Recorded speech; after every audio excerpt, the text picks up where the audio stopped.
Anthony on satellite radio. Host Anthony Cumia and Greg Opie. Controversial team. And Anthony apologizing for yet another raunchy comment profanity like rants. Is this the last straw for the raunchy radio duo? Yay! Oh no. Pudding! The greatest show on satellite radio today. It's entertaining as fuck. How many people are screaming at their radios right now? It doesn't get better than this. It's just the stupidest, most fun. I can't get enough of this. I would eat your poo. Let's be honest with each other. No one's doing better radio than this. We rule. Google it. You're fucking right. Simple as that. Fucking believe it. This is radio. Radio. But enough of this palaver. Let's get the show on the road.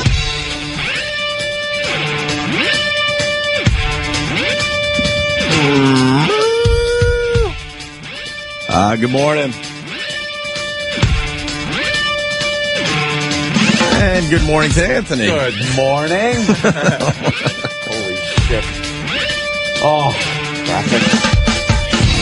traffic. An unmarked police car in front of me the whole time on the expressway. Oh, really? Fuck. Really? Hate that. Pull up, you think it's a cab? Uh-huh. And you look in the back window. That's not a cab. And you see those lights? And on the heels of yesterday, on my drive home. What happened on the drive home? Oh, Anthony seemed to be going a little briskly down the expressway. So, You get pulled over? Yeah. I don't want to get into many more details, but you could take a look at my rearview mirror. There it is. Hello. Oopsie. Yeah, that wasn't fun. Traveling a little too quickly. Oh, but hi. Good morning. Good morning. Hi, Dan. Hello. Oh, you. Hi. Sam. Oh, my God. Want to take a break? We can regroup. You can settle in. Oh, you just walked in. I mean, a break. We'll take our first break, regroup, let you settle in. That's fine. All right. That'll work. All right. We'll start the show in a few minutes here. It's are they set for the first break? Oh, look at that. If you really want, we can take a break. Sure. Just give me one second. Get that out of the way. Well, the show started and works down the hall, and let them fucking settle in. I guess. The fuck, it's not gonna. It'll be okay. It'll be okay. It's okay. All right, Opie and Anthony, stay there.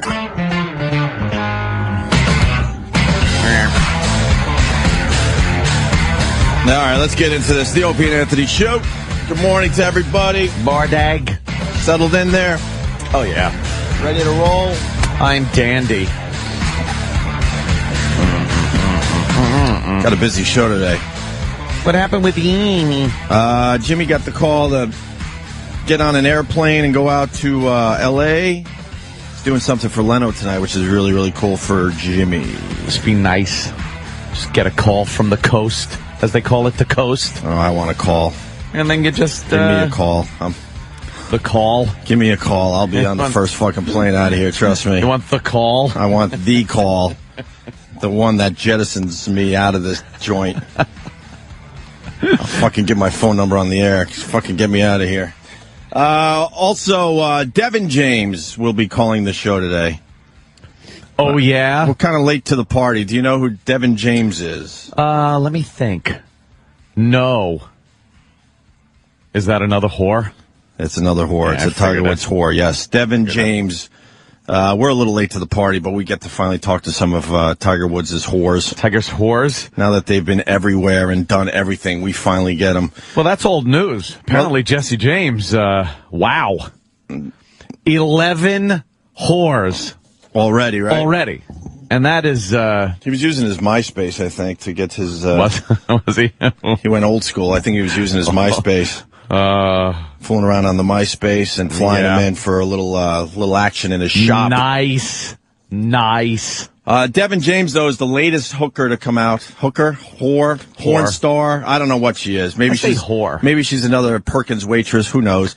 But she's going to be on the show at 7:30 telling her Tiger Woods story. So, what does she got? Like intimate details? Nah, it's the same shit. Yeah? Same shit with text messages and all that crap. So we'll get to the bottom of it. Is she going to spill? spill the beans on what was texted? I don't Who know. was sexy? Is that her right there? Yeah, she's another big-titted animal. she's all right. She's all right. As far as porn stars go, or porn girls go, she's all right. They really do pretty much all, except the Perkins waitress.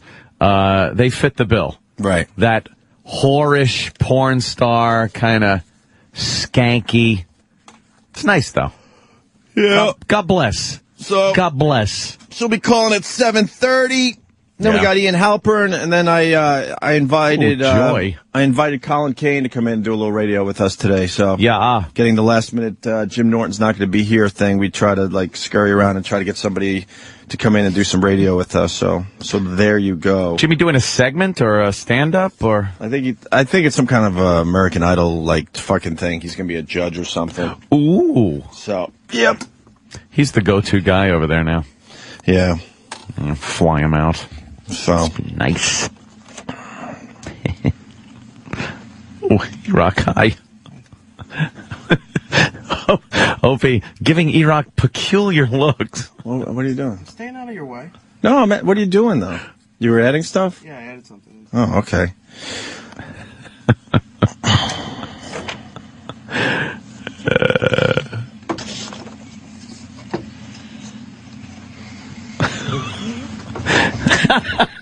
I'm not mad or anything. I was just wondering what you were doing. Hysterical.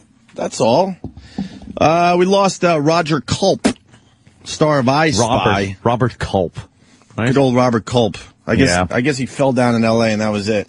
Lives a wonderful life, and then one day he's going for a walk. He falls down, and now he's dead. That's the end of him.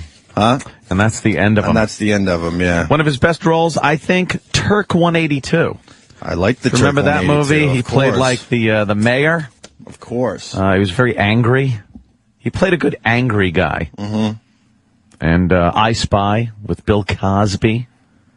Yet Bill Cosby just seems to go on and on and on. I've seen some Bill Cosby audio or video, I should say, and might be taking his own walk soon. There's been a little bit of a drop-off with the Cos. Yeah. Culp was 79. Robert Culp, the actor who teamed with Bill Cosby in the racially groundbreaking TV series I Spy, and was Bob in the critically acclaimed sex comedy Bob and Carol and Ted and Alice, a movie I never saw. Died Wednesday after collapsing outside his Hollywood home.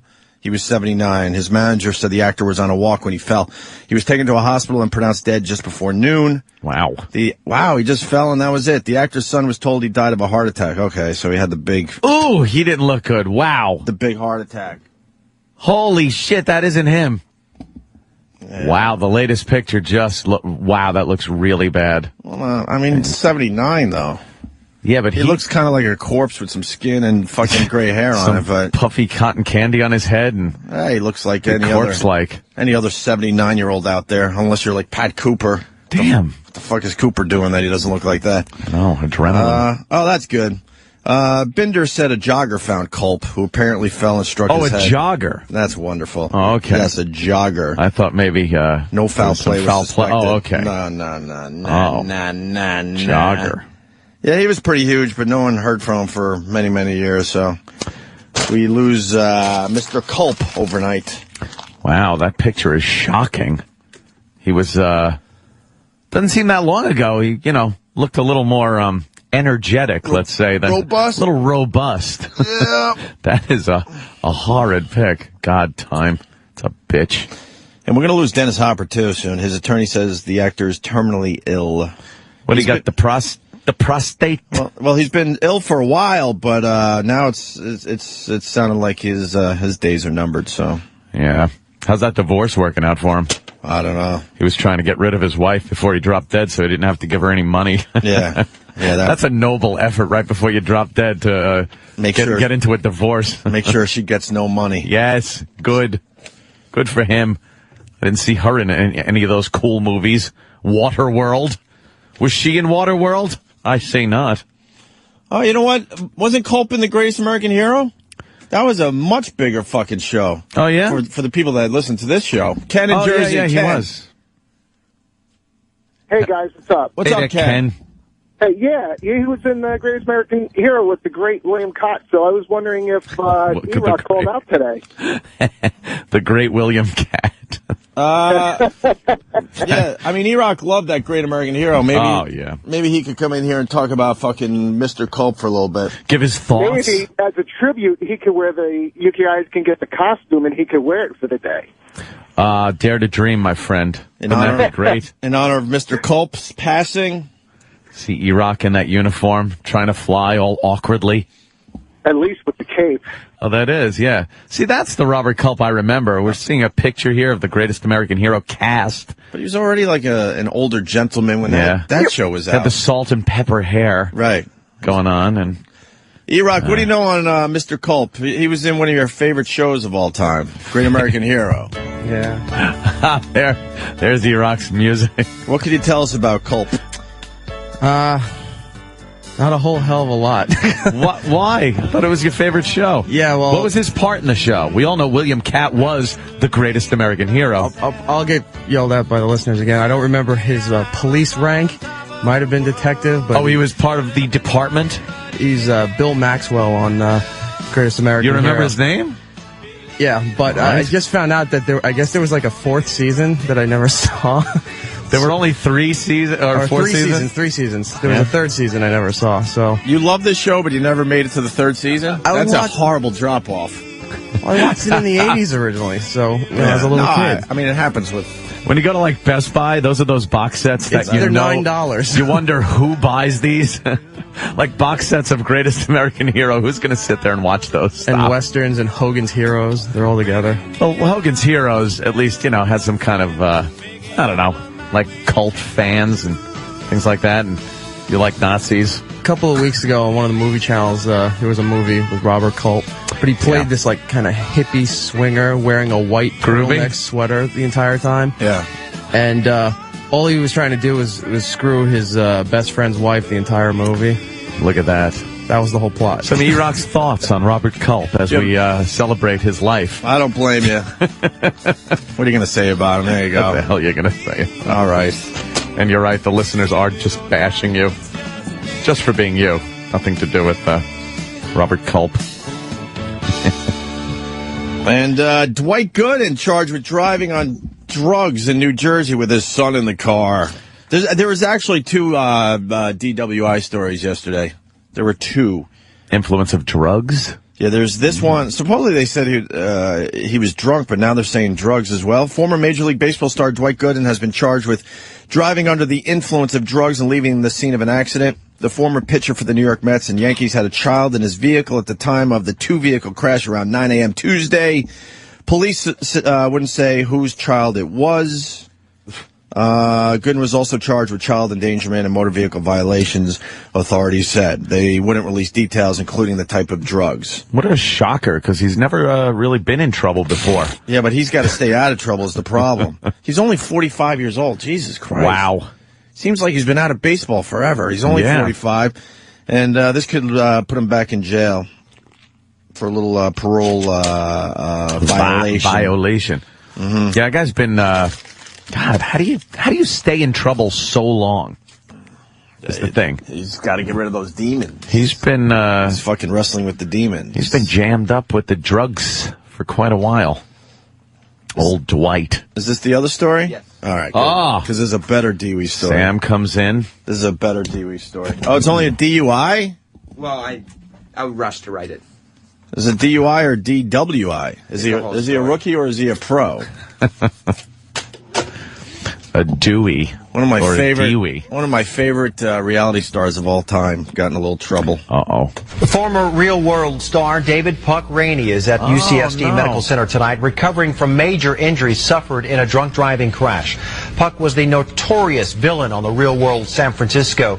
The CHP says he was driving with his son on Highway 79 north of Descanso last Saturday when he lost control and the car rolled down an embankment and landed upside down on a creek bed. Puck was trapped inside, but the 8-year-old got out and flagged down another car. The 41-year-old Puck will be charged with DUI, child endangerment, and driving without a license. 41. That right there, he was a bike messenger, and he was just a kid when that stupid Real World was on. He's now 41? That right there is the biggie. 41-year-old Puck. Just putting his fingers in Pedro's peanut butter. Yeah. You put your fingers in the peanut butter. And I'm supposed to, you pick your scabs. You pick your scabs, and then you pull your fingers into peanut butter. It's like, Pedro, look, I don't think his scabs in the peanut butter are the worst of your problems. I think you got a little thing. Other scabs. Other scabs, other medical issues you need to worry about. You push your fingers into... All right. Pedro hated that guy. Oh, who didn't? And Judd. What a villain. And then, what was the girl? You watched The Real World San Francisco? Yeah. You're too fucking young to know that. I was young, but I mean, I was watching Dude, that had to be, I would guess, like 14 years ago. Holy Easy. shit. Yes, I was 12. You were 12? Aw. Is that about right? Is that the age when you were popping the quarter off your ankle? I could do that at 12. On that game that's show? about right. Figured it out. Nickelodeon. Yeah. They didn't, in that story, they didn't talk about the injuries. He broke his neck. Wow, really? What else? I forgot. Shit, I would read this It's going to be a yesterday. while before he's bike messaging again. Yeah. He broke a lot of shit in the accident. Who was the girl on there he used to call Chubbs? Remember that? Hey, Chubbs. Oh, that was... You got a little on you. You got a little... He was so nasty She to hated her. him, too. Yeah, no, but they kind of like almost hooked up or something. Her? Oh, yeah. Yeah. I forgot her name, but she was supposed to do The View. She, like... Really? She was... Yeah, they were trying out new broads, and she just missed out to Elizabeth Hasselbeck. She just missed out. I don't know why I know this, but... Then there was gay guy... AIDS guy. Pedro. Angry black guy. Angry black guy, yeah. That was like before it was all cliche. Yeah. You know, that was kind of the original reality show, I think. Someone is telling me M. Zeno in Philly saying it was 1993. Wow. That's 17 years ago. Holy shit. Jesus. Holy crap. I was Damn. So Puck was 24? He was 9. You were 9 when this came out, so you probably saw the reruns then. I guess so. They love this Real World San Francisco. They played it a lot. Yeah, that was like I wonder what they're all doing now. Well, Puck just got arrested. Well, very good, Sam. And he's in the hospital, apparently. Very good. Reports have it. And none of them are doing anything else. Was that the season where the guy got in trouble for pulling the covers off the girl, or was that season 1? No, that was L.A. I know my Real World. Oh, that was L.A. with the black guy, the comic. I know my Real World, the early years. The alleged comic. I've been out about 5 years now with the Real World, maybe 6, something like that. I think I've been out 16 years. I think San Francisco was like the last one. You missed some good ones. I like the Boston one, was pretty good. Yeah. What about Back to New York? Back to New York was so-so. The Miz was on it. Yeah, I know. The original New York one was the one where, what's his name? Oh, my God, please. He turned into a big star on MTV. Oh, God, he had the dance show? Eric Nies. Oh, Eric Yes. Nies. Yeah, of course. Oh, was he a big star? He was the original, like, fucking Jersey Shore guy with the abs and the then fucking he ended up- fist pump and whatever else he was into. Then he ended up on that VH1 show, Confessions of a Childhood Idol or a Teen Idol or I thought you were something. going to say something else. Confessions of a Child, what? Was that the show where they try to get the washed-up fucking celebrities' careers again? You notice, I saw that whole show. It's been over a year, and you notice none of them are in the spotlight, and they were promising them some time in front of the cameras again. That guy from the Blue Lagoon was at the last Chiller Theater convention. Was he? Yeah. He's got some problems. Yeah. Was that Akins? I think so. On that? The blonde-haired guy? Yeah. Yeah, swimming all naked. They told him. They all told him he had the potential to be a real leading man. He could be the next Hollywood leading man. And there he was at Chiller. Chiller Theater. Good old Scott Baio used those poor saps, giving them hope. Chewed him up and spit him out, that's Scott Baio. Giving them hope that they might have a comeback. Let's go to Cody in Oklahoma. Cody! Hey, buddies, what's up? Are you seriously calling to tell us that Pedro of the Real World died of AIDS? Is this breaking news? Yeah, it really has. A couple of Real Worlds ago, they did a... Oh, my God. Cody, wow. How old are you, Cody? fundraiser. Yeah, how old are you? Do what? How old are you? I'm 20. All right, so when you were about 3 or 4, I knew that info. Right. Okay? Yeah, like, it happened shortly after the show. Yeah, it was a big story. Yeah, they had breaking news on MTV. Kurt Loder had to give us the sad news that Pedro died. Kurt Loder. That tells you how long ago it was. And Tabitha Soren. Yeah, Tabitha Soren. Whatever happened to her? One time my dad came home all excited from work because he rode on the train with Tabitha Soren. Wow, I would be too. Yeah. That's a big get in the Roberts household. Yeah. Does MTV still try to take news seriously like they did back then? They still have a news department. One of the reporters is a reject from America's Next Top Model. I see. So that's what I'm saying. I don't think they're really taking it seriously like they did with Tabitha Soren. Cody, what else you got on this page, Ro? That's pretty much it. When did his jaw drop? Years ago. Thank you, Cody. Let's go to Sean in Jersey. Sean! Hey, boys. Judd from The Real World, he's a DC comic book artist now. And I seen an interview with him, and he married that ugly Asian chick from the same show. Oh, yeah? I do remember they got married. Are they still married? Oof. I believe so. I saw an interview 2 years ago, and he was still married to her. But he's a pretty popular comic book artist now, though. Yeah? Yeah, what has he done? What criteria is that?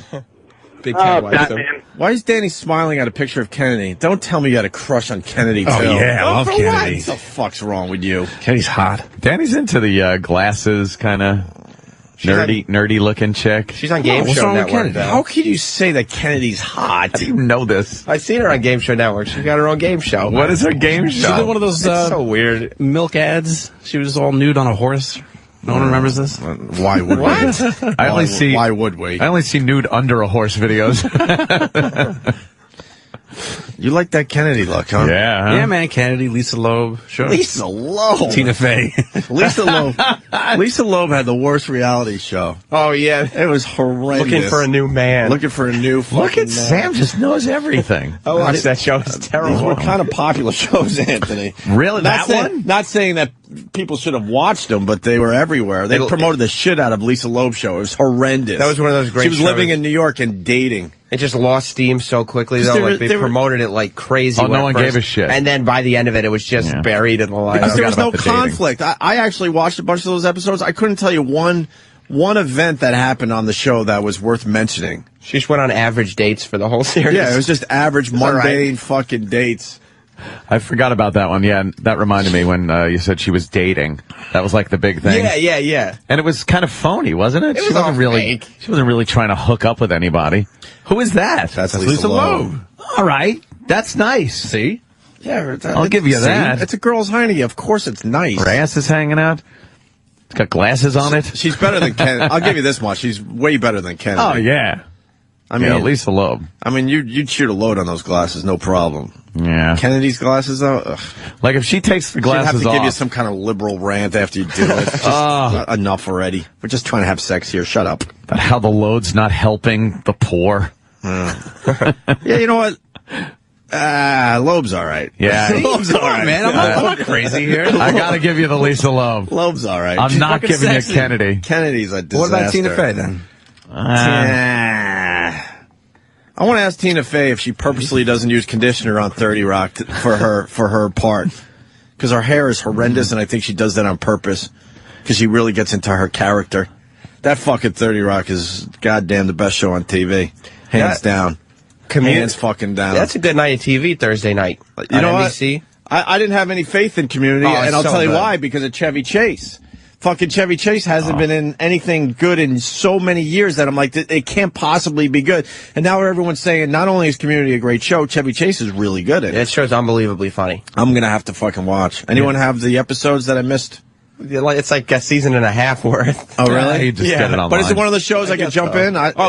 They don't have tonight. Like they wrap up the storyline every week? It's just a funny show. There's no like... All right, I'm going to start checking out fucking Joel McHale's show. It's a bunch of people at community college. He used to be a friend of the show until he got really, really big. Yeah. Let's go to Jackie in Jersey. Jackie. Hey, guys, since it's just you guys, maybe today you should take extra long breaks. I have an idea. Maybe you can play George Carlin bits coming out of commercials. A little longer. I don't really understand, Jackie. What? Well, what happened was when you guys first started, they would play George Carlin bits instead of commercials, if you remember. Really? What was that about? Was it Because you guys had those sponsors.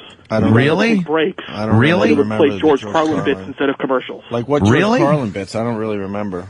Could you refresh my memory? Yeah. What are George Carlin bits? Which ones, sir? Yeah, what whichever bits? ones. They would just play a CD. What are you talking about? You know. So instead of having commercials, they would play that instead. Really? Yes. I didn't know that.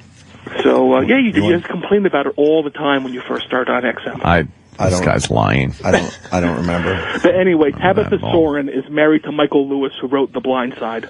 So she doesn't need any money or need to work anymore. You mean Sapphire? No, not Precious? Did he write the book Sapphire? No, you're confusing it with Precious. No. It's the same fucking thing. No confusion there. Did he write the screenplay or did he write the book Sapphire? Everyone knows Precious was based on the book fucking Sapphire by blah blah. Yes, very They said good. it a million fucking times during the Oscar season. No, Precious was based on that, not The Blind Side. Oh, wait, what are you talking about? The Blind Side. Oh, The Blind with the Side. football player. No, The Blind Side was based on Precious. No. Yeah. Wait, what? Doesn't he get hit in the back of the head all the time with a football? Yeah, exactly. Everyone laughs. Beating him up. We all laugh. And Jesse James. That whole thing. Yeah, just throw He won that the out Oscar. there. 'Cause What? that's not good. in the movie? Yeah, just What throw are you that talking name out about? there. It's crazy. And we'll do 20 minutes on it for you. What do you got on Jesse James? So Tabitha Soren. Or Tabitha Married Soren. to Michael That's Lewis. fine. And who's he again? Because now I'm really confused. Okay. Did he do the House of Blues bit? The Hurt Locker. Yeah, he's a comedian. Yeah. Lewis. Yes. Were you Hurt Locker. First woman to win the Academy Award for Best Director. I didn't know that, sir. But she wasn't Tabitha Soren. That's somebody else. I was one of the 10 Americans that didn't watch the Oscars, so I did not know that. No clue. Yeah, she was married to... How about you summarize what you're trying to say here? Yeah, bring it all together. Tabitha Soren, Yep. who you mentioned. Yep. For being Danny, did you like Tabitha Soren? Please say Married no. to Hold on, Michael Lewis. hold on, Jackie. You know what? We're Hang gonna on. get back to you. I need a refresher course on If Tabitha you Soren. say you liked, not Tabitha Soren. Let me see. My dad was a fan. He saw her on the train. Did he want to? Nah. I heard Nah, about no that. thank you for Tabitha Soren. All right, good. She was kind of a pixie-ish looking thing on redhead. MTV News. A little feisty redhead, yeah. And now she was a redheaded slob with tiny little pink nipples. Oh. I fucking hated her. And she had no fucking talent when MTV was goddamn huge. all right. And they gave her all that exposure. She had no business being on MTV in its heyday. Remember Serena Altschul? Yeah, I do remember her. She's pretty hot, but I hear she might like to bump donuts, Sam. Oh, my goodness. That's what I've heard on the street. Serena Altschul gossip. I'm not really All sure coming if out it's today. true. I'm not sure, but I have heard word that she might be a donut bumper. I'm looking at the pic. I'm going to say yes just from looking. I'm not sure, though. All right, Jackie, back to you. Now summarize your stupid fucking point. Yeah. Bring it all together for us. My point is, Wrap it up. last week you were complaining that you don't have enough talent sometimes to do a 4.5-hour talk show. I've So never said maybe that, sir. when you have Jackie, commercial. Jackie, I've never said that, sir. These men could do an 8-hour talk show every day of the week. Yes. Go ahead, Jackie. So maybe when coming out of commercials, you can play either songs or, like you used to, play George Carlin bits. Like House of So Blues. that way you can take longer breaks. Never played and you George have less Carlin talking to do. What? How do you not mention House of Blues if you're going to bring back a linger longer with this George Carlin thing? Everyone knows it was the House of Blues bit that drove everyone nuts. It was one Carlin bit. It was a long time ago. Long time ago. Well, you brought it up. All right, and Soren is married to the guy that wrote The Blind Side. Yes, the book, The Blind Side. The book, The Blind Side, not to be confused with Sapphire. He also wrote That book. Moneyball. What? He also wrote Moneyball, the book about Billy Bean. Who the fuck is Billy What are you Bean? talking about? General manager of the Oakland A's. What's he talking Why would you about? read a book about the general manager of the Oakland A's? Why would Explain anyone that. write it? I read Moneyball. What? Why would you Thank read you very much. Moneyball is a very good book at the inside of how the Oakland A's organization works because they do it very differently. How do I than turn others. Travis's mic Oh, off? I turned it off right here. No, I need my own fucking button to turn you off. No, Travis, get back on mic. Why would you read that book? That's a very popular baseball book. What era was it based? Oh, 10 years ago? Yeah. So it wasn't even the Oakland A's in the 70s when they really had some weird things going on? It was the Oakland A's of the late 90s, the 90s to the... What was so interesting about their organization that was different than all the other baseball organizations? Well, Billy Bean kind of... But I don't even. It's a lower. I like hearing the screener in the background. I don't even know. I don't even think the A's won a fucking World Series in that time, right? No, they didn't. So why would you write a book about a team that can't win the World Series? Well, because he does things a little differently. Like what? It's a less. I can't think of the word that I'm trying to use here. Sounds like a great book. Yeah, it's very good. I think they're actually making a movie about it. Well, how about you let us know what it's about? All right, I'll get back to you. Just because it's a book doesn't mean you have to read it. Yeah. Jackie, what do you know on this dumb book? Stupid Jackie. It's about the fact that he was able to get a lot of wins for the Oakland A's without having a lot of payroll. That's what I was trying to say. Jackie, payroll is the word. Jackie, why don't you get in a car and do the show with us today? That's what I say. You want a big fucking slot today? There's a seat waiting for you. I would love it. I'm serious. You come in and do the fucking show with us today. What time should I be there? Leave right now. All right. Steve from Bayshore is hoping he follows in Robert Culp's footsteps. Jackie, I'm going to give you a big spot in the show. I'm serious, because this is just amazing stuff you're coming up with. This is a big break for you. I try my best. All right, hold on the line. I'm serious. If you want to get in a car, you're fucking doing radio with us today. All right, no problem. This is like the movie Rockstar. It really is. Yeah. Marky Mark was just in the crowd singing along, and all of a sudden, he's in the band. Just a fan. Yeah. I need to know more about this Jackie guy. Was that the one where he pulled his dick out and it was really big? No, you're thinking of Boogie Nights. Oh, Yeah. I thought he was on stage. He was a rock star and he pulled his big schlong out. No, that was a fire hose. Oh, okay. Yeah. Let's say hi to Rob different. in Jersey. Rob. Hey there, Rab. Hey, guys. Good morning. Morning. Thing I got is, Lisa Loeb back in the day when she was big. Hold on a minute. Jackie, did anyone pick you up yet? No, not yet. All right. We're going to give you directions, and you're going to have to talk to Kenny, and you're going to have to go through security. I'm dead serious. You're doing the show if you could get here within the next hour. Can't Pat from Monaco pick me up? Pat, you want to pick up Jackie? Is Pat listening right now? You better be. Why? Do you live near Monaco? Yeah, I'm in Bergen County. All right, Pat, you pick up Jackie, and both of you come in today to do the show. All right. Is Pat up? Pat needs a big break today, Pat too. have to do? All right, hold on, Jackie. Sure thing. Thanks. All right, let's go back to Rob. Rob? Yeah, guys, Lisa Loeb back in the day when she was big, damaged goods, dated Deion Sanders. What? Oh, no. Wow. What? Check it out. When she had that song for that soundtrack, whatever, I don't know, Singles, Reality Bites, whatever it was, she was so huge she was dating Primetime, Deion Sanders. Good old Primetime. What happened? Sam Roberts? Primetime Sam Roberts? Somebody else has used that name. That's damaged goods, too, though, if you really think You about got your it. fucking nickname from Deion Sanders, you fucking... No, he got his rip-off nickname from artist? me. How is that possible? I started the Primetime It's the thing. whole black thing, see? What your fucking embryo get the fucking nickname? I had it before he did. How's that possible? I was doing it at home. Oh. Doubt it. Punch it out, guys. All right, thank you, sir. And someone is saying that the Reds swept the A's, Travis, in 1990, and the A's have sucked ever since, and this book came out in the 90s. Yeah. It came out in the 90s. Don't Dealer say in yeah Kentucky. like you know what. So they had a horrendous run, and they had to write a book about it? Well, no, the way that Billy Beane did things was he had an amazing minor league system, and he brought up these really great prospects, and then they won games with a low payroll, and then he turned around and traded them all. And then got better prospects, and then kept doing it that way. But it doesn't work. Like, they haven't done anything, you know, but it's a different way of doing business. Huh? What? Oh, I'm sorry, I nodded off for a minute. All right, let me go to... Fascinating stuff there, Trav.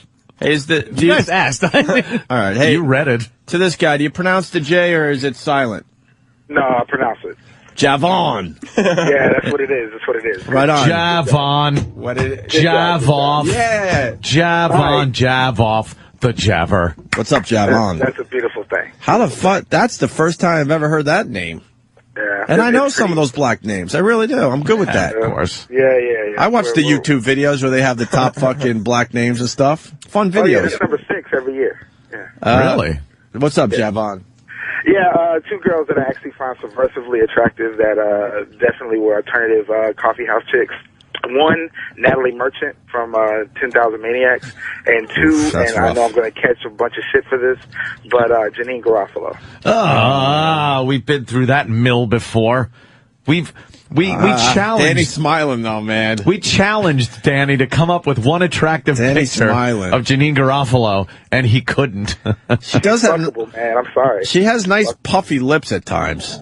I've noticed the puffy lips on her. There was a time she was in some movie like 14 years ago, and she didn't look that bad. That's The all Truth I said. About Cats and Dogs? I don't remember what it was. You know, I saw that. Thurman? I saw that movie. And Janine I'm Garofalo? embarrassed to say that I actually saw that movie, Sam. I remember flipping around cable. Was it bad? She was kind of like a pet whisperer. Yeah. I was flipping around cable. I was just like, oh my God, is that Janine Garofalo? I was like, She's got nice lips. I think I'd bang her in this movie. She's got blowjob lips. Must have been Big Truth puffy About lips. Cats and Dogs. Yeah. Yeah? The guy fell in love with Uma Thurman, but it was Janine Garofalo's words. Well, yeah. Okay, Cyrano de Bergerac, is that what we're but talking? with women. With chicks. So I'm so happy I've never seen that. Yeah. It's, Be happy. it's a terrific movie. It really is. It's, all right. It's a romantic comedy. Sounds great. Javon, I can't agree with you on that, unfortunately. No. Hey, Natalie Merchant. Jackie. Yes, sir. Anyone pick you up yet? No, not yet. Oh, boy. Oh, shit. You should be on your way already. Do the guys think I'm joking? I want fucking Jackie in studio. Who wouldn't? Exactly. All right, Jackie. They talked to him already. Did they talk to you? Yes. Then get the fuck off the phone. Then why'd you say no? They told me to hold on. Do you know what? Do you know what you're doing? I know what I'm doing. Are you jumping in a car, or are you waiting for Pat from Menaki to pick you up? I'll jump in a car. Yes. There's no sign of Pat today? Man, we gave Pat I haven't a big seen break. him, no. Well, Pat, you could show up too, and then you could drive Jackie home and hope that he doesn't kill you on the way over the fucking Hudson River. I've met Pat before. He's very nice. Gave me a bunch of WoW stickers. All right, Jackie. You hang up now and get your ass in here. All right, sure thing. All right, there it Janine's goes. always just short. Huh? Janine Garofalo's always, like, just short. Of what? Even in her good pictures of being, like, doable. She comes up just short. Well, that's an old picture, though. Oh, yeah. Now, forget about it. I like her No, I don't. That'd make you wilt in a second, too. Yeah. Just thinking of sliding it in and hearing her babble about fucking her liberal agenda. You just sit there going, oh, shut up. Look My up the dick poster is soft. for the Truth About Cats and Dogs. Oh, really? The poster's good? Yeah. Is it one of those typical ones with her grabbing a guy by the back of his shirt? I think so. You'll like it. Oh. Yeah. Oh. Jeff in Indianapolis as we find the movie poster to a movie God. no one saw. Oh, God. See, Uma Thurman is wrapped up in the leash of the dog. The leash of the dog. Are you talking about Billie Jean? Yeah. The Legend of Billie Jean? Yeah. Well, you guys were talking about Billie Jean earlier. I didn't know if Jackie had anything about, it was Peter Coyote. He was chasing those guys around the country trying to get the scooter. Peter Coyote. What's anybody talking about? Well, it was Helen Slater and Christian Slater. It's a good flick. I don't know if Jackie had that. Yeah, we'll find out when Jackie gets here. He's going to be the star of the show. Yeah. Stay tuned. Jackie. What the hell? And the annoying bits with the golf balls. Yeah. What? Oh, I'm punching out, guys. What is he talking about? Cameron in Boston. Hey, Rafe, what's up? Hey, Cameron. Yes. Are you Cameron Fry? Yes, I am. How do I know this stuff? The brilliance of me is scary. What's up, Cameron? Nothing much. Thanks. Are you ugly? Yes, I'm ugly. You're quite ugly? Extremely ugly. No, I mean, I'm just getting, because I follow Cameron Fry on Twitter, and her avatar is very suspicious, so I would assume that she's just an ugly broad, but that doesn't mean she's a bad broad. No, I'm not completely. No, I'm not ugly. That's just some broad I found on some mafia show. I thought she was hysterical, and so I had to put her up there. So yeah, but I can't have. Wait, what? No, it's just hard to even see if the girl in your avatar picture is hot, not hot. That's all. Oh, it's okay. But are you sick or something? Yes, extremely. I'm having surgery. For what? On my stomach. See, I know all this shit. I mean, Wow. how do I know this? You and Cameron Fry. You know people. What kind of stomach thing? I just got some shit going on. So I gotta get taken care of. That's all. Is it the lady thing where they gonna fucking ice cream scoop you? No, I wish. What is it then? Don't tell me stomach cancer. No, God, no. I'm having Steve C surgery. Oh. Now we know why the Avatar is a little suspect. Yeah, exactly. Now, everybody at this point expects me to hang up on you, but for some reason I like this broad. I don't even know why. She follows Boston sports, right? Well, no, I write a site called CameraFry.com where I write about sports, Boston sports, yeah. So. Yeah, but you go to the Boston Blazer games. Yeah, I do. I go to the Blazers, I go to the Bruins. How do you know this about this woman? I think we're going out. I don't even. I think so. I think we have some kind of weird secret fucking thing going on. Opie's a chubby chaser in the internet world. So yeah, thanks. Get that out there. No, why Boston Blazers? I can understand you follow the Bruins and the Red Sox, the rest of the teams up there, but man, that indoor lacrosse just never took off. It's pretty fucking good if you watch it. It can get pretty. The brawls out in there are pretty good, and are they? It's just interesting. So, and plus, they're giving us free stuff to promote them. So there you go. We hosted one of those once, and there were about 10 people in the crowd. Yeah, and 3 of them were American Indians. Mm-hmm. I did like the indoor lacrosse, I guess, but it just never really took off. I'm surprised they're still playing in the big arenas. They actually do a pretty good turnout in the Garden. I was shocked when I first started going, but yeah, very hard to get past the big 4 sports. Yeah. You know, to bring in a brand new sport and really have it take off. That arena football, lacrosse, indoor soccer, things like that. It just, they don't really pick up that steam. There you go. Over the years. So what do you got for the show, Cameron Fry, who I follow on Twitter? All right. Lisa Loeb did not date Deion Sanders. I think the gentleman has her confused with Lisa Lopez from TLC, who dated Andre Rison, who she later... Oh, God. Wait, yeah, did you find any Lisa Loeb, Deion Sanders connection? I was kind of surprised at that myself there, Danny. Lisa Loeb wasn't fouled by Deion Sanders? So Anthony can sleep a little bit better. Yes. I don't know if he'd have that information. Yeah. Yeah, Lisa Loeb, very pale girl, so that upset me hearing that. But, you don't like the now, contrast? No, that whole contrast thing. I gotcha. It's like the cover of Jungle Fever with the 2 hands holding. One was very white, one was very dark. Yeah. Hey, Cameron, you don't want to see that. Cameron, why were you reprimanded the other day at work? What? I don't get along well with others. I'm kind of bitched out my boss. How do you know And this? let the record show I'm not looking at her Twitter right now. This is all from my fucking memory. How do you... She tweeted the other day, like, I like this girl because it looks like, it seems like she might just strangle somebody soon. She fucking... Well, I haven't eaten in about 4 weeks, so very likely that's probably going to happen. But why were you reprimanded at work? Because I called my boss an apple. Nice. Whoa. That's a firing offense, so they must like it at the job. Oh, yeah, well, sort of. I got written up for it, so. They're afraid of her. And what's your obsession with Starbucks, and why do you, kind of tweet the location every time you're at a Starbucks? Fascinated. It's part of Foursquare. It's another little program where it's like, I'm here, I'm there, and whatever, so you get little points and whatever. What? It's fucking gay. I stopped doing it. Are you looking to blow guys in the Starbucks parking lot? Actually, I have done that. Really? Wow. No, I'm kidding. I was going to say, Opie is like Kreskin today with you. Wow. Really? For a second, she got hot. She got hot for 1 split second. All right, I think I've asked you everything. All right, cool. I'm sure I'll if I remember some other things, I'll get a hold of you. You know where to find me. What's your name on Twitter so other people could be fascinated by your life? Cameron Fry. Frye, right? Correct. All right. Thank you, Cameron. No problem. A pleasure talking to you today. All right, Cameron Fry from Boston. You know so much about that girl.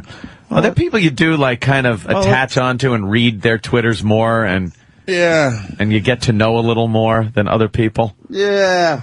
Your favorites. Yeah, you have your friends. But then you got your favorite friends on Twitter. I'm very jealous that you know much more about Cameron Fry's Twitter than my Twitter.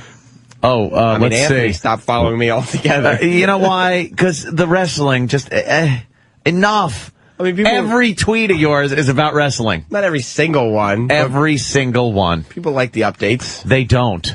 You said you were watching CSI the other day or something. No, when you were taking your fake sick day. I said I'm watching Law & Order Special Victims Unit, and the dad from Family Ties is taking massive amounts of ecstasy and Viagra, Oh, and you know it what? rules. I actually love that tweet of yours. I can't even like make believe. When I read that tweet, I was like, you know what? That's pretty fucking funny. Even in my sick bed, I was able to tweet that because I was excited. Yeah, there it is. Watching Law & Order, SVU. The dad from Family Ties is taking massive amounts of Viagra and ecstasy, and it rules. Now that's a good tweet right there. Thank you. More of those, less of the wrestling tweets. I am certain he loves the fact that people just refer to him as the dad from Family Ties. He's trying to do something He with shaved himself. his beard, he lost weight, he looked totally, but I could tell it was the dad from Family Ties. Nothing beat the Criminal Minds episode with George Costanza in it. What happened? Now, Travis, big Seinfeld fan. Criminal Minds, you ever see that show? It's one of these, kind of CSI-y kind of shows. They got the mysterious guy with the long hair man that's, bucking the system, but he knows, how to profile. And then they got the serious guy who's just kind of, the head of the department. And, they were looking for a serial killer who, by the way, was very mysterious and strange. And what he did, he walked right into the police station and gave himself up, knowing that was part of his scheme of murder. Yeah, 7. Complete 7 ripoff. Complete 7 ripoff. But the guy that did it and was playing a horrible Kevin Spacey impression was George Costanza with a giant gray wig on. Ugh. And when I saw, there it is. When I saw it, I was laughing my balls off. It was so, but he was George. Was he trying out for a Harry Potter movie? What the hell is that? He was trying so hard, yet it was just George with a big gray wig on trying to be Kevin Spacey. Is that a soul patch he tried to grow? Oh, yeah, he had the whole thing. A little mustache, soul patch, long locks of hair that they pasted on his head. And he was doing a Kevin Spacey from 7 impression. Nice. Horrible, yet hysterical episode. He'll never be more than George doing Kevin Spacey. It's exactly what it was. Because he was making some of the faces and going, I don't think you'll catch me. And you're like, that's hilarious. And George is being Kevin Spacey. This is hysterical. George What's next? Elaine going to come running in and bail him out? That was fascinating. Loved it. Yeah, it is weird when you see those very popular fucking TV people in just typecast role. All right, we should take a break. What's Jackie's ETA? I really want Jackie on the show immediately. Could he call from the car? Maybe that's a good idea. It really we should get updates on his position. And Kenny's prepared to make sure he gets through security safely. Oh yeah, he's got to be whisked up. Whisked. We got to make sure nobody poaches our guest. How's that going to happen? So one of the other channels might try to grab Jackie when they realize he's up here. That wouldn't be good. No. When they realize, we want him. Exactly. Yeah. All right, we got this slut Devin James calling at 7:30. The latest Tiger Woods fucking mistress. Wonder what her story is going to be. Do you think Tiger told his wife, no, whatever came out, that was it. There are no more. No, because that's a risky move. No, that's crazy. Risky move. There's got to be at least twice as many out there. Yeah, there has to be. They'll keep dripping out like cockroaches. Because there are women like cockroaches. There's probably women that are involved themselves or just don't want the spotlight. There's got to be, I would guess, at least another 10 to 12 easily. You think? Yeah, easily. And the latest rumor now is that there's a little baby bump happening with Tiger's wife. Hence why. Oh shit. Oh boy. Hence why she might still be around. And you know what? Give it to me. It's over there in that one of those rag magazines. But you know what? Those fucking rag magazines come true half the time. They used to be all fake. Now they're all true. It says it right. Ever since the Weekly World News went away. Oh, it's this one. Okay. Tiger's wife pregnant with an exclamation point, not even a question mark. Real reason she won't dump him. And then they have a picture where they're trying to say she has a baby bump.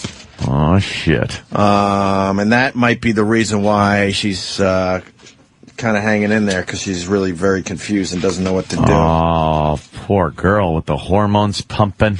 And if you're going to have a Tiger Woods baby, you don't fucking abort that, man.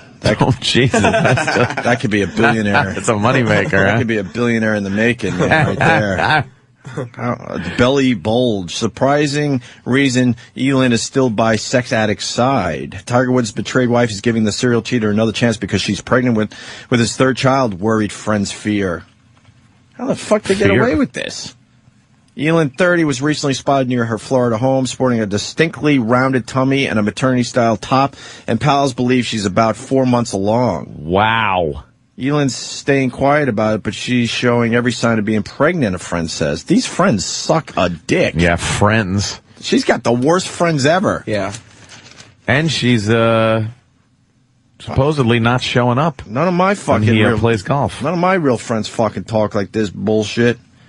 Her tummy's a dead giveaway, and so is her behavior. Her moods are all over the place, and she's been eating constantly, which is not like Elin, since she's always so concerned about her figure. She's also dropping other little hints, like rubbing her tummy constantly and cutting back on her exercise routine.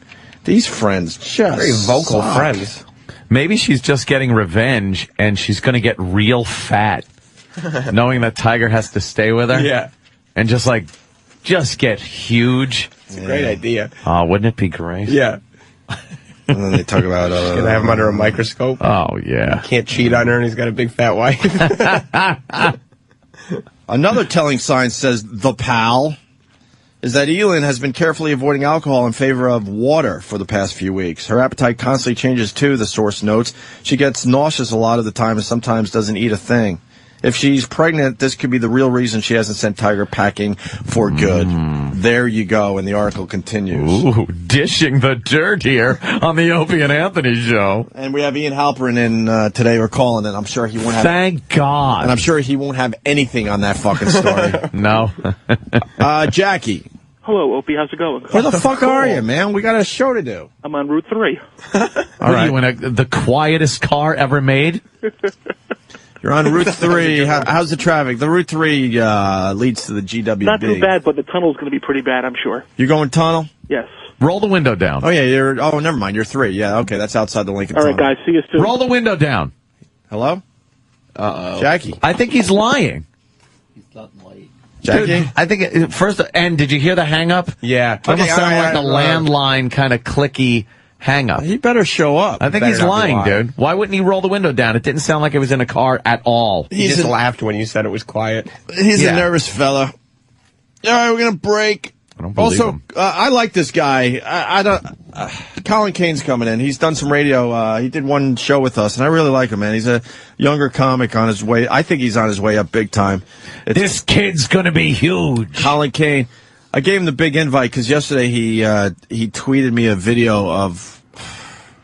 Did you see this video? No, what was of the it? Christmas party with the slow people. No way.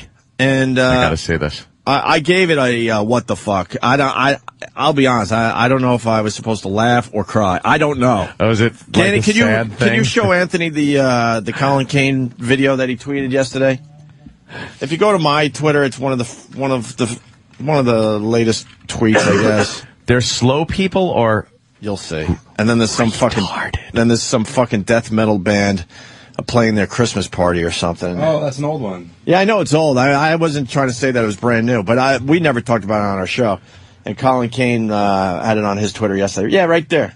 Oh. This thing, have you seen this one yet, Ant? Yeah, let me take a little gander. Yeah, a lot of people said it's been around for a while, but... Oh, my God. It's a bunch of retarded people Fist pump. dancing. Okay.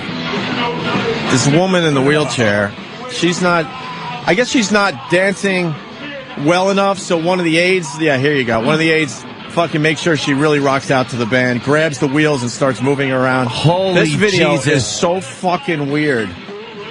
This should be in a movie. That is a freak show kind of a thing. This should be in some kind of Tim Burton movie or David Lynch video movie.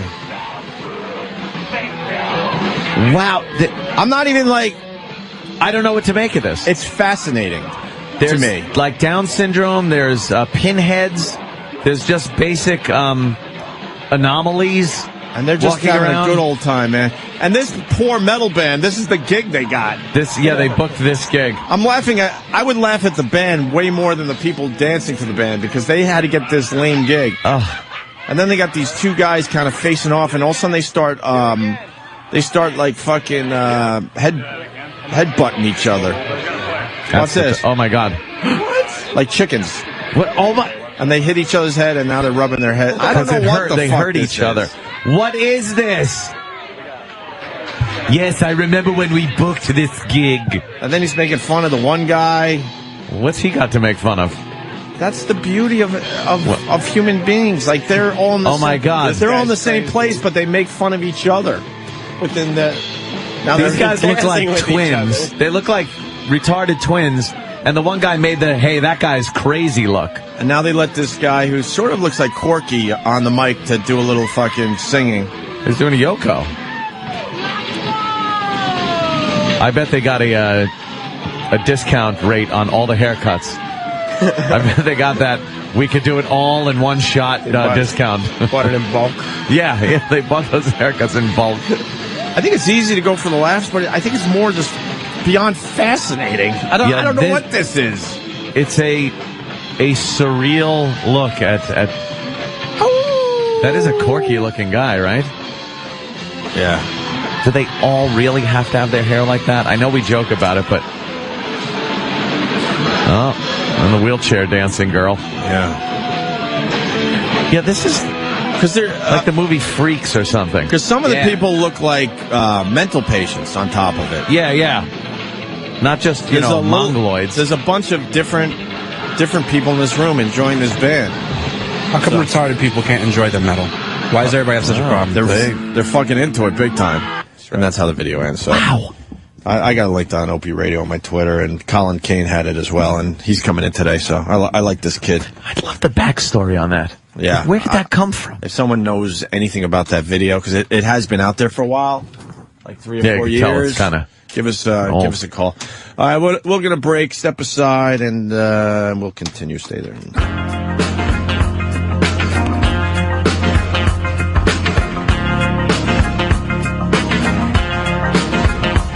Trying to figure out why this song is being played. Is there a reason? Was there a gay story? A pedo story? No. No, you just decided you liked it? Well, yeah. I mean, who doesn't like the Who? I'm absolutely crying over here. I like this one, actually. Yeah. Eminence Front. This is a good one. This one, if you remember, Roger D. coming out with the guitar and doing the no in the video. I could even do that. I know.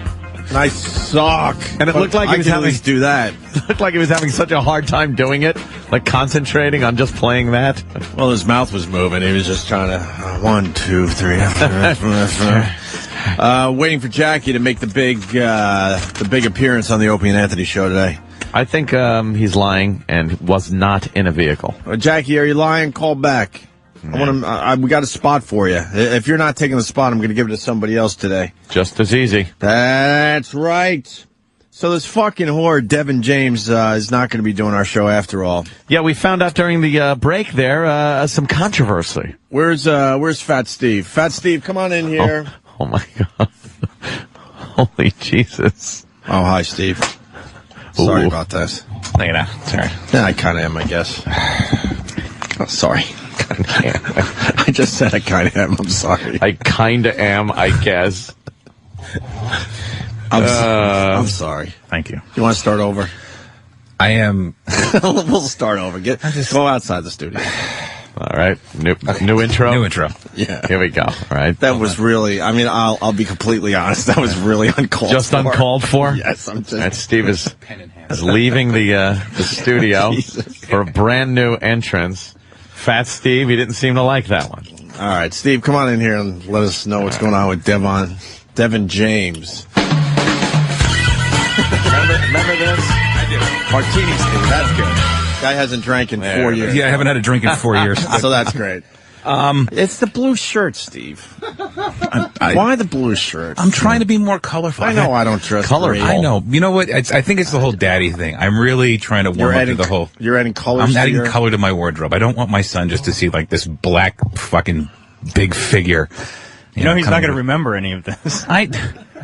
He's not even born Bear yet. with me. This is my first son. I'm looking very much forward to it, and I'm just It's fine. All right. Anyway. He can't see yet. I know. I mean, he can see inside. Of course he can't. He's in my wife's stomach. He's seeing blobby stuff. He's seeing blobby stuff right now. How old are you?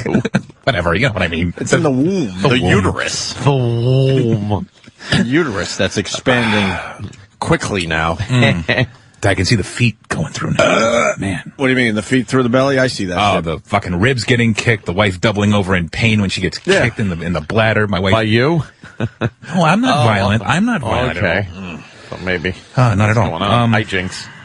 So, what happened with Devin James? We had the big interview. Yeah. And, whatwouldTylerDurden.com there was promoting the big interview with us. And what happened? Was confirmed. I spoke to her husband yesterday morning. There was a back and forth because I guess one of the first radio interviews they did was with Bubba, either yesterday or the day before, and Bubba told them that he wanted the exclusive and not to do any other radio shows. Now, I called the husband. He's the boss of them? Exactly.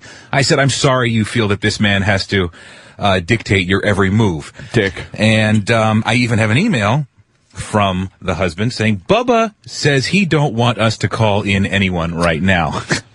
Exactly. Proper. Now, after I received this email, I got on the phone. I said, you're making a huge mistake because no one's going to give a shit about you in a couple days.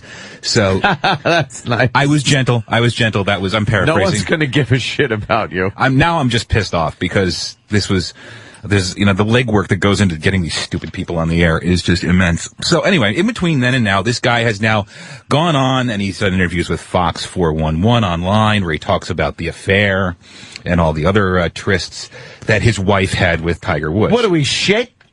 So he was on Bubba's show again at 10:15 yesterday morning, and Bubba was taking pride in the fact that he had the exclusive and that everybody was going to have to go through him to get to these two people. And he has the exclusive on girl number 16? Exactly. Yeah. Big Who fucking deal. Gives a shit. Are you kidding me? Look, honestly, we took that like, all right, if they want to talk, we'll get this fucking whore on the air and have her fucking babble about sucking Tiger's cock. Exactly. Take it or leave it. Yeah, again, like Opie said, it's chick number fucking 17. Or whatever. Cares. Yeah. So they've now hired a representative to handle all of the media requests, and I've tried to get him on the phone explaining, listen, we just need a little bit of clarity as to what's going on. Would you mind coming on the air for a few minutes and explaining the situation, since I'm not going to apparently get these two on the phone? He said, no, I don't want to talk on the air. I said, no, just very pleasant conversation, just explaining what you can at this point. He said, what I'll tell you off the air is that we're trying to retrieve old text messages from her old cell phone and some more info from a corroborating witness. Why didn't she come out when everyone else did, when it was really hot? Very good question. And I don't know the answer to that one. And we'll never get the answer, will we? Exactly, because, Can we talk to the boyfriend? No. And just find out, like how he feels to have a fouled fucking chick like that? That Tiger just fouled? The husband is not picking up the cell phone. The wife isn't picking up the cell phone, but it's listed on their website. Where are they from? They're from Tampa, St. Pete area. Mm-hmm. So Bubba's very popular in that area. Oh, is he? Yeah. So that, combined with the fact that he's apparently dictating their PR moves. Means that they don't do any of the radio shows. Have fun with it, whatever. Yeah, whatever. Gives a shit. It wasn't a big scoop or anything. It was just whatever. If any of the other Tiger Woods whores want to talk to us, just give us a call. We'll talk to you. Yeah. We'll have the exclusive on girl number 25. When she pops up. Yeah, we'll cuddle you and fucking suck on your tit for a while and fucking send you on your way. Legwork. What? What happened? Do some more legwork. All right. So we don't have that happening today. Whatever. Fucker. Whatever. We got fucker. We got this nice little story about a housing project, Playground. I think I might have heard this on the way in. This is a great little story, actually. Yes. Check it out. How was school? Say no to jail, right? No to jail. Ephraim Benton looks forward to playing with his 6-year-old daughter after school, but he's ashamed of where she plays. You can still see the imprints a little bit. It says jail up here. This is like jail right here. Like so that's what they're trying to say. Like, my daughter. daughter's in jail behind bars, and that's what they were trying to say. Children who live in the Tompkins housing project in Bed-Stuy have been getting mixed messages between playtime and jail time. The maker of this playground had the word jail written next to the slide and a bridge that looks like bars on an actual jail. Because some people might think, oh, that's nice, I want to be a thug, and then end up going into the wrong things. And that isn't very appropriate. Why? What's going on? What happened? It's a playground with a slide and a bridge, and then you know how you got a little clubhouse area in the playground, in the middle. Yeah, in the middle, and then you go down the slides from that area. Yeah. Well, the middle place, the little hideout in the playground, says jail over it, and it's got a little jailhouse door and little bars on the windows. So what's the big deal? I know. We played jail growing up. You find a little area and like, okay, you're in jail for a while. We're going to go fucking... You play cops and robbers. Yeah, exactly. So what's the big deal? I guess the problem is that probably in this housing project, everyone really is in jail or has been to jail. So who are they blaming the sign on? And it hits close to home probably because I bet a lot of baby daddies are in jail. Oh, absolutely. And so it's insensitive because it hits so close to home. Who fucking Meanwhile, wrote the sign? It should be a who cares sort of a thing. And the fact that they're bringing attention to it is the real problem. That makes it a bigger story. I was running the streets, doing some things that I shouldn't have been doing. Yeah, see? But at the age of 16, I ended up getting locked up. Benson himself spent time in jail as a teenager and has since changed his life. He's an actor who was in the hit movie Precious, and he's devoted his life to giving back to the youth of his community. We're not trying to put this image out there no more. We're trying to put images of smart, intelligent young men, that have bright futures and want to change their lives. He's not devoting his life. He's just in between acting gigs. He doesn't have another acting gig, so he's like, I might as well fucking stay close to home and see if I could do a little sweeping or something. Sling some dope. Then what? They're just going to put college over it? Just paint over it and put college spelt wrong? Some fraternity symbols or whatever. Yeah. Come on, it's good training. I still don't understand what the big deal is. I don't understand why the media is doing a 3-part fucking series on this. There's still more audio. What are they? What is this story? It's a non-story. They're upset. They think it sends a bad message to the kids that the jail is like playtime. Mm-hmm. I think it looks like it's a fun thing to do to go to jail. It shouldn't be part of a child growing up in the projects to see jail on their playground. They should see it where they normally see it when their mother smuggles in some fucking coke in her twat to the baby daddy. But the media just trying to make something out of this is even worse. Like this is from the Daily News. The Daily News? What are they doing? And it says here, where'd it go now?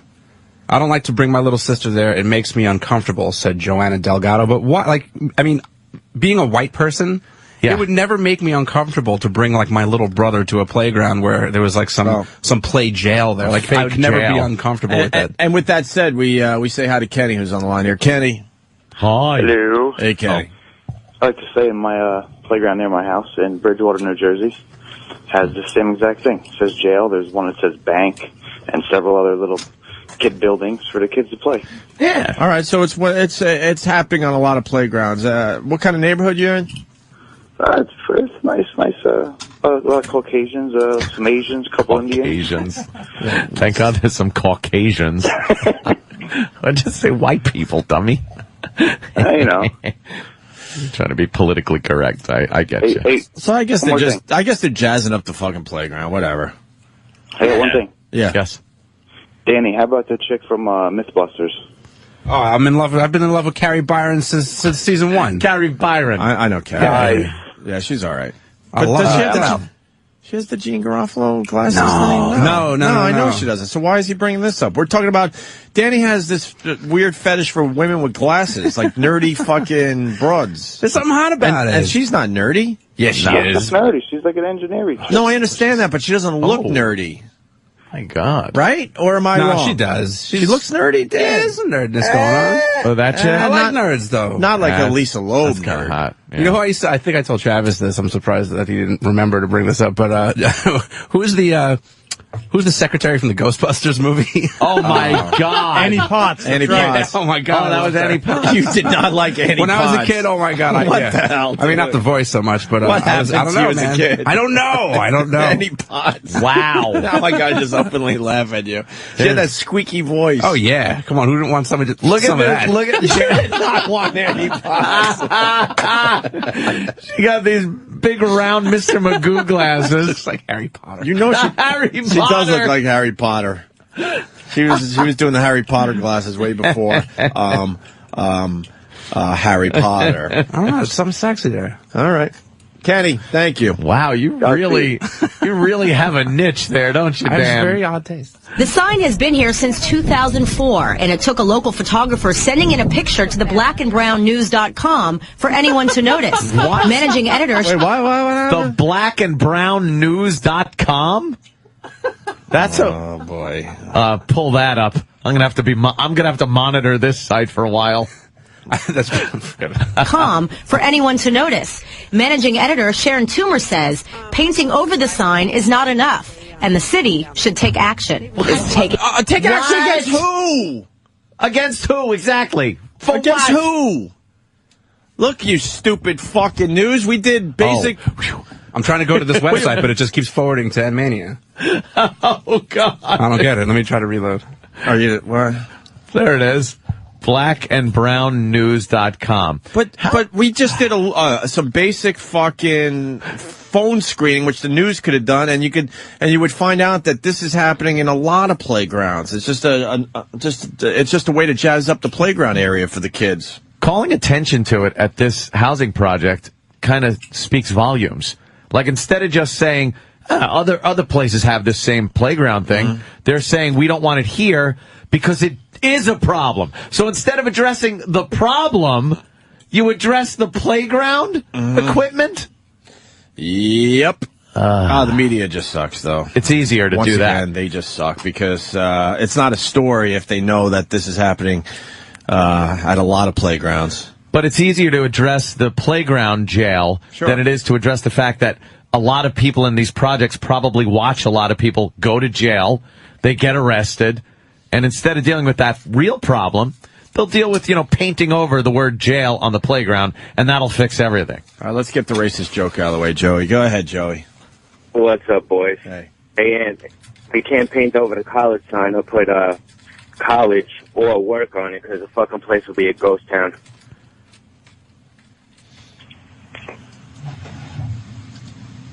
That make you feel good? Just waiting for the hang-up. Oh, Jesus, Danny. I'm not even repeating that. And the city should take action. Is taking it down and replacing it with something that's far more suitable for children, castles, whatever it is that children play, but not jail, not encourage this possible future of jail. Instead, these kids have much bigger goals for their lives. Do they? I'm going to be a football player because I want to show people just because you lived in the hood, you could do something that you want. Yeah. All right, that is the dumbest fucking clip to play because that dream is a 1 in a billion shot. How about you go to school to not be a football player and maybe be like, an engineer? But to be a football player, he has to make sure he does well in school to get into a good college to possibly have a chance at the NFL. Yeah. Problem is, I mean, even if you do make it to the NFL, the average fucking career is, I don't know. What is the average career these days? I think it's like 3 years, something like that. 2 months. It's ridiculous how short of a career you have if you make it to the NFL. Let's go to John in Mobile, Alabama. Aw, damn. Oh, and hey, you got a little following down here. Thank you, sir. Look, they got the little fake bank building so they can practice robbing it. All right. I knew that was coming. Maybe a little grocery store, Yeah, a little convenience store. That's it. Very good. With security cameras. Wonderful. Thank you, sir. All right. Thank you, sir. And a lot of people saying that their playgrounds have stuff like this, too. Yeah. No big fucking deal. Let's go to Tom in Mount Vernon. Cops Tom. and robbers. Tom. Good morning, boys. Good morning. How are you? Yeah, I'm an elementary phys ed teacher down here. In an inner city environment. I play a game called Jail Ball in my class. Jail So Ball. I set up a little jail. This is correct. And what is that? it's a dodgeball type game, but when you get out, you go to a jail that I've built with cones in each side of the gym. Rather than sit out on the side and watch, you sit in a jail and you watch. Yeah, I kind of remember doing something similar to that in school. Are there any rapes in your jail when the kids are out and have to go to jail? Any shankings?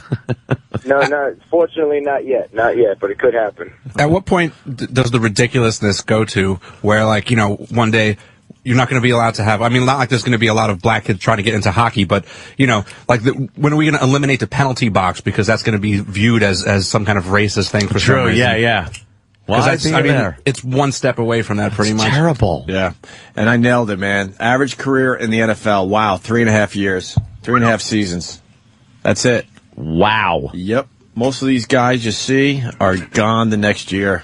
And that's average, so. The average. So a lot of them a lot of the guys are lower than that. Oh, yeah, way lower.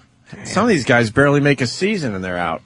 Oh, yeah. And they're bitter gym teachers is what they turn into. Let's go to Jamie in Buffalo. Jamie, go ahead.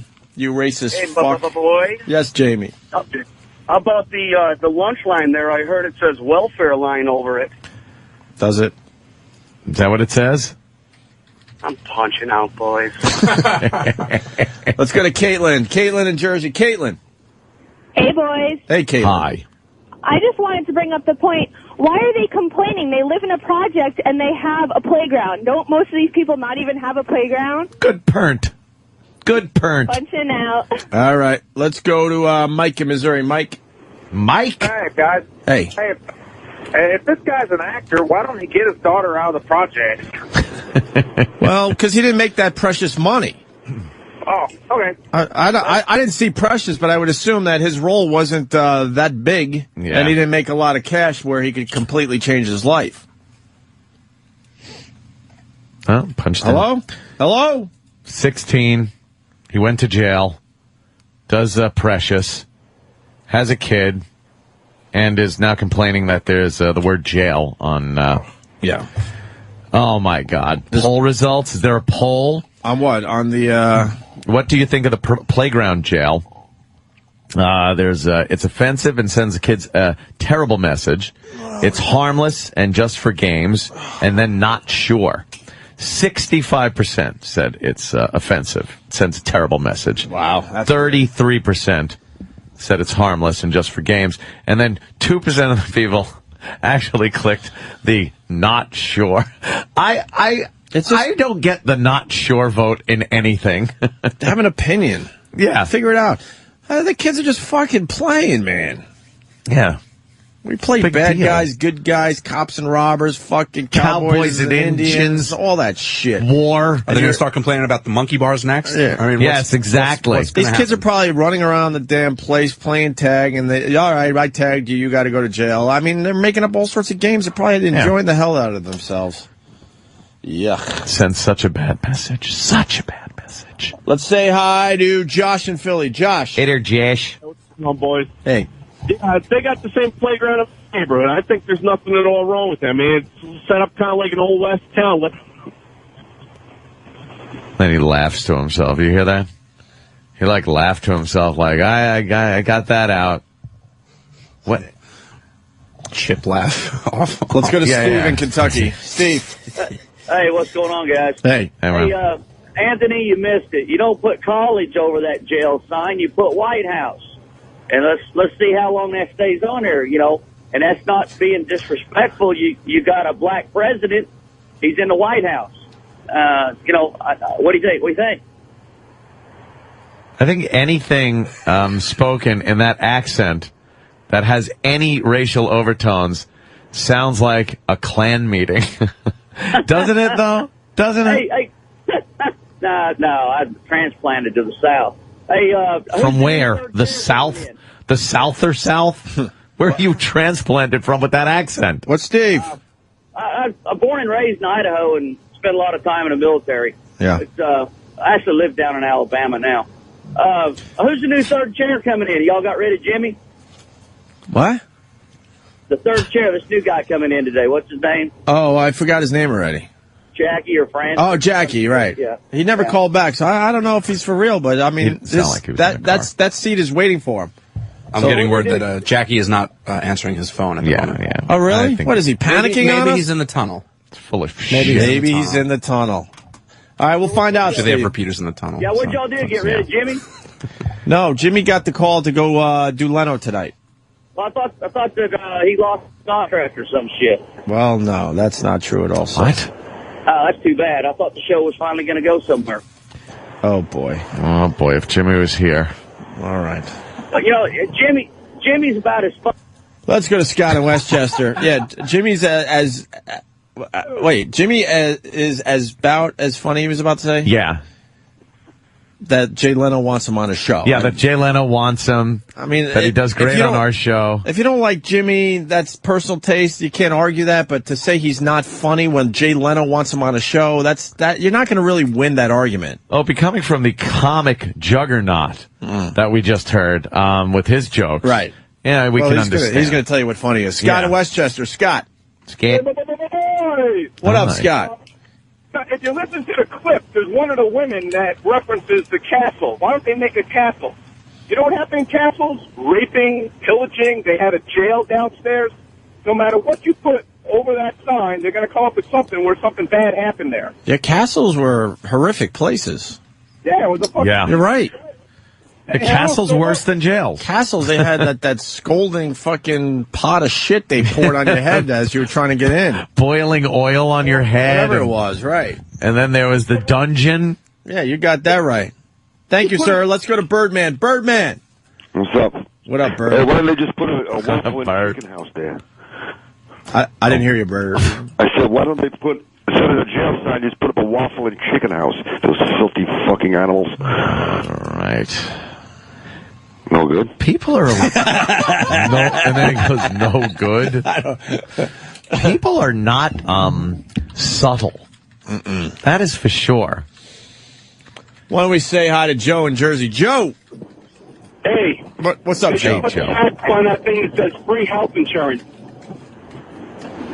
All right, tying into the tying into the whole health insurance thing, healthcare reform. Good. Wow, why all the anger today out there? And it's not even subtle. There's a cleverness to this, you know. I don't think the line that Quentin Tarantino spoke in Pulp Fiction should be put over there either. You think that would be a problem? I think that would be a bigger problem than jail. Do you see a sign on my fucking playground that says jail? That just says jail, yeah. God damn. People are terrible. Why don't we say hi to Rob in Garden City? Rob. Hey there, Rob. A lot of ugliness coming out right now. It really is. What's up, Rob? Yeah, I think the news missed the Culp 45 stand set up next to the jailhouse. I think they should be more concerned with that than the little playhouse, you know? I just realized, I'm really realizing how unfunny, blatant racism is.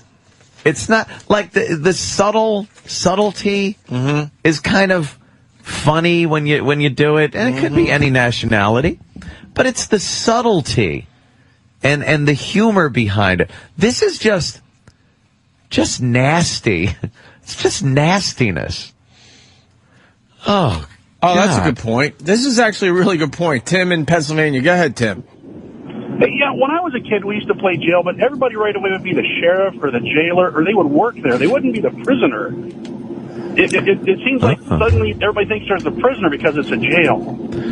Yeah, how come they're not like jail, the guards? I'm sure. Or warden. I'm sure. I'm sure if you're playing jail in that playground, some of the people are playing fucking warden and all that crap too. Yeah, and then they're taking turns and all that. Just let the kids do their stupid thing. Exactly. Thank you, sir. They should know it's just make-believe because they could leave at any time. Yeah, exactly. You just walk out. You don't have to sit before a little kid parole board. A little kid going for arraignment in the morning. Give him a bologna sandwich. God damn, this healthcare thing is fucking happening, huh? Oh, my God. By the day. And we never played the Like Christmas clip. And that Joe Biden, did he apologize for the big fucking deal comment? I don't know. Apparently, it is a big fucking deal, so I don't think he had to. I'm surprised that he hasn't apologized yet. Oh. I don't think he should or anything like that, either. but I think society needs an apology. He's just an scapegoat. I worry day to day, honestly, I really do, because I pray to make sure my child and my wife don't get sick, because if they go to the hospital, we're looking at a couple of thousands. Blythe is diabetic and says affording the medicine alone is a struggle. That's a lot of money. Go to coming out of Liberty. my family's pocket. Blythe says he's overjoyed the House passed a healthcare reform bill. It's going to be like Christmas. You know your first Christmas when you want that Barbie doll. So yeah, it's just going to be like Christmas. Barbie doll. It's going to be great. You know, worries, you know, the bills, we can go ahead and pay our copay and be all right.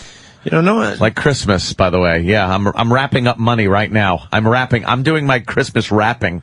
Anyone else, did anyone bring to the discussion that having like healthcare for everybody also makes people kind of lazy? No, I mean lazy as far as their health goes. Yeah, probably. I mean, when I didn't have health insurance for, I don't even know, at least 10 or 12 years of my adult life. Yeah. I was fucking paranoid, and I took care of myself because I'm like, fuck, if I get sick, You're fucked. fucked. You're fucked. So now with everybody having health care, do you think people like, and they start, you know what I mean? Yeah. Do we get does it affect society? Does the society get a little unhealthy? Knowing they got protection? That they can just... There's something to be said about not having health care, man. You fucking stayed out of a lot of shit. Yeah. There's a fight going on in a bar, you're not jumping in anymore because you're like, look, if I get my face smashed up, I got to pay for this shit. Can't afford it. Yeah. Has that been thrown in the discussion? I haven't heard that one yet, but I don't doubt it. I'm not saying that's a reason not to have some kind of healthcare reform, but I'm wondering because I know in my dumb life it kept me healthier, or at least I tried. I definitely don't like the sound of that though. The whole Christmas thing. It's that entitlement, you know. Guy's like, well, yeah, where's mine's? Mm-hmm. Well, his is coming from mine's. Mm-hmm. And, yeah, like, everyone's talking about this. It's going to be great. Everyone's getting health care. People now to 27 years old, I guess, you're able to have health care under your parents' plan. And where's the money coming from? The money. And then they talk about how it's saving and cutting the deficit by trillions of dollars. How do you give something to people for free, still have to pay the people that are doing the service, yet it's making money? I don't know. I don't get that. Well, that's the problem there. Well, they're now that it's signed, they're gonna figure all that out as they learn about what this bill is. You know, they're gonna learn about it now. Yeah, sign it into law first, and then figure out how it works. And no one knows how it works, by the way. You know how these bills are. There's a stack of papers 2 feet high that they get interns to read for them, the members of Congress. That's all. Yeah, and they give them kind of the glazed over version of it. And they go, oh, yeah, that sounds good. I'll sign that. It's all bullshit in the end. The politicians are all just ridiculous. But now the Republicans are going to try to stall the whole thing by adding in. They can't filibuster, but they can add in an unlimited amount of little amendments to this thing. So they're going to try to tie it up by doing that, throwing in all kinds of things. That's good. As the people sit around waiting. And nothing gets done. Waiting as the people that are supposed to represent us are fucking playing games with each other. Yeah. And I say with each other, both sides suck. Oh, yeah. They both suck. I've had it with all of them. Absolutely. I'll just go with the side that doesn't take as much of my money. That's all. Because at this point, you just got to be out for yourself. No! We're part of a society. Society. It takes the village. Mm-hmm. You hear about the MTA here in New York? They're broke. Well, they're broke for no reason. So they're fucking cutting all sorts of shit. Yeah, cutting out bus lines and trains and subway raising lines. the rates. The W and the V subways are no more. Oh, Changes to a bunch of bus lines. Good. Again, less buses on the road to be in my way. I don't care. Really? That means more cabs. Think about it. Those people got to be fucking moved around somehow. MTA approves massive service cuts, and man, people are fucking pissed. About 110 bus routes will be eliminated or reduced, and the W and V lines will vanish after the MTA board approves a massive slew of service cuts today. This city is just in a fucking weird place, man. How many ushering in longer wait times and less options for millions of strap hangers. Mismanagement of the MTV for many, many years, and now they're for the MTA and that too. Yeah, no kidding. MTV blew it too, and now the people have to suffer because the MTA all these years were being mismanaged. How many people in management are getting the boot? Yeah, that's a great question. Yeah, Mayor Bloomberg said we haven't seen anything yet. The painful service cuts approved 11-2 by the agency's board are only part of a package that will close half of the MTA's $750 million budget gap in 2010. And the board sits there. A budget gap of $750 million. And the politicians, it doesn't start with Bloomberg. This started a long fucking time ago. Everyone knew the MTA was mismanaged and all that. And the politicians, I don't know, maybe they have their hands tied behind their back, but they did nothing about it. So it got to a point where there's a budget gap of $750 million. How is that fucking possible? How does public transportation in New York City go broke? Mm-hmm. It's not like you decided to open up a Subway in Des Moines. You know, it's New York City. As far as businesses go, I would assume that running a toll would be the greatest business ever. You don't fucking fix the roads. All you do is put a board up and go, okay, you got to pay me. How do you lose money doing that? How do you lose money? I know that's simplifying it, but how do you lose money? Yeah. Oh, here's another car, put the board down, pay me. What do you need? You can't go through. You don't need anything. Oh, you paid me? Okay, now you all right, may pass. Lift up the board. You're allowed to go. Ooh, we have another customer. Customers all fucking day long. All day. You shall not pass. Customers all day long. And there's a $750 million budget gap. How do you lose that? The agency, how much does that board cost? I don't know. Build one bridge. The bridge has been there since we were kids. Forever. They barely do any repairs on it. A couple potholes are taken care of every once in a while. And people are just lined up for hours every fucking day. And you're losing money? To pay money. Just to pay them money. And no one wants to tackle this? The agency still has to work on nearly $400 million in cost savings by the end of the year. They're losing money. This is just the beginning, Bloomberg said today. The next round, I would think, would be much worse. So save your anger for the next round. Just say thank you that it isn't any worse with this one, he added. Well, that's great. He's asking for a thank you. Yeah, we have a great mayor. He's going to take care of the real issues facing this city. Yeah. The real issues. Your fucking people can't get to work anymore, Mayor. What are you going to do about it? What are you going to do about it? Probably close down another road and put some picnic tables on it. Right. Well, what they're going to do is try to get more money out of our pockets to fucking, pay for this mismanagement. That's what they're going to do. Yeah, they said the rate hikes, which was supposed to go in effect later on, they might push them back and enact them a little sooner than they expected. Yeah. Let's see. He also says not raising fares in 2010. Those service cuts paired with reductions in paratransit service, more than 1,000 layoffs, and the elimination of free student Metro cards will save about $375 million of the overall gap. About 34 total bus lines will be eliminated. Wow. Dozens more will have routes shortened, hours cut, or be revised. In all, that means the MTA is a complete disaster. Yeah.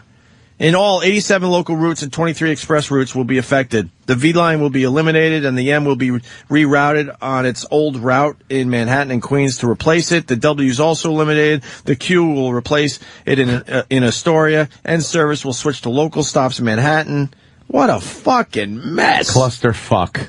But meanwhile, I bet I can go to the corner, and if I go downstairs into the subway, there's going to be a token booth attendant, which is probably one of the most outdated jobs in the entire MTA, and I wonder how many they employ citywide. It's got to be a significant number considering that fire them. Some of these guys have been there, I'm sure, for 5, 10, 15 years, so they're making they're maxing out in whatever pay scale they're at. And then you have subway conductors in the middle of the train. That's another holdover job from the 1800s. Like nobody needs these people. Right. I think that we could write I have a phone with a touchscreen, that I could take around with me everywhere I go and go to Google and stuff. I'm pretty sure we could figure out how to make doors open open and close without the need for a human being to be paid to do so. You ever go to like certain airports or the monorail and you just hear, Please keep your hands away from the door as they close. Please take a seat and enjoy the ride. You don't need real people there anymore on public transportation. We've actually started using cars without any conductors at all. Really? And people don't like that because what if something happens? What if somebody stabs somebody on the subway? There's no human in charge. And you pick up a phone and say, you do exactly what the conductor would have done. I'm not disagreeing with you. I'm just saying that they're slowly, Is this guy a medical technician or a cop? It's a fucking conductor. Yeah. I've watched them, because sometimes you'll be in that car where the conductor is, and sometimes like in the summer they'll leave that door open to get air in there. Yeah, they don't do a thing. No, they just stand there and they just press their dumb little buttons. All you have to do is go to other cities and you realize there's something horribly wrong because other cities have brand new fucking systems, automated. Yeah, it's fantastic. They're beautiful, they're clean, and we have for the most part the same shitty subway trains. They have a few here and there. I mean, they just replaced the same old shit. Yeah, the 7 line. They just got rid of those cars only a few years ago, and those were like some of almost like not the original cars, but I mean they were pretty close to it. They had fucking 80s graffiti still on them. So they can't even put money back into the system to update. Oh no, they're spending tens of billions of dollars on that 2nd Avenue subway. That's never going to happen. What the fuck? Yeah, let's put that on hold. The city's been running just fine without a 2nd Avenue subway line for the last 100 years. How about we just put that project on hold and wake up the token booth clerk that I used to see every day at 57th and 7th, wake him up from his fucking nap and fire his ass. How about we do that first before we start wasting money on a 2nd Avenue? People are outraged. They had some kind of town hall meeting and it was getting fucking ugly. Heated. And where's the mayor? Mayor Bloomberg, where are you today, buddy? Where are you? You got some silly fucking hard hat on and a dumb shovel? What are you doing today? A shiny shovel breaking What are you doing ground? today with your silly shiny shovel? Or you're throwing out the first pitch for opening day? That's nice. But guess what? People don't know how to get to work anymore. Are you hiding? Are you down in the Caribbean? Where are you today, sir? Where are you? Asking for thank yous. Yeah, where are you? Service. That's what he's doing. Yeah, he said, thank God it's not worse. Really? Where are you, sir? What if they were cutting service on the train he takes to City Hall? Yeah, why don't they cut that one out? You don't fucking take trains. Maybe every once in a while to make it look good. Guy's not fucking taking trains like he does. And he rides his little bicycle, too. Yeah. Where are you? The people need you. It's time to fucking do your job. He's a disaster. He was elected on the whole basis that he's a fantastic businessman. That's the only reason he was elected is he's rich and he's a fantastic businessman and he'll be able to run the city, the business of the city, and have it make money or not lose as much money. Right. And it's been a catastrophe financially. So why the fuck is he there? The whole thing is a joke, man. Fucking joke, isn't it? It really is. That's why I can't be bothered with this fucking politics.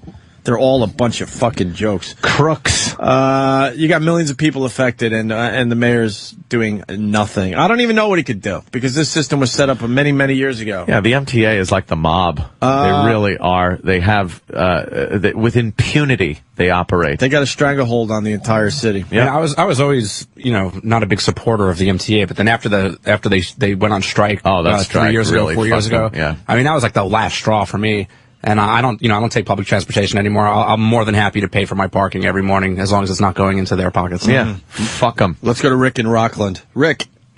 Morning, boys. Before I get to my point, I wanted to tell Anthony that I just purchased a DeLorean yesterday.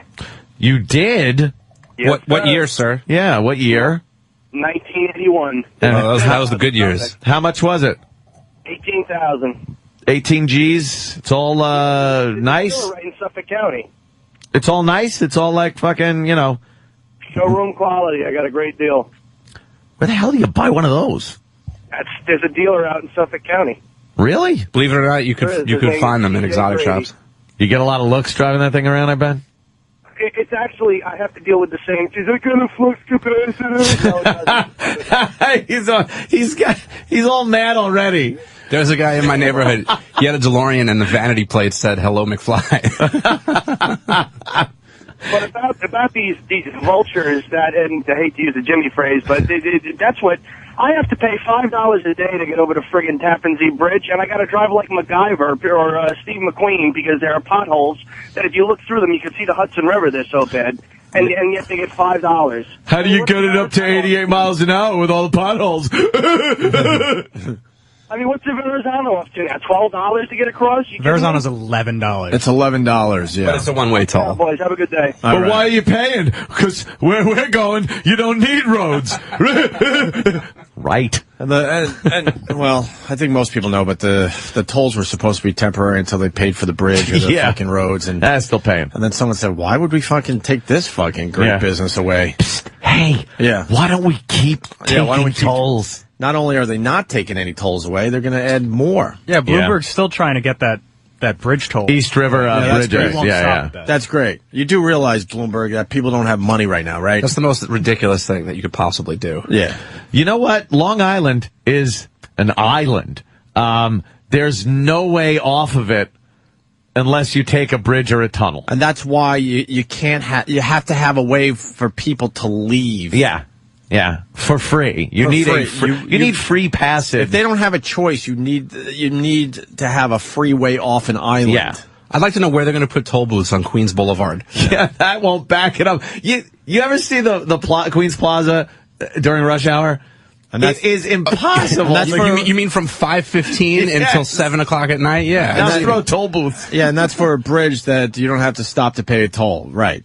Yeah. It's supposed to be just flowing traffic. Now let's get tolls there. Sometimes I idle over that bridge in the morning coming to the office here at, 4 something in the morning. I mean, it's not conducive to New York traffic to put toll booths on the East River crossing. Let's go to Mike in New York. Mike. Hey, I know a guy that works for the MTA, and he sat on a bridge, and it wasn't even busy, and they made 50 grand. He estimated about 50 grand in 1 hour. It wasn't even busy, and that's only one bridge. Holy shit! They're all this money? They're raking in money. How many bridges do they have? 7 and 3 or 4. I guess if you want to get out for free, you better swim for it. Look, man. I mean, like I said, it's got to be the easiest business ever to set up. Yeah. I mean, there's really not much overhead. There really isn't much overhead. You Yeah. built this shit a long time ago, and you patch it up every once in a while, and you get a few engineers for the fucking buses and subways, and that's it. I just want to build a toll booth on a road.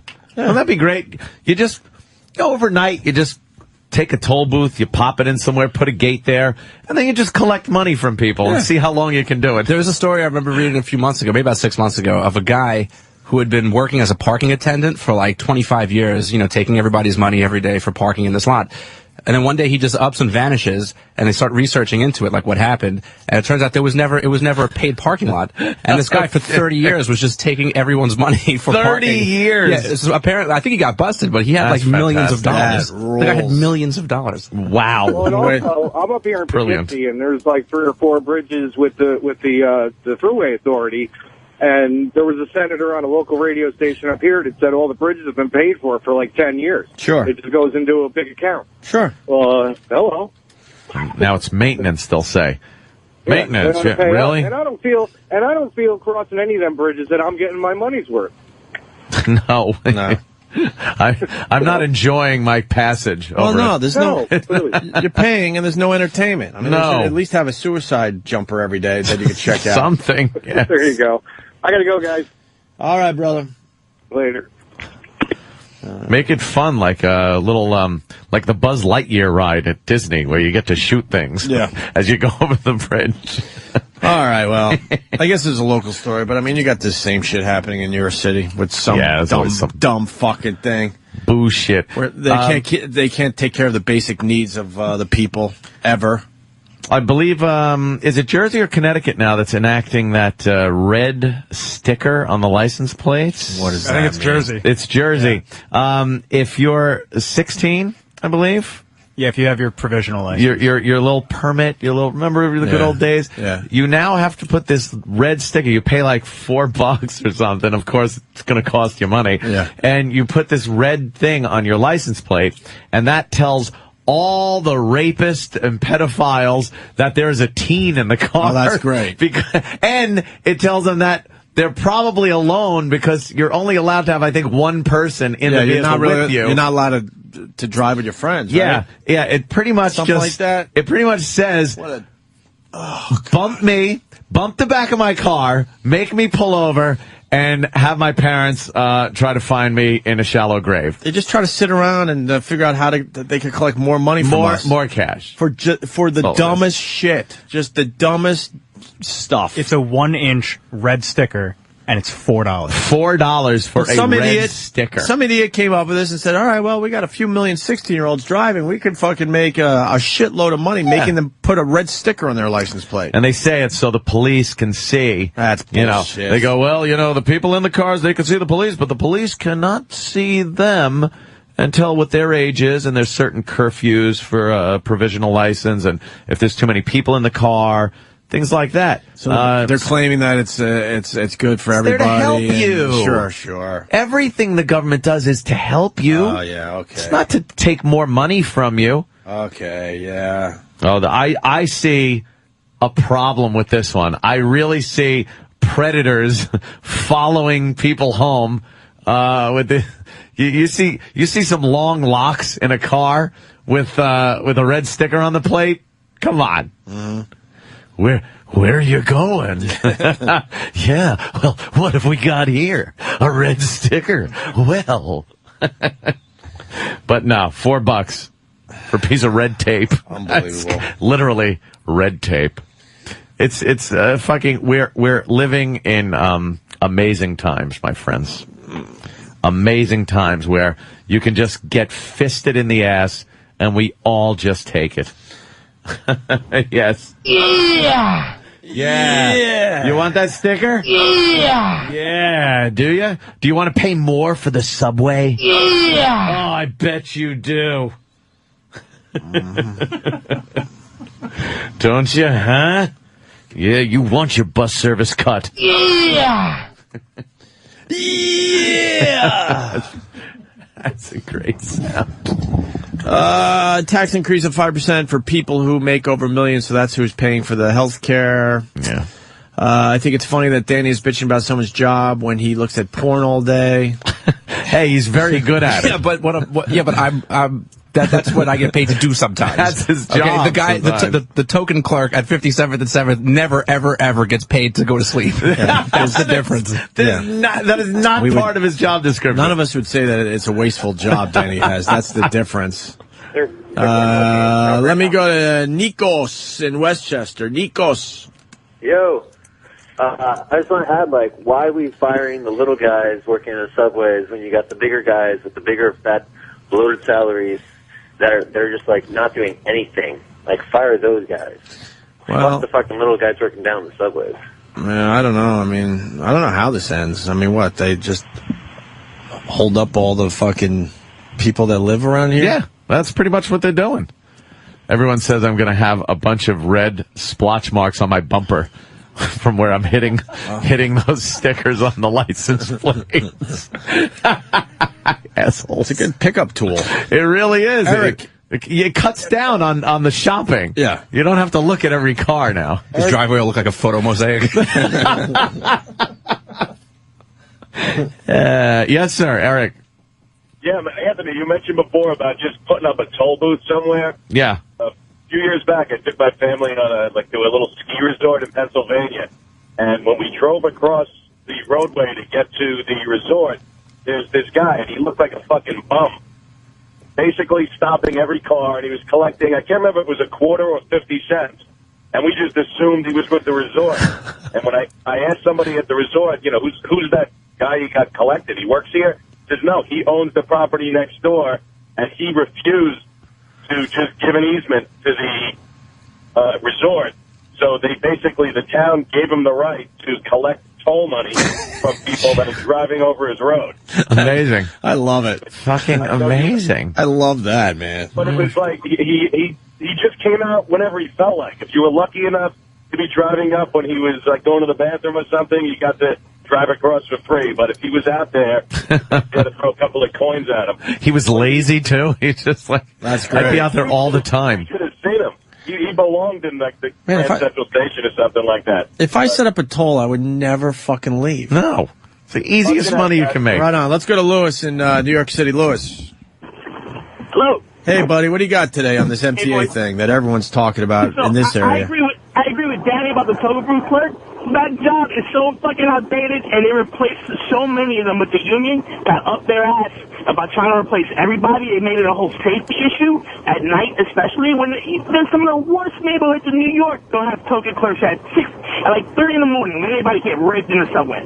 How is that a safety issue when you can't even get one of those fucking guys out there, especially when you want to hit him in the fucking face? I did everything to try to get one of those toll guys out of his booth, and man, he wouldn't budge. Calling him every name, giving him every fucking gesture I can. I'm like, come out here now. I like when you go up to the token clerk, and to get in New York, it's a Metro card, and then they don't even look at you, and they just point and they just go use the machine. Point at the machine. It's like, well, then what the fuck are you doing? Right. Just put a cardboard cutout in there pointing to the machine. And that's why I lost my fucking mind, because I hear the subway coming in, and I was in a major hurry, and the line for the machines were really long. So I go up there like, hey, I just need one ride. I had my money. Very easy, and he just points. I'm like, could you do me a favor? One lousy favor. I'm asking for a favor today. He could give a flying fuck. Then I lost my mind. It's the famous story where I start punching the fucking booth and saying everything I can to get the guy out of the booth so I can strangle him. Well, you got arrested for that. Well, I didn't care at the time. I was enraged that the guy, like Danny said, I'm like, then why are you here?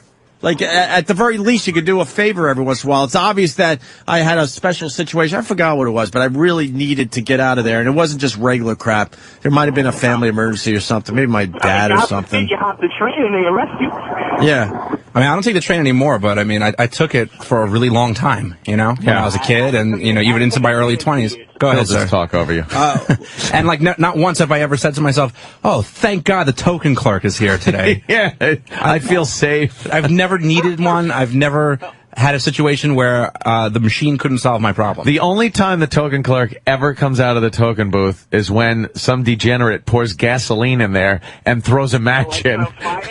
Yeah, then they get out. Like that movie Money Train? Yeah. No, but I disagree about the conductor.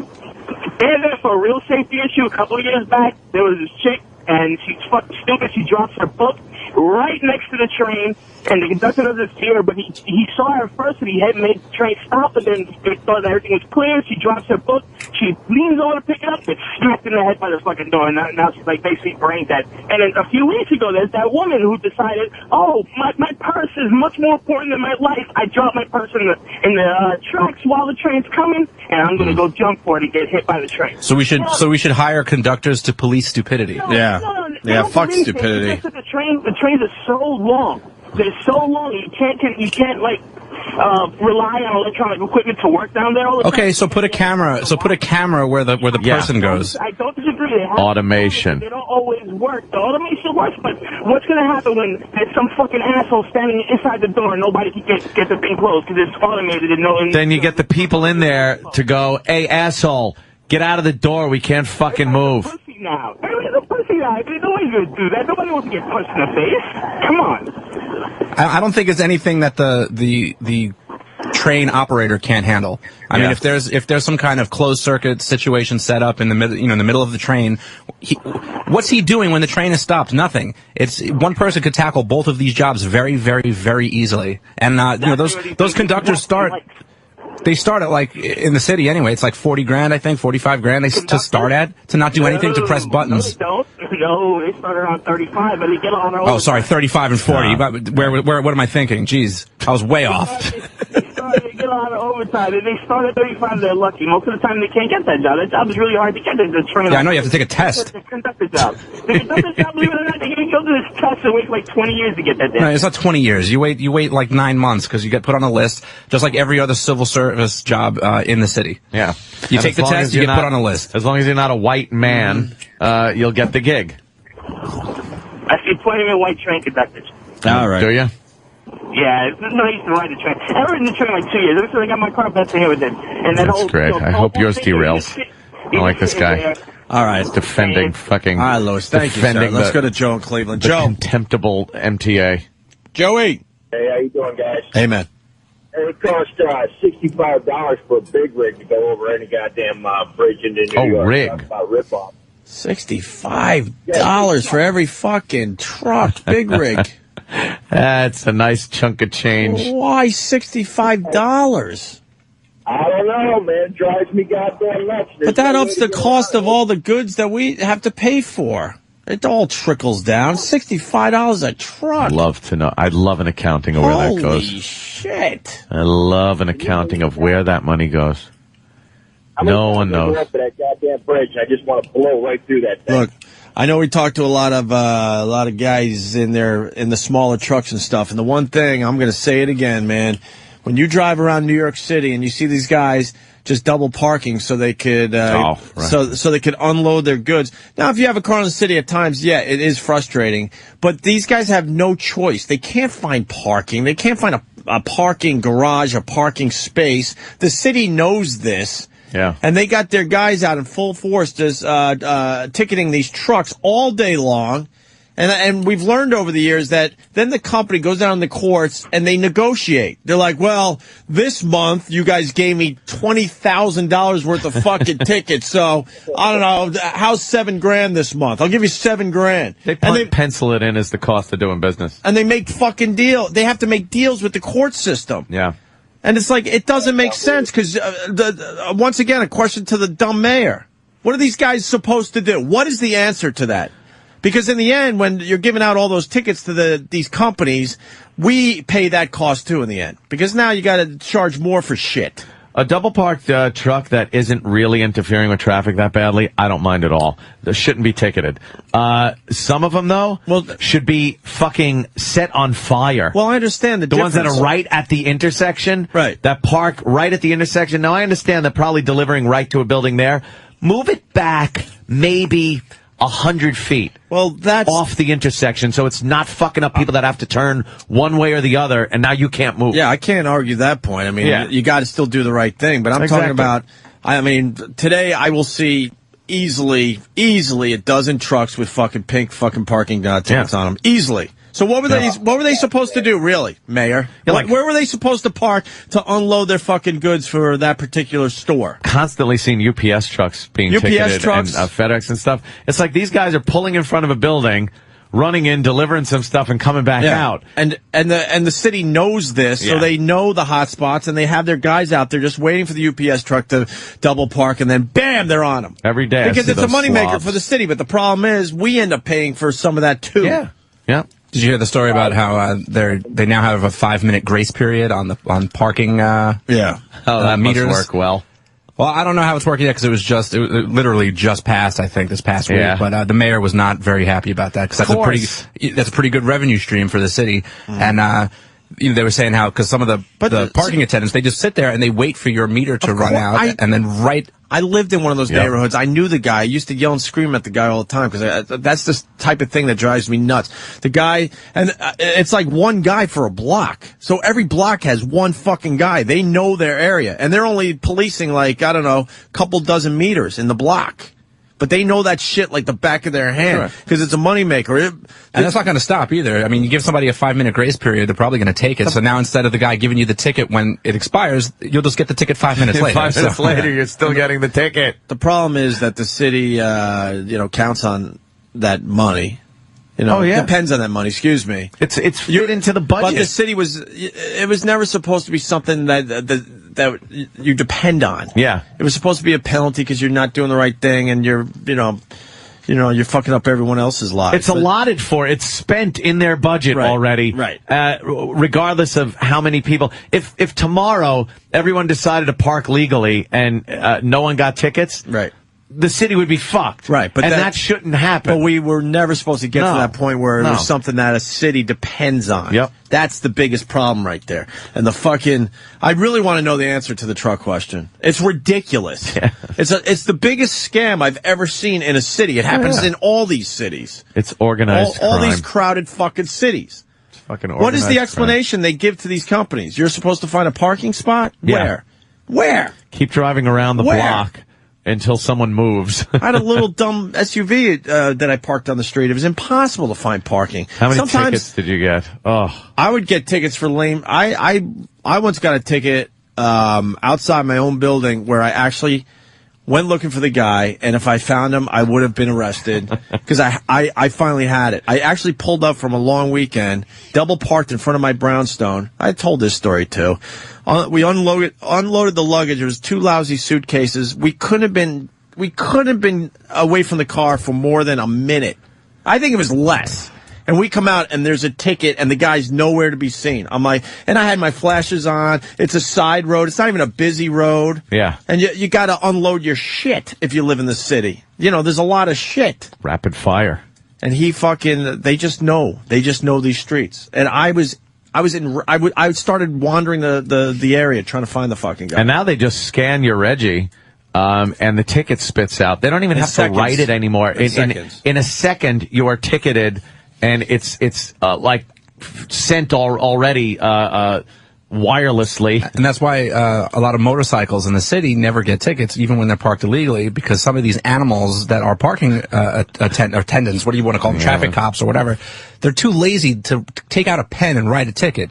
So there's no scannable registration. So they just go, oh, just get somebody else, and they just move on. Yeah, now they won't even write a ticket. You know, one time, I mean, and there's tickets for everything too. And like, you know, like Opie was saying, you try to do the right thing and you get ticketed anyway. My front plate had, like, the screws had come out and the plate fell off. And I had to get into work. So I took the plate and I threw it in my windshield.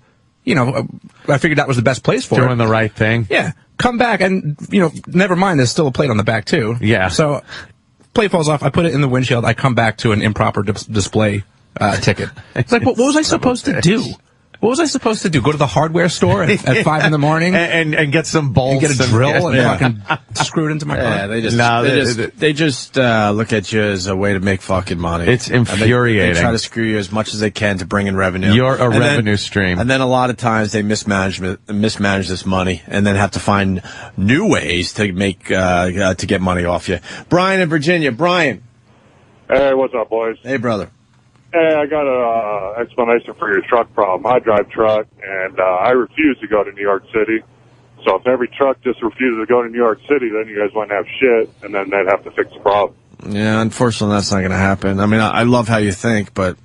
Well, that's the only way it's going to fix the problem. I understand. If you guys don't have anything, then they're forced to do something about it. Well, you guys will always get trucks there because people, you know, want the money to get paid to go there. But I don't want to pay to go there. Fuck that. All the toll. You need $250 just to go into the city. It's ridiculous. Someone is saying like a tour bus. Thank you, sir. I got to move on to this other guy because he's got. Listen to this. Wayne in Texas. Wayne. Hey man, what's up? Hey brother. For us to, as an artist, drive on a tour bus with a trailer full of gear to get into New York City is $60 to come either down the tunnel or over the bridge, and then $300 to park in Manhattan. $300. How is that for justified? 12 hours. How is that justified? It's just ridiculous. I mean, it's ridiculous. This is why half the artists, we all sit over there in Secaucus, you know, right off Route 3 there, and wait for the very last minute to go into the city because it's ridiculous. There was one time I was sitting down at the cabin, so we wouldn't have to pay for parking, and there's, you know, semi after semi just surrounding that area. Yeah. And I asked the little lady there if I could just run up to McDonald's to get something to eat. She goes, yeah, no problem. Came back, 2 tickets on the tour bus. Aye, nigh. $110. Yeah. Yeah, but you guys, did you hear that it started as a New Orleans accent and then went into an Australian accent? Then he's Aussie. No, it's an Australian accent. Yeah. All right, I heard a little New Orleans, too, in there for a while. Actually, I actually know you guys from Pugs and Kelly. Oh, right on. Great, you cunt. They got kicked off the radio, too, huh? Yeah. Yeah, Pugs is back on. I don't know what Kelly's doing, but Pugs is doing a little bit. All right. This is Corey on the phone. It's Corey, by the way. Yeah, I've got my sunglasses on. I love it. Right on, brother. Thank you, sir. Let's go to Tony on Long Island. Tony. Hey, guys. Hey, man. Hey, Tony. Tony from Long Island. Okay. I own the delivery company in Manhattan. Got about 20 tickets on my truck, legally double parked, making deliveries. They wouldn't let me re-register my vehicle, so I had to go see the judge. It cost me $75 to park. I walked into this little freaking room. The judge sits down and says, all right, let me see your receipts. So I show him all the delivery receipts. So I had 20 tickets. He made me pay for the last 2. He dismissed every one. He made me pay for the last 2 because he said, well, I spent 10 minutes with you. I gotta charge you something. I mean, the whole system is a joke. I gotta charge you something. Well, they make deals with these guys, and then that's great. Thanks. And then you got guys, they have to miss a few hours of work to go down there to take care of their parking tickets because they were just trying to fucking deliver their goods to begin with. It's such a joke. I fucking hate politicians. And not only that, but they make it so impossible to complain about the cabbies too. Like, who's going to take off of work to go fight a cabbie if you have some complaint? Because that happened to me once. I called 311. Because they put in here locally in New York. That's like everything that's not an emergency can go to 311. So. It always says if you have a problem with this or that, call 311. So this one cab driver just annoyed the piss out of me, and I said, "Fuck it, I'm actually going to do what I'm supposed to do, and call 311 and complain." So I file my complaint, then I get a thing in the mail. It's like if you want to continue with this complaint, you have to show up at a courthouse at this, which day is good for you, and it's all Monday through Friday, middle of the day. And I'm like, I'm not taking off of work to go fuck with some cab driver. Fuck this. You can't just fucking make it easy. Yeah. Let me go to Matthew in Jersey. Matthew. Hi, boys. What's happening? Hey, man. I'm a UPS driver in Brooklyn down in Sunset Park. Okay, I average 4 tickets a day. 4 tickets a day for this UPS driver. 4 tickets a day. Average. Okay? Now, I work on 5th Avenue, which is a 2-lane street, which is all stores. So, I'm allowed a half hour legally by law, a half hour double park and offload my vehicle. Once I double park, the meter maids come over. They don't give me a ticket for double parking. They give me a ticket for obstructing traffic. So it's okay. Yeah, So in other words, they work around any other rules that were set in place. Yeah, well, that's the way they do it. In other words, and then if I go to a next block, if there are 2 people, the other person will give me a ticket.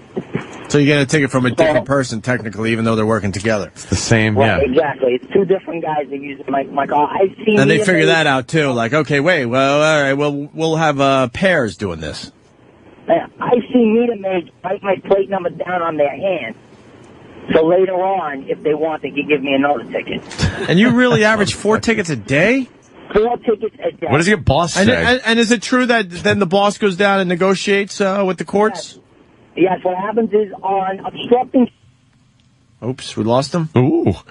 Oh, boy, that's not good. He hit an abutment. Oh, boy, that's not good. I hope he's okay. All right. God love him. We go down this road a lot. I guess we could stop there, even though a lot of people have stories. I got a parking ticket while I was helping some lady get into her car. They don't want to hear anything, those fucking pigs. Those slobs that deal out the tickets.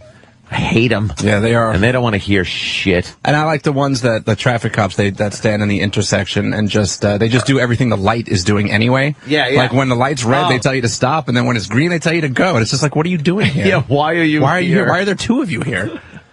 Ladies and gentlemen, Jackie is here. Oh, man. Jackie has arrived. All right. You had to be listening very early on, but this I don't know, this one caller intrigued me, and Jim Norton got the call to go to L.A. to do some Leno.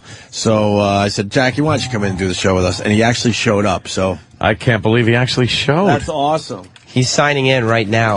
All right. So and then he'll be briskly escorted right up. Yeah, treat him like a star today, will you? We will. I'm going to have the interns make sure he needs any coffee, any water, some breakfast. That sits in Jimmy's seat. Oh, yeah. See, dreams do come true. Dreams do come true. We make your dreams come true on the Opie and Anthony show. That's right. Mm-hmm. I want to do a Twitter bit later called Inspirational Quotes Suck.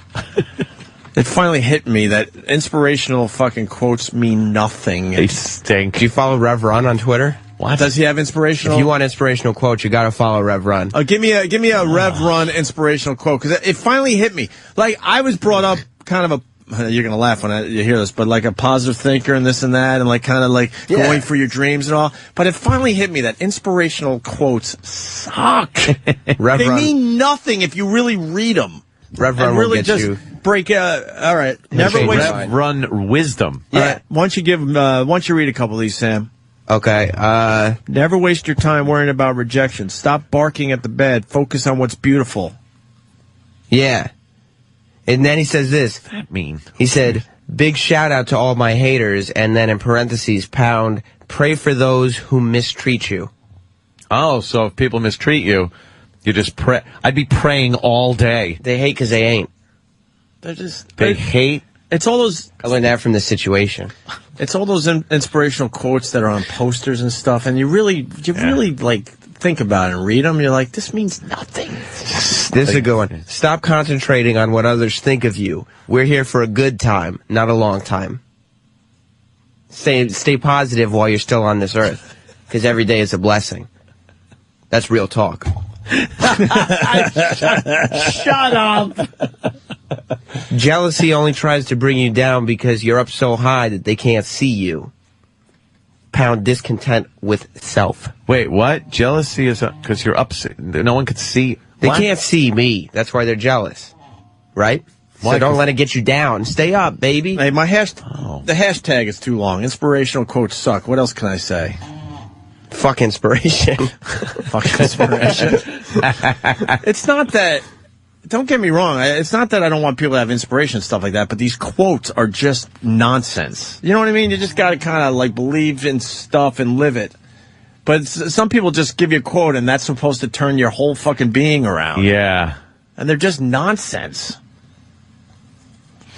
Got another one? Get over past relationships. That was a typo because he retweeted again. Oh, did he? Yeah. Emotional vampires come over, call you, dump their problems on you, and be on their vampire way, saying, please, poof, be gone. Right?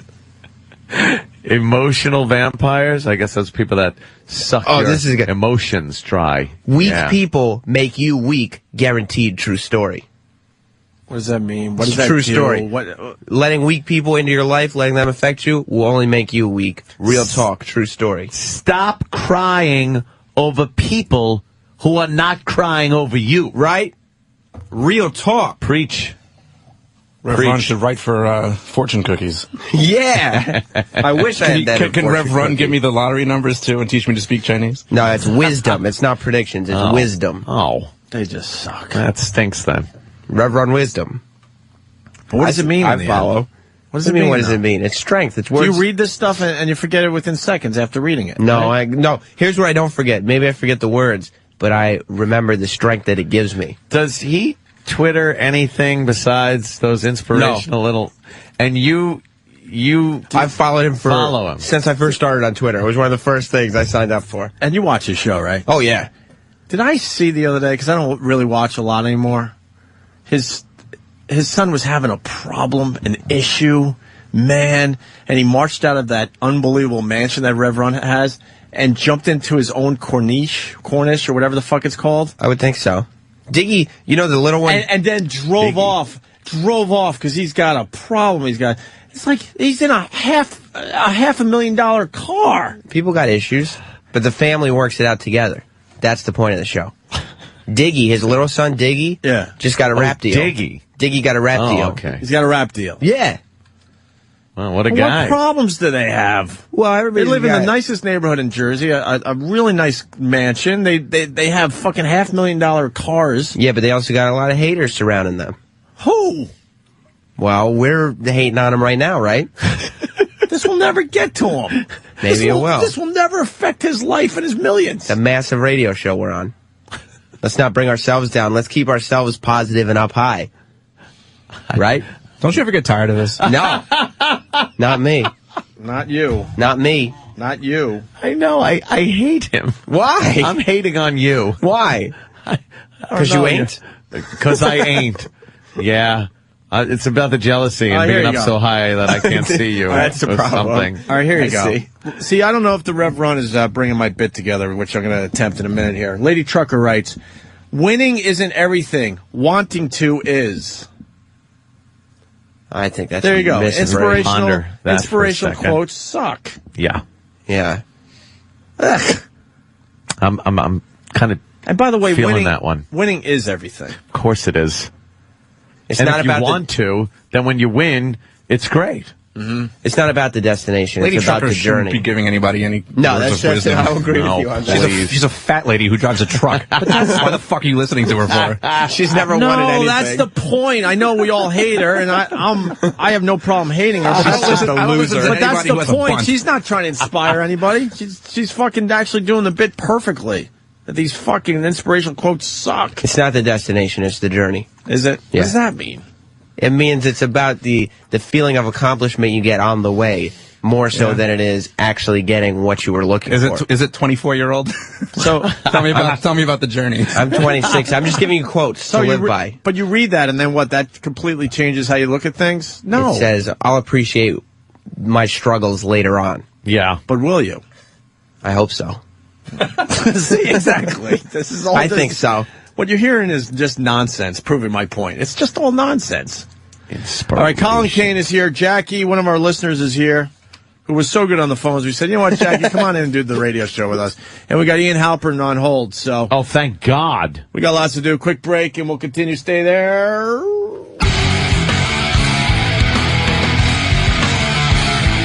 Rockin'. Right on. The listeners are going with the Twitter bit. Opie Radio on Twitter. I started inspirational quotes suck, Anthony. Yes. Like this fine one. What doesn't kill you will only make you stronger. Really? Yeah. I don't know. Sometimes Colin it could Kane, do a what's lot up, of brother? damage. What's up, man? What's up, guys? How you doing? We're in a weird, bitter mood today, so I started a bit called Inspirational Quotes Suck. Inspirational quotes suck. I got some great ones. Do you really? I do. Actually, you know what I do? I'm a miserable fuck, but I need positive quotes to be fucking miserable. I swear to God. How fucked up is that?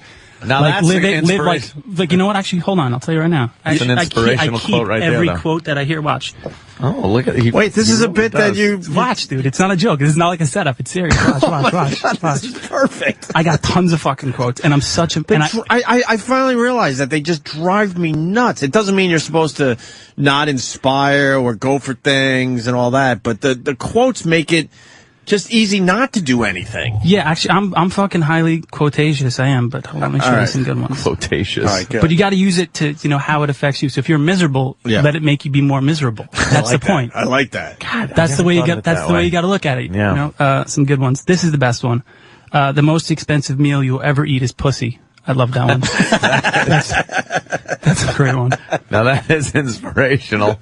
Hold on, I'll get you a fucking good one. Hold on.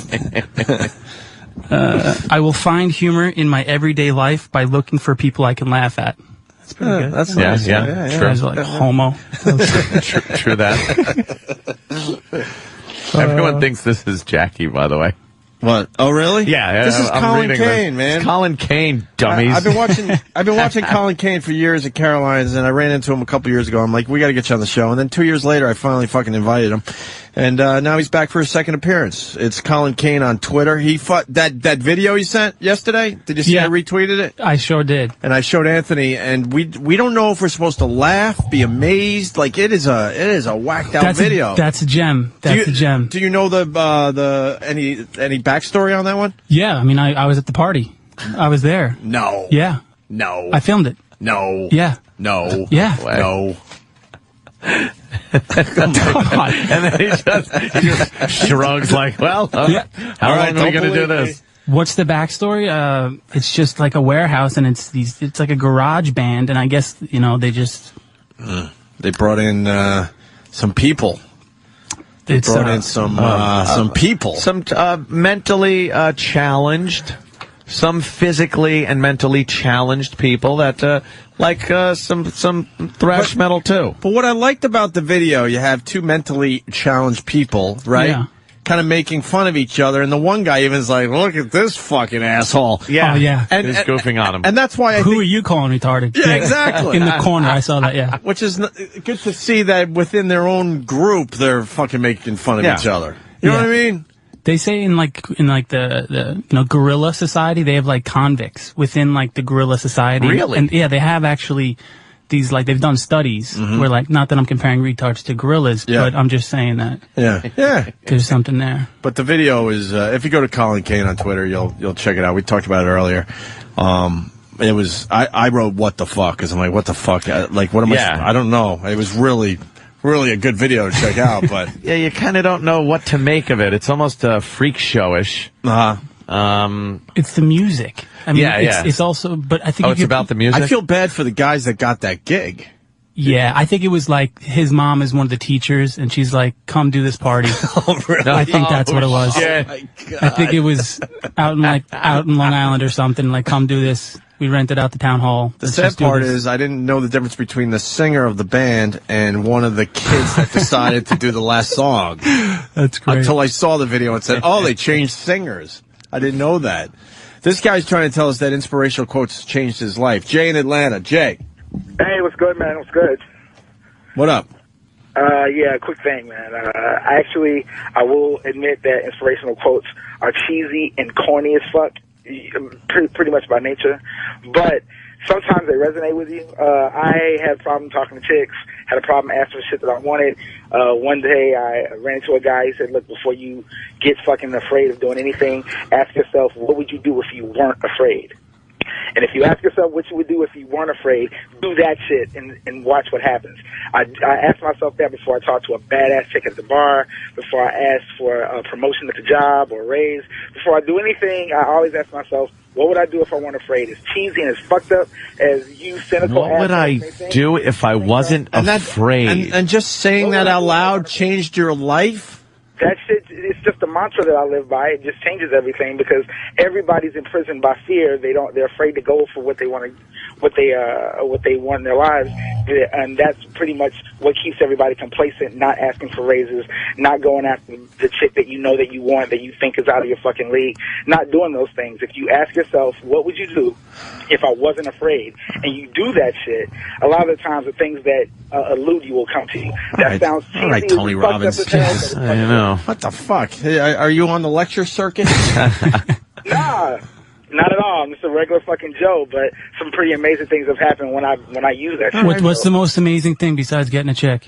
Yeah. Actually, I negotiated about a 27% raise at the job I was at. All right, well, Subway doesn't pay much. Next. Very cute, really cute. I expect that. But yeah, actually, it actually worked out. I mean, I wouldn't call in and wait half a fucking, a morning to tell you guys that if the shit didn't fucking work. It does actually work. All right. Thanks for blowing up my whole bit. I really appreciate it. I'm really going to, yeah. All right. I'm going to grab onto that. Yeah, good for you. Thank you. You want to invite Jackie? Did you meet Jackie down the hall? I did. Is he a weirdo? No, I mean, he's got a Hawaiian shirt, sweatpants from like 1984. He just stared at me. Really? Yeah. Oh, Can I rip on him, or do I have to be nice to him? Oh, please do. No having. Yeah, he's going to sit next to me. Like, yeah, shit on him. Yeah, we don't even know him. Oh, you don't know him? We don't know him. No, That's he's good. So you just basically said, yeah, rip on him. Did you get a last-minute call last night to get in here? Yeah. All right, so now you understand the vibe in the room today. Got it. So, he calls the show, and I'm like, fuck, why don't you just come in, too? So if you think you're special for being here today, we actually also invited a complete stranger that listens to the show to come. Oh, my God, you're not fucking around. And I got to be honest, he wasn't good on the phone either. It wasn't like, wow, this is a great caller. Let's bring him in. He drove us nuts. He was bad on the phone. So we just said, Opie just said, hey, come on in. Holy. Here it is. Wasn't he in the video you tweeted yesterday, Colin? Holy Oh, my God. There he is. Ladies and gentlemen, This is Jackie. How you doing, Jackie? Take a seat right there. You are a star for the day. Look, he's got his newspaper. He's show prepping. You're well prepared? You brought your newspaper? Prepping. Yep. He was show prepping. You're going to sit right next to Colin Kane, who's a very funny comedian. He's going to be a comic soon. Yes, we met in the green room earlier. Ah, the green room. Did it work? Yeah. Did you have a nice little give and take with him, now, or what? The first thing about radio, pull that mic in a little closer to that mouth. Make there believe you it's a go. sandwich. Yeah. Oh, boy, here he goes. See? Wait, you prepared stuff? He prepared. How did you prepare He stuff? brought his headshot. What the fuck did you do? It's a headshot. How did you prepare? Well, I heard some stuff on 1010 Wins this morning. And you typed some shit up? No, As you drove? I just printed it out of the computer. Everyone was very nice to me in there. Really? Mm-hmm. Wow, you are a nervous Nelly, aren't you? He is. You hear his voice? You need a positive quote right now? It's fear. You need something? I'm with you. Face your fear. Ask yourself, dude, what would I do if I wasn't afraid? What would I do if I didn't have a beard? He's starting to sound like that Kennedy kid. He's like, your voice is shaking a little bit. What are you nervous about? Yeah, what's the deal? Nothing nervous. It's just my first time on national radio in 2 countries, so I think anyone would be. Well, put your hand out straight. Let me see if you're shaking at all. Oh, look at that thumb's going a little bit. Thumb's shaking a little bit. Well, all right. So you know everyone in the room. That's Colin Kane, and Danny's to your right. Danny, nice to meet you, Danny. Club Soda Kenny. Club Soda Kenny, who will rip your fucking head off if you attempt to touch us. Oh, my God. Sure thing. I would No be touching. Anthony. That is Opie, and that is primetime Sam Roberts. Sam, what do you know on this Jackie? I mean, you saw word when on he the arrived. street. Well, I mean, his phone call this morning was one of the all-time Hall of Fame greatest phone calls ever. It sure was. Could be. I mean, he's got a lot of potential. What's that smell, by the way? That's Jackie. What is that smell? I don't know. Cologne? Is it laundry? Put What on is some it? cologne? Did you get Fabric dressed in a softener? basement? Fabric It's not a bad smell. I don't know It's a what it weird is. smell. You smell it, Colin? It's his neck. Let me just lift it real quick. Hold on.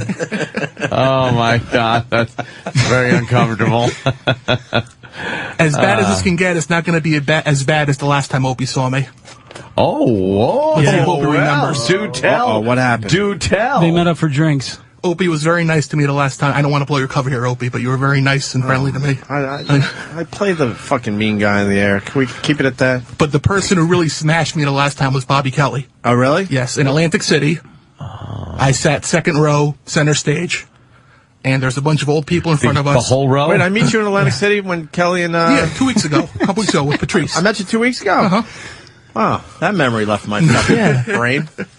I'm sorry. Yeah, I was nice to you? Yeah. All right. Right on. A bunch of people came up to you after you're sitting all the way in the back in the VIP section. All right. Well, he knew the whole thing. Yeah, It's like that's good that you're one of John the good Wilkes stalkers. Booth, knowing where Lincoln was sitting. That's wonderful. You were sitting in the balcony, and I came up behind the ear, fired one round. Row 16, seat 4, 7:55 p.m. I actually had a gun made out of wood that I assembled underneath the table, a la Bodyguard. The Bodyguard. There is a little, you got a little Fezzy thing going. A little Fezzy, little Kevin Smith. You ever hear that? Yeah, good call. Kevin Smith, good call. I've gotten Kevin Smith before. I've never gotten Fezzy before. Fez, yeah. Really? Yeah. All right. So you're prepared, which is weird because we don't really prepare for this radio show. Yeah. In case you So I can haven't tell. noticed. Sam, you're so out of a job if this guy prepared good stuff. Yeah. Prepared good stuff. Oh, Do you? Oh, like That playground story? Oh yeah, that was terrific. It's mine. That brought out all the racists. I really appreciated that. That's what I did it for. Okay. All right, Jackie, what do you got today? Well, the first thing is... I didn't know we were doing one of your bits, by the way. Yeah. You decided to, just print out stories? It's the first, it's the 2009 was year to celebrity death, as you called it, Opie. But 2010 is right behind it. Of course, we had the Robert Culp death that you guys mentioned this morning. And coming across the wire, the world-famous Johnny Maestro passed away this morning. Oh, my God, Johnny Maestro. He's well-known. He was in the Crest. He did 16 Candles. That was his big song for them. Wait, who's Johnny Maestro? Yeah, I didn't. He's, What was his big song? The Worst That Could Happen. This guy? Yeah. Fuck, we get an exclusive from Jackie. And why is Danny turning his entire body away from Jackie? It's not a bad smell, but it's a weird smell.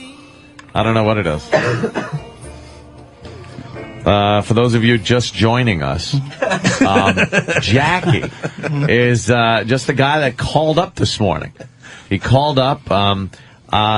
Maybe we should pull his phone call and see what he said on the phone that really got us to say, we need this guy in today. It was a long phone call, though. Oh, yeah. Maybe that's why. Yeah. It was just a long call. It wasn't so much the quality as the quantity of the call that got you in here today. Well, I wanted to call up and give my interesting fact about Tabitha Soren. Oh, that was your call. Yes, she was on 60 Minutes with her husband. They did a big story on him about how he wrote The Blind Side and a book about the financial collapse, and his book Moneyball, of course. Oh, of course. Yes. Of course. I love when people say, of course, when I have no fucking idea what they're talking about, but of course. Well, he predicted this whole bond thing in the late 80s. He used to work for Solomon Brothers, and he wrote the book Liar's Poker after he left Solomon Brothers, and he said that all of these bonds were pretty much a sham. Tell us something we don't know. They were being divided Is that many, a many Hawaiian pieces. shirt, technically? Oh, this is That all, I don't know. This is all the Yeah. knowledge we would have if we didn't like girls. This is weird. This is really weird. If I say celebrity right now, you could date him back to something within. Are you good like that? No, I'm not good like that at all. I just happen to. What are you good at? Well, yeah, what's your forte? I really don't have a forte. I'm just big fan of your show. I always listen. So I had to call up this morning, and sure enough, I got my golden ticket to come on today. It really is like Willy Wonka. Yeah. Only if you stayed in the sewer. Very nice. Sorry, I had to. That's all right. So, like, did you have to call out of work or He something? called Con Ed to go through the different entrance. I called in late. I said I'd be coming in late to work today. Yes. Late, so you're going to be late to do what? Yeah, what do you do? Petland discounts, aisle 4. Fancy Feast is not going to be up on the shelves till 3 o'clock, ladies and gentlemen. I am a. Wait, let's try to guess what he does. All right, yeah. Right. You want to play like 5 questions or something? That's funny. Let's all go around. Don't answer. Don't give any inkling as to what you do. We'll all take a guess, and then you tell us if someone is right. Well, it's a boss that allows him to just say, yeah, no problem, you could be late. All right. So that's kind of a little bit of a clue. I'm just... And, is this please. your work clothes? No, it's not. Oh, good. So you're going to have to change into something else? Yes. A uniform? No, not a uniform. Do you wear a suit to work? Not a suit. Business casual. Business casual. Business casual. Business casual. Do you have coworkers? I do have coworkers, yes. Is it your own business? No, it's not my No, own he has a business. boss. Oh, that's true. Yeah. Have you Sorry, been employed there for more than 10 years? No, I have not been employed there more than 10 years. Do you have any, like, HR, like, file? You have an HR file? Nothing negative in it. Nothing negative in it. Did you have to get an education for this job? No, I didn't. I have an education, but I really am not using it. Look at his hands, Colin. He bit his nails. I mean, there's no nail. It just looks like, Let me see your hands. He doesn't have man hands really. He's not building decks. Counting money all your life. Are they soft? He's got soft pads? He is soft. Are they soft hands? You're warm, dude. You're like 99 degrees right Turning now. You're up. warm. You are. Yeah, that must be the nerves. All right, I'm gonna say. What else can he do? I gotta go. Is it in the computer field? No, it's not. See, I would have thought. Do you have to, I don't know. I was going to say the job's in Jersey. Does your job entail having more than 10 keys on your waist? No, it does not. That's an awful job if you fucking have 20 keys on your waist. I don't have any keys on my waist. Can you open can you open the auditorium? You know what it is? You know what it is? I got it right here. I think you know what I got. No, not the job. You know what he looks like? Oh. What's that movie with Adam Sandler when he's the wrestling dude he's hiding? Adam Sandler movie. Yeah. What? Billy Madison. Remember the wrestler? The principal. You know what I'm talking about? Yeah. Kinda, right? I think a little. We might have to pop that up on Well, Google that's Zero Mostel's son. So. Okay. Zero Mostel. See, he does. I think. Could it be a job that anyone can just step into and do in a day? No, it's not. You need a little bit of training, not a lot. I'm not going to brag and say it is a lot of training. But are you? I was going to go with like you work at GameStop. No, I thought you were just you work at Giorgio Armani on Flagship Store, Fifth Avenue.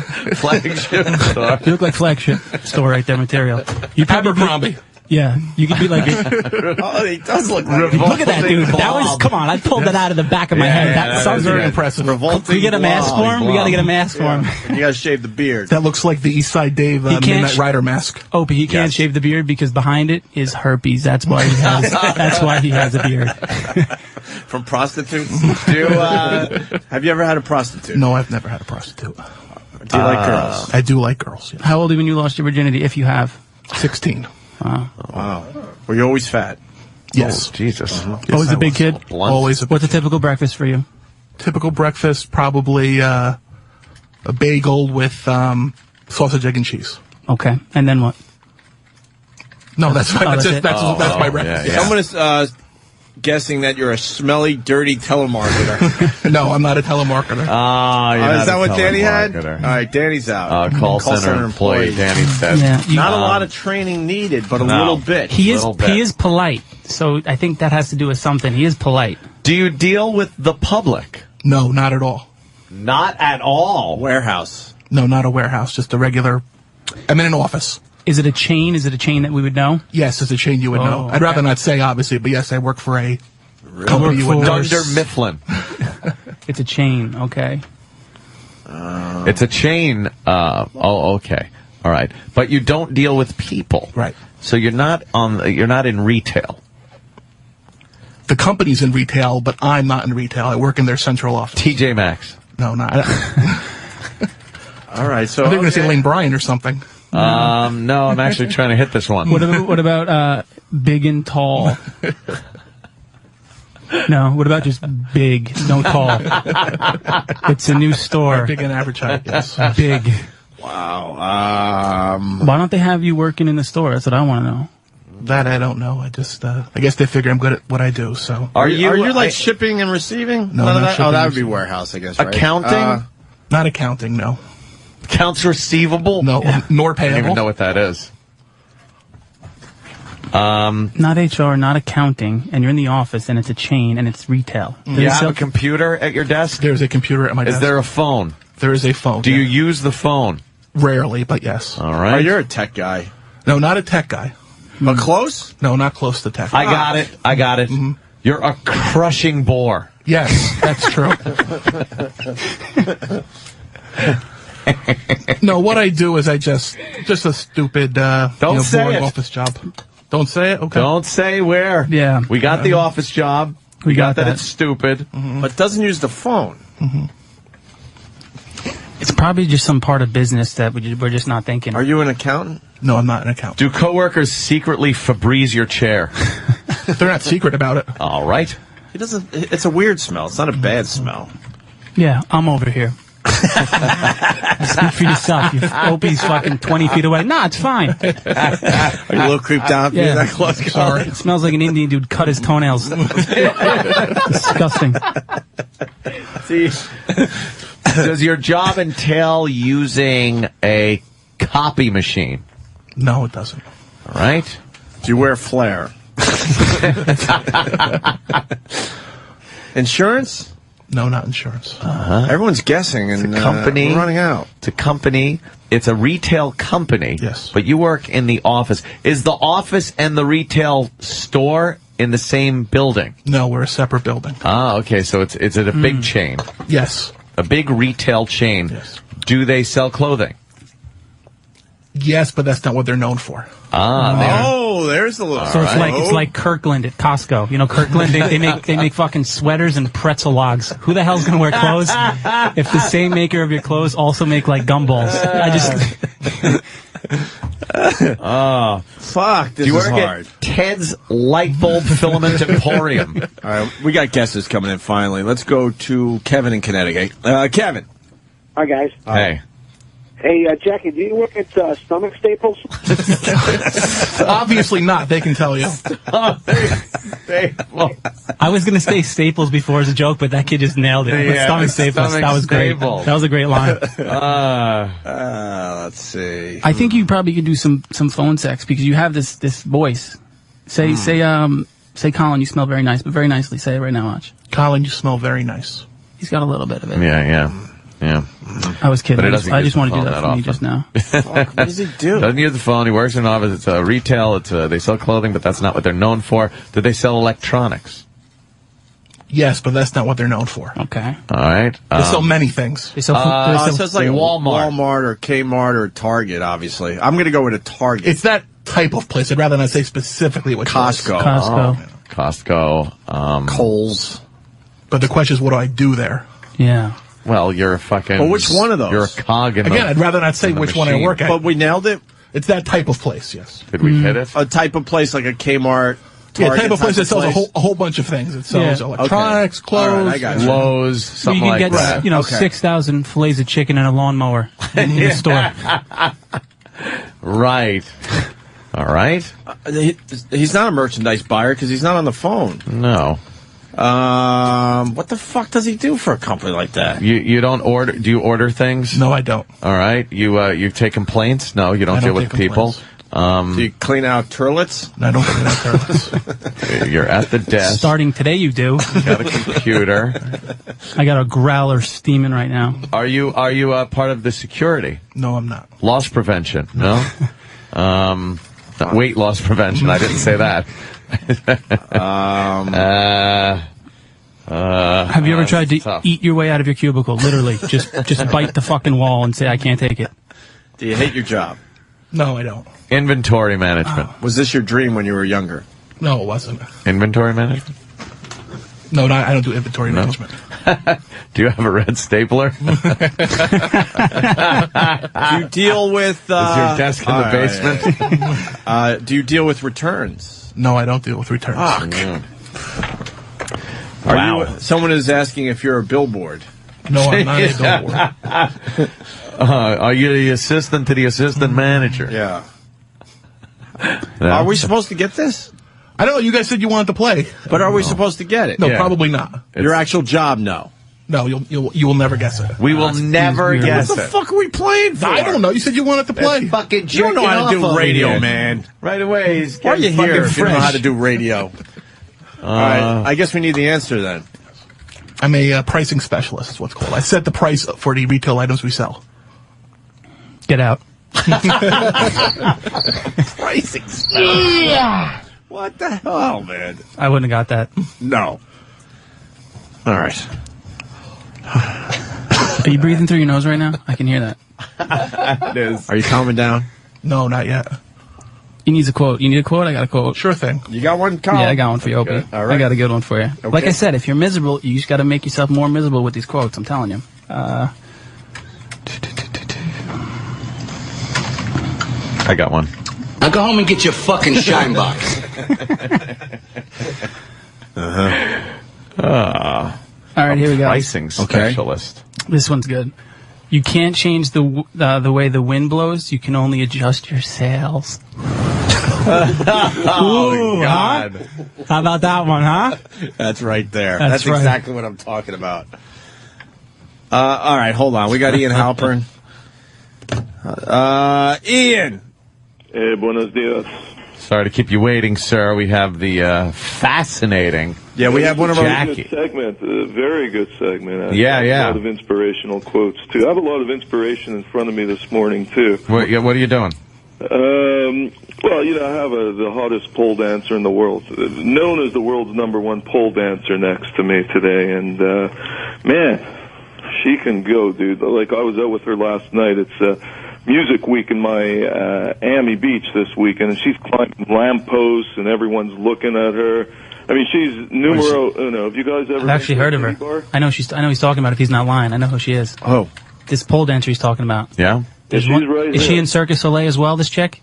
I don't know if she's been in Cirque du Soleil. There's one. The top one's in Cirque du Soleil right now. So like Cirque du Soleil. Yeah. Not with me, because I have a girlfriend in Norway, but she's really hot. She's just stunning. What a way to wake up, guys, this morning. But let's cut to the news first, and then let's. Well, can we talk to the broad? Yeah, let's talk to her for a minute. We like talking to the broads. Just for why do you want to talk? Just for a second. Yeah, we just want to talk to broad. No, look, let's do my news first, and then we'll get to the broad. Okay, I promise. Well, you were the one who teased us with the broad. Yeah. I'm not teasing you. I mean, it's just I have to report the news to your listeners. Nobody wants to hear from a stunning. Whoa! You know what? This morning, they want to hear the entertainment. Now, I see you got a Tiger Woods item, and I'm going to get to this, and I'm hoping that we're not the 20th fucking outlet you gave this to, and hopefully we have some breaking news on this. I always have breaking news for you guys. All right, what do you got on Tiger Woods? Listen to this, Anthony. I'm going to say this. A baby mama will come forward shortly, and I'll say this about Jesse James. He's going to go into Tiger Woods proportions, and I said that last week on this show. Yes, you did. I said we haven't even seen the tip of the iceberg. Look for women to come out. 2 women came out this week, guys, okay? Mm-hmm. I said this a week ago on your show. Michelle McGee, the tattoo model, came out, and now another woman, Bridget Daguerre, a photographer in L.A., has come out. This is spiraling into a scandal of Tiger Woods proportions, and I'll tell you one thing. Why hasn't Sandra Bullock filed for divorce? Can anyone answer that question? I thought she was looking into getting a lawyer, I read. I hear. My people are telling me that Jesse James has dirt on her. you got it. See, you got it. You hit the nail on the head. I'm good that way, Ian. What kind of dirt? Yeah, he's got the goods, and I think you might look for something a la, coming out of the closet or something of that proportion. That's what my sources in L.A. say. Saying that Jesse James has dirt on Sandra Bullock, and that's why she's like in kind of a quandary. Yes, she doesn't know what to do, and because he's going to, just drag her through the mud. And I said that she knew very well when she accepted that bronze statue that she knew about her husband's dalliances, and they just showed up together and wanted to make it all look good because it would have brought her into disrepute, and everyone would have been asking questions. What kind of dirt? Yeah, we need to know what kind of dirt. I think you'll have stuff on her coming out of the closet. I think there's women involved with Bullock. That's what my sources. Oh, your sources are Ian telling Halprin's you source. that there might be some type of woman involvement with Sandra Bullock in some way, shape, or form. Okay. That won't ruin her. That's not too bad. In other words, my sources say she's not into cock. Your sources are saying. Source. Well, your cock source. Then why was Jesse James with her? I think Jesse James went along for the ride. He needed notoriety. He knew what he was going to get himself into, and he'll come out victorious. And he will turn this into money. And she is trying to position properly now because she might fall into disrepute, and that's what's going to happen here. He seems to be getting the good end of the deal so far. He's making world headlines. Well, the thing is, unlike Tiger Woods, who is this wholesome kind of role model thing, Jesse James has always been the bad boy. So him fucking a tattooed, strewn Nazi woman is not a bad thing for him. Saturday. My friend's designing drums for Tommy Lee this Saturday.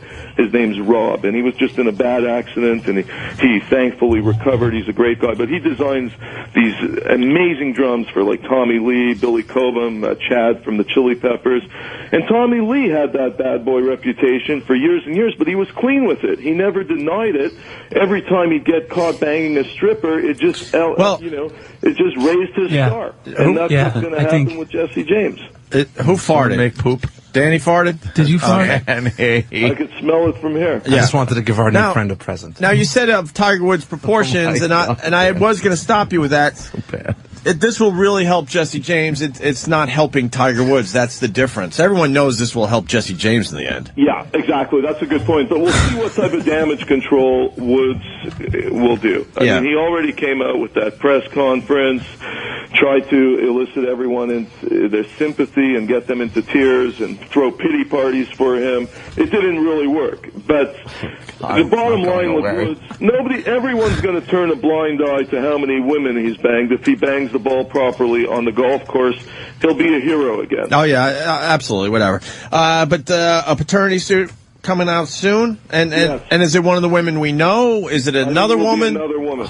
That actually had a kid? Yeah, and I think by the time the tally is done, you're going to see over 30 women coming out on Tiger Woods' case. All right, and that leads to seen the tip of the iceberg. That leads to Elin, Tiger's wife. Now, we read in the Globe, and a lot of people go, "Oh, the Globe," but these rags, they're getting a lot of this stuff right. Now. Look, I have worked with the tabloids for 20 years. Yeah, I have never met better journalists than at the National Enquirer. The Globe is decent.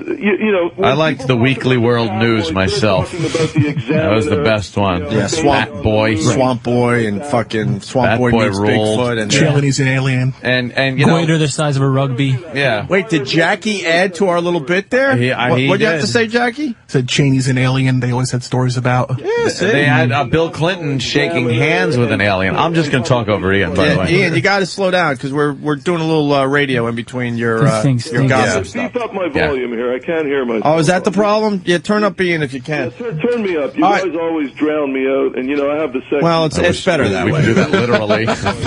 Drown him out. So this Elin, according to the Globe, which I read this morning, hot off the presses, the reason she hasn't left Tiger is because she might be pregnant. I challenge that one. Wow. Yeah. Really? They're Challenge? They're saying a friend. When they say might, He just flipped the coin as you asked that question. I challenge that. He's probably pissed off that I just scooped him. Yeah. And who am I? I don't do this shit for a living. Wow. the last time I heard, Tiger and Elin hadn't been in the sack in over 2 years. So unless, somebody else has done the job, and don't accuse me, because, No one was, Ian. No one was. Oh, shit. Oh, shit. Jackie just nailed you. Just coming in strong like that. The Scandinavian flavor, but Elin just doesn't cut it for me. Well, they're saying she might have a baby bump. They're saying she's not drinking and all this shit, and it's a friend, Yeah. That's a good friend running to the tabloids for a fucking payday. And, Probably Ian. Yes. You already said no. Ian. Yes, darling. Put the girl on the phone. What girl? You want the pole dance? The pole dancing girl. Dude, okay, but you guys got to keep it clean. Like last week, I know that got out of control. We did get out of apologize. control. I'm sorry. We're sorry. I work clean. I'll probably have kids with her, Well, you got the other broad. We apologize. I'm sorry. All right. Okay, I want you all to raise your right hand, pledge allegiance to His Highness that you'll keep it clean right now. Only if you sing a little "O Canada" for us. Man, I'll sing you, okay? Are you getting me to the Mets game? I told you. Yes, but we got people listening today, so we got to. You're trying out right now. Do me a favor. I will sing right now. Okay. But first, Google the name of the Mets publicity department, and I want you to give it out to your listeners. Google it. And I want everyone to inundate the Mets front office today with requests for His Highness to sing the anthem, because I'll tell you, my predictions are always right. And if they have me opening weekend, the Mets are going to postseason. That's a deal. We'll all the pests will get on it, and they'll bring you to their attention. I guess I don't know. But you got to sing more than one bar today. You always stop short. Yeah, come on. I'm going to come into studio with my band and I'll sing. All right, but let's do the tryout. Let's do the tryout right now. People are bring some beer in there. You Oh, guys will boy. just be drinking Almost while my impossible. band entertains your listeners. Holy shit, Ian. We got listeners. They're taping this, so give us a nice chunk of "O Canada" or something. I've been watching a pole dancer all night. You're asking me to sing. You said you would sing. Let's go. So early in the morning. Let's go. Okay, first let me put the chick on the phone, okay? All right. Why doesn't he ever Do you guys cooperate? really want to talk to her? We want. Yes. Why not? Sorry. Okay, keep it clean. This is the world's #1 pole dancer, and Yeah, we got to keep it clean. Keep it clean, Pole yeah. dancer. Okay. Yeah. next time I'm not even telling you there's a chick in my pad. Somehow and, I feel you I'll be can't. doing regular You can. celebrity. You're at a motel by LaGuardia. You're by yourself. Bobo looks down on you. Whoa! Oh shit! Talking to your laptop, taking a shit on Skype. Put her on with a crystal meth fucking addict in his room. Regular radio show. You know, it's like a mom and pop store in New York. This guy stop talking. You know, Could you just?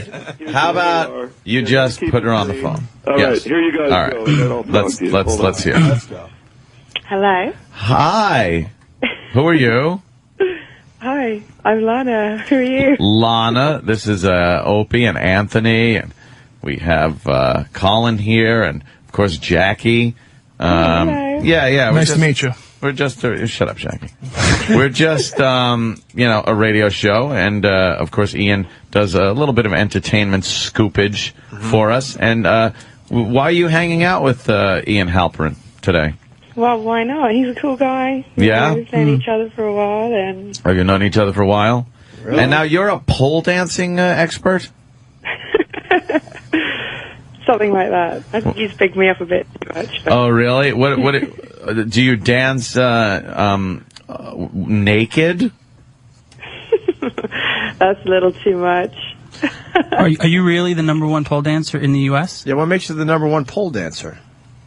Everything. Are you really, or just in your mind? Are you really the #1? That's important. Well, you have to come and find out, won't you? Oh, now being the #1 For pole smoker. $200. How do you become the #1 pole smoker? Pole smoker, I like that. That's hysterical. Yeah, that's me. Well, it is funny because you're a hooker. So, Yeah. how much did Ian pay you? Yeah. How much does How Ian... much for you to dump on a plate in front of me? I'm sorry. You're being a bit naughty now, boys. What? We're not being Never naughty. You want to hear naughty? We'll say things like, do you have any hair on your cunt?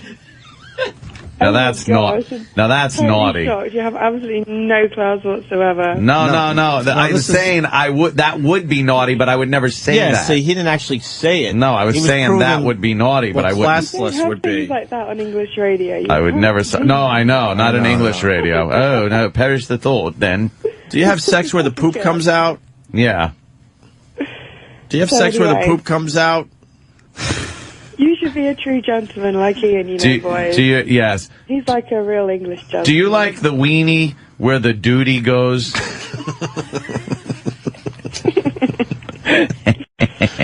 trying to be mature here. Right. Trying to treat it in mature fashion. Do people consider you a stripper a lot of times when you tell them you're a pole dancer? Is that the common misconception?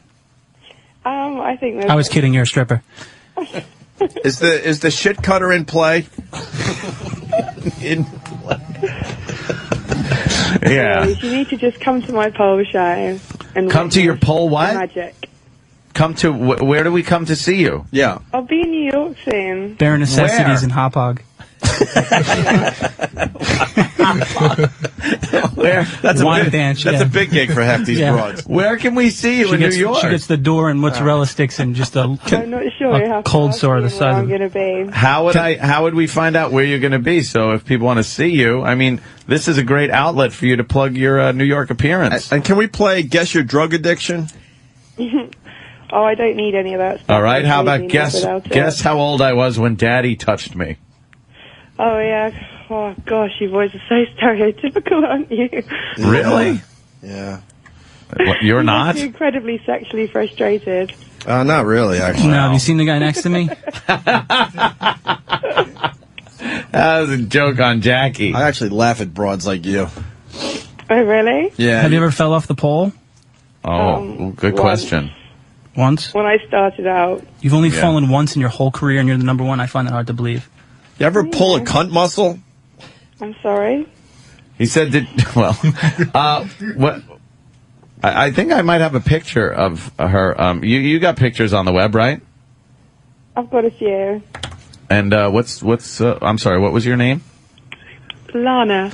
Lana. What does she look like? Lana. I don't know. I'm trying to get the. What's your website? We'll get a lot of fucking hits. Yeah, that'd be good. Why don't we take a look at your website? Yeah, what's your website? We'll get some hits. My website's not up at the moment. That is not her. Huh? You motherfuckers make me go there. Are you with the Xanadu agency? If I throw a stick, will you chase it? If you shoot it out of your cunt. Pay good money for that. What? Well, can't hear you. Well, you're obviously a lady of the evening. Yeah. Are you an escort? No. No. Then why are you in a hotel room with Ian Halprin? Yeah. Because we're friends. We're just chilling. Chilling. Just doing the river dance on his nuts for $500. Morning margaritas, boys. We had a party. Don't you worry. Oh, you know how to party? Yeah. Did you guys sleep from last night, or are you guys pulling like an all-nighter right now? Yeah. Oh, no. I can't really tell you that. Why? You can talk about everything else, your pussy, and then we just ask one simple question, and you're like, I can't tell you what I've been doing for the past 6 hours. Let's be I serious. haven't actually told you anything, so there. I know. What's up? Come on. I don't kiss and tell, boys. You don't kiss and tell? Yeah, not for money, you don't. You like American guys better than English guys? I love London boys, actually, to be honest with you. London boys, yeah? They've got a little more class, you know. Aren't they half fags, though? I'm sorry? Aren't they half a fag, English guys?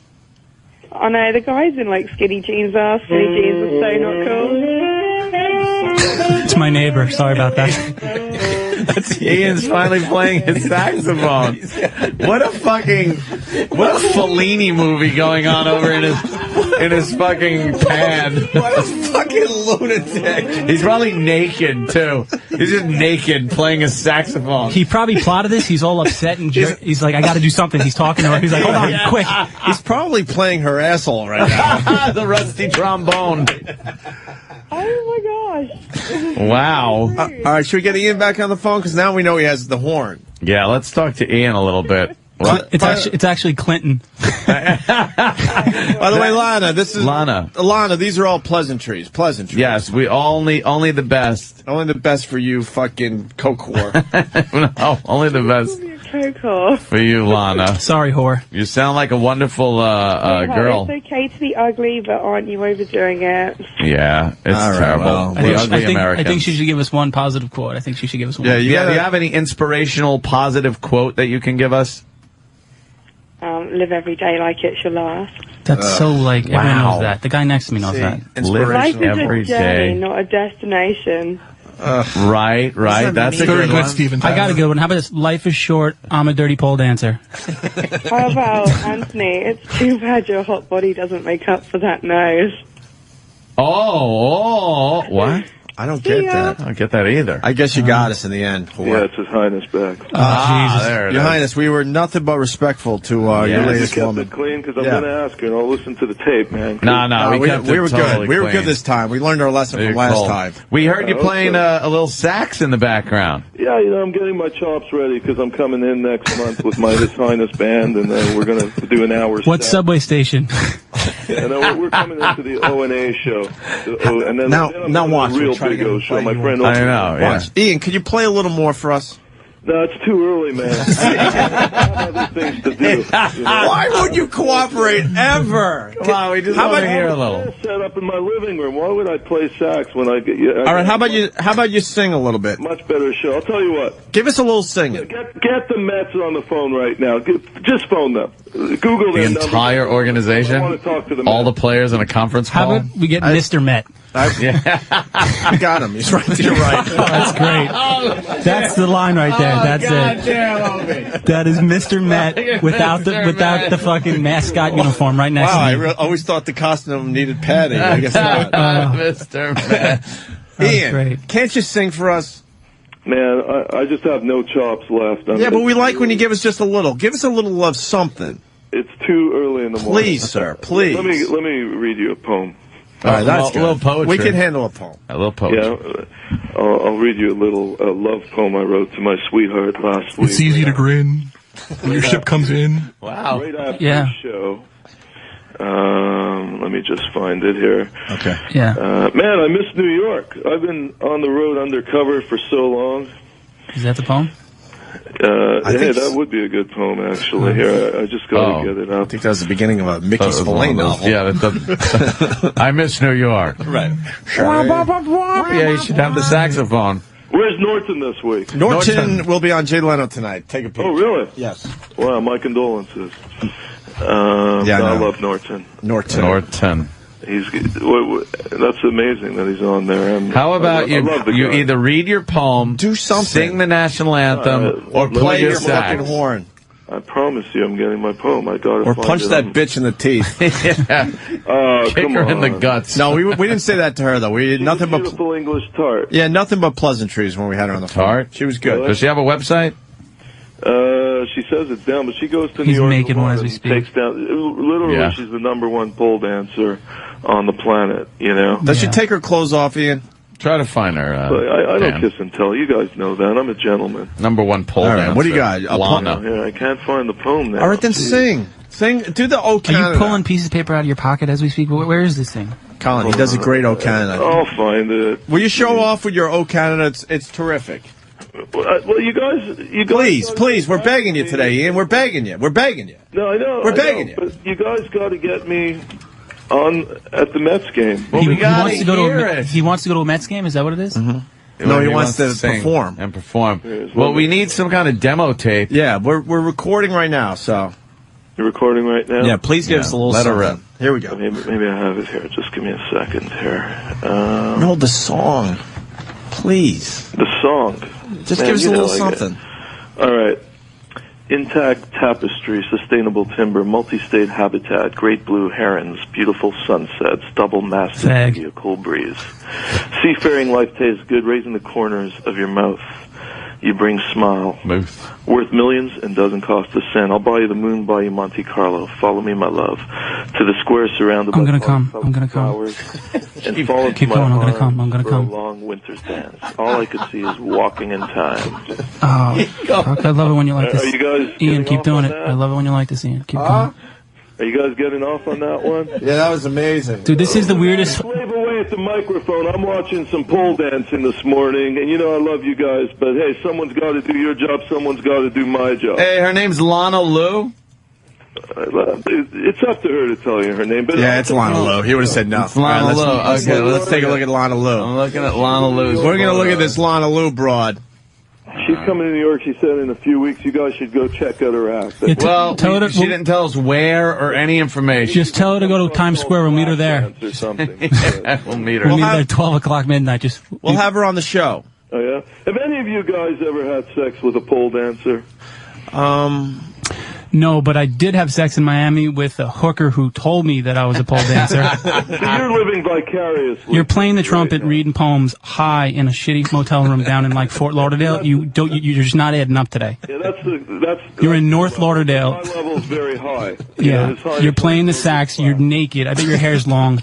You're just weird, dude. You're weird. Listen, slave away behind that microphone. I will. You know what? I'm going to be the number 2 pole dancer in Canada. That's what I'm doing. Watch my show this morning, but hey, I love you guys. I missed your show. Well, Ian, It's always been a pleasure. But Ian, come on, give us a little, just sing us out. How's that? I can't. I have nothing left in the tank this morning. What about the saxophone? Because it's on Lana's face. Hold on, I'll play you one song on sax. All right, that's fair. That's fair. Hold on. Sweetie, could you hold up the phone for them? It was another terrific phone call, by the way. You know, people really enjoyed it. Pleasure to talk to you. And man. did we get all the gossip out before you play us out? I have you guys going home and just fantasizing about me and all the chicks you're with. But I'm Ian, on a world tour with me. Ian, you got to I did try. But we're becoming friends now. I know. Anthony gets a free ride with me. What the fuck, dude? I helped you out with some of your gossip today. What about me? Taken, man. I believe in monogamy, and we can still be friends. I don't need you to get fucking women. The baby. When's the due date? Soon. Real soon. Like within a month. Are you nervous? I'm a bit nervous. Yes, Ian. It's the greatest thing that's going to happen to you. Because you know I have How do you know? Because you're a good father. You're all over the country I'm with pole dancers. What are you doing? Yeah, I'm an exemplary dad, you know. And I bet you are. She looks pretty good. Very seriously. We got pictures of your pole dancer. Anthony, there's nothing better in life than being a dad. Well, Ant didn't even hear that. Second is watching a pole dance. All right, there's nothing better in life than girls with daddy issues. That's fantastic. Now, Ian, it keeps me going. We got all the gossip out. The Tiger stuff, the Jesse James, the Sandra Bullock were good, right? Yes. All right, it was a terrific phone call. We had nothing but pleasantries for your woman. We didn't blow up your spot. So now play us out with the sax and make this a perfect phone call. A perfect phone call. All right, here we go. Here we go. Ian Halprin. See you later, boys. Lana, we love you. Come see us, all right? We have way more money than he does. Come see us. So bizarre.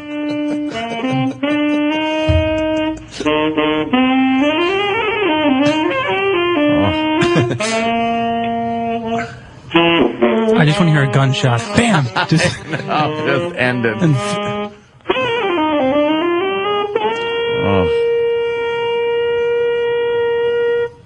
Somewhere over the rainbow. Hey, I love you guys. Why don't you ever give us more than one line? Just Man, I'm so tired, dude. That's what you know. All right. Hey. All right. Love you guys. All right. We'll see you next time. Take care, Ian. Thank you, sir. All right, Ian Halprin. Thank you, Ian Halprin. I don't know what it is, company. But we love that fucking guy. I don't even know why. I don't know why. I don't even know why. I actually know this, like the number one pole dancer. Actually, she's like in. Her name is Una. I met her at a show, and she's a big fan, and she's actually like the number one in, like, I think, Sweden. Oh, really? She sends me videos. She's legit, dude. Oh. What does legit mean? Meaning she's They don't get naked? No. Well, is there like a league?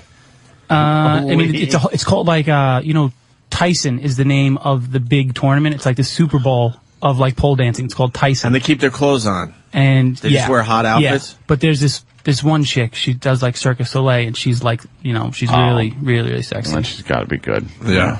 Yeah. All right. Those chicks. That's Ian Halprin. He's terrific. He sounds like a Jewish accountant. Ian Halprin. Come on, dude. He's a lunatic. Seriously, right? But his fucking Ian Halprin. But his LLP. scoops come true all the time. Really? Yes.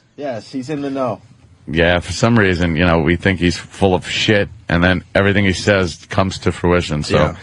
I don't know what the hell to make of it. And then he's playing a saxophone and there's some hot chick. I don't know what he's doing. I don't know how this guy is living this life. How did you? I know. What does he do? He didn't grow up with inspirational quotes. He just went out there and did it. Yeah. He just said, fuck it, I'm going to play the horn naked in front of hot chicks and I'm going to get some gossip out I of don't it. know what he does for a living. Like, how does he make money? I don't know. He's got to know. You got to. He writes books that do well. All right, we're gonna take a break. Jackie's here. He's just one of our listeners. We said, "Fuck, come on in and do the show with us today." And you printed out some stories. So I want to see what's on your plate today. Sure thing, Opie. Now that you finally calmed down. All right. You good? Yeah, no problems. Need food? No, I'm good. Thank you very much. You sure? Because I brought some pumpkins. I got some gravy. And Colin Kane in studio. Very funny comic. He's going to be at Comics. Well, that's in a couple weeks, but April 13th, actually. Right? Yeah, April 13th, yeah. Are you starting to travel yet? Yeah, I'm launching a new site. The new ColinKane.com is going to come out hopefully in like a month. And then after that, a big tour I'm going to do. And I'm no longer at Caroline's. Comics is my home base. Really? Oh. Yeah, so I'm at Comics now. What happened?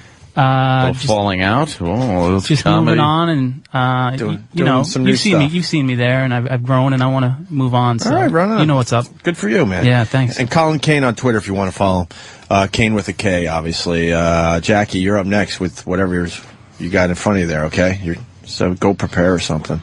Sure thing, Ope. Need to take a shit? No, I'm good, thanks. All right, you're good. I don't know, but he farted before when you guys were talking, when Eric was, reading War and Peace to us. And this guy farted. He's wearing a Hawaiian shirt. His shirt actually wilted. It was disgusting. I think it was this guy. It stunk, dude. Yeah, that was a bad fart, man. Anthony caught up on it. Anthony and I were... I'm way over here on the other side of the console. I did it. And then seconds later, I just saw Danny had printed up, it said, poopy, BRB. Like, it was so bad you knew you had to get a log out. I took the brunt of it, like backdraft over here, and I'm like Mel Gibson, Man Without a Face. Just this side is just I was wafting to my friend Jackie here, because he's sitting next to me. So I wanted him. This is his first time, in studio with the show. I wanted him to get the full experience. And his Hawaiian shirt turned into fall after that. After that fart. Yeah, it really did. No longer spring on that fucking shirt. Jimmy's not here. Someone's got to make up for it. Right. True. All right. I don't even know if this fucking is making sense today. But what happened to Yay Pudding? You guys don't do that anymore? Oh, well, what? You're sorry. Sorry. Fuck, man. I don't go to your job and fucking make up prices. Yeah. Fucking 10.98. Yeah, really. For that. Never an 8. Get me out. Never an 8? Always a 9? Has to be a 9. 99, right? That's so stupid. I was talking about your weight, though. 10.98.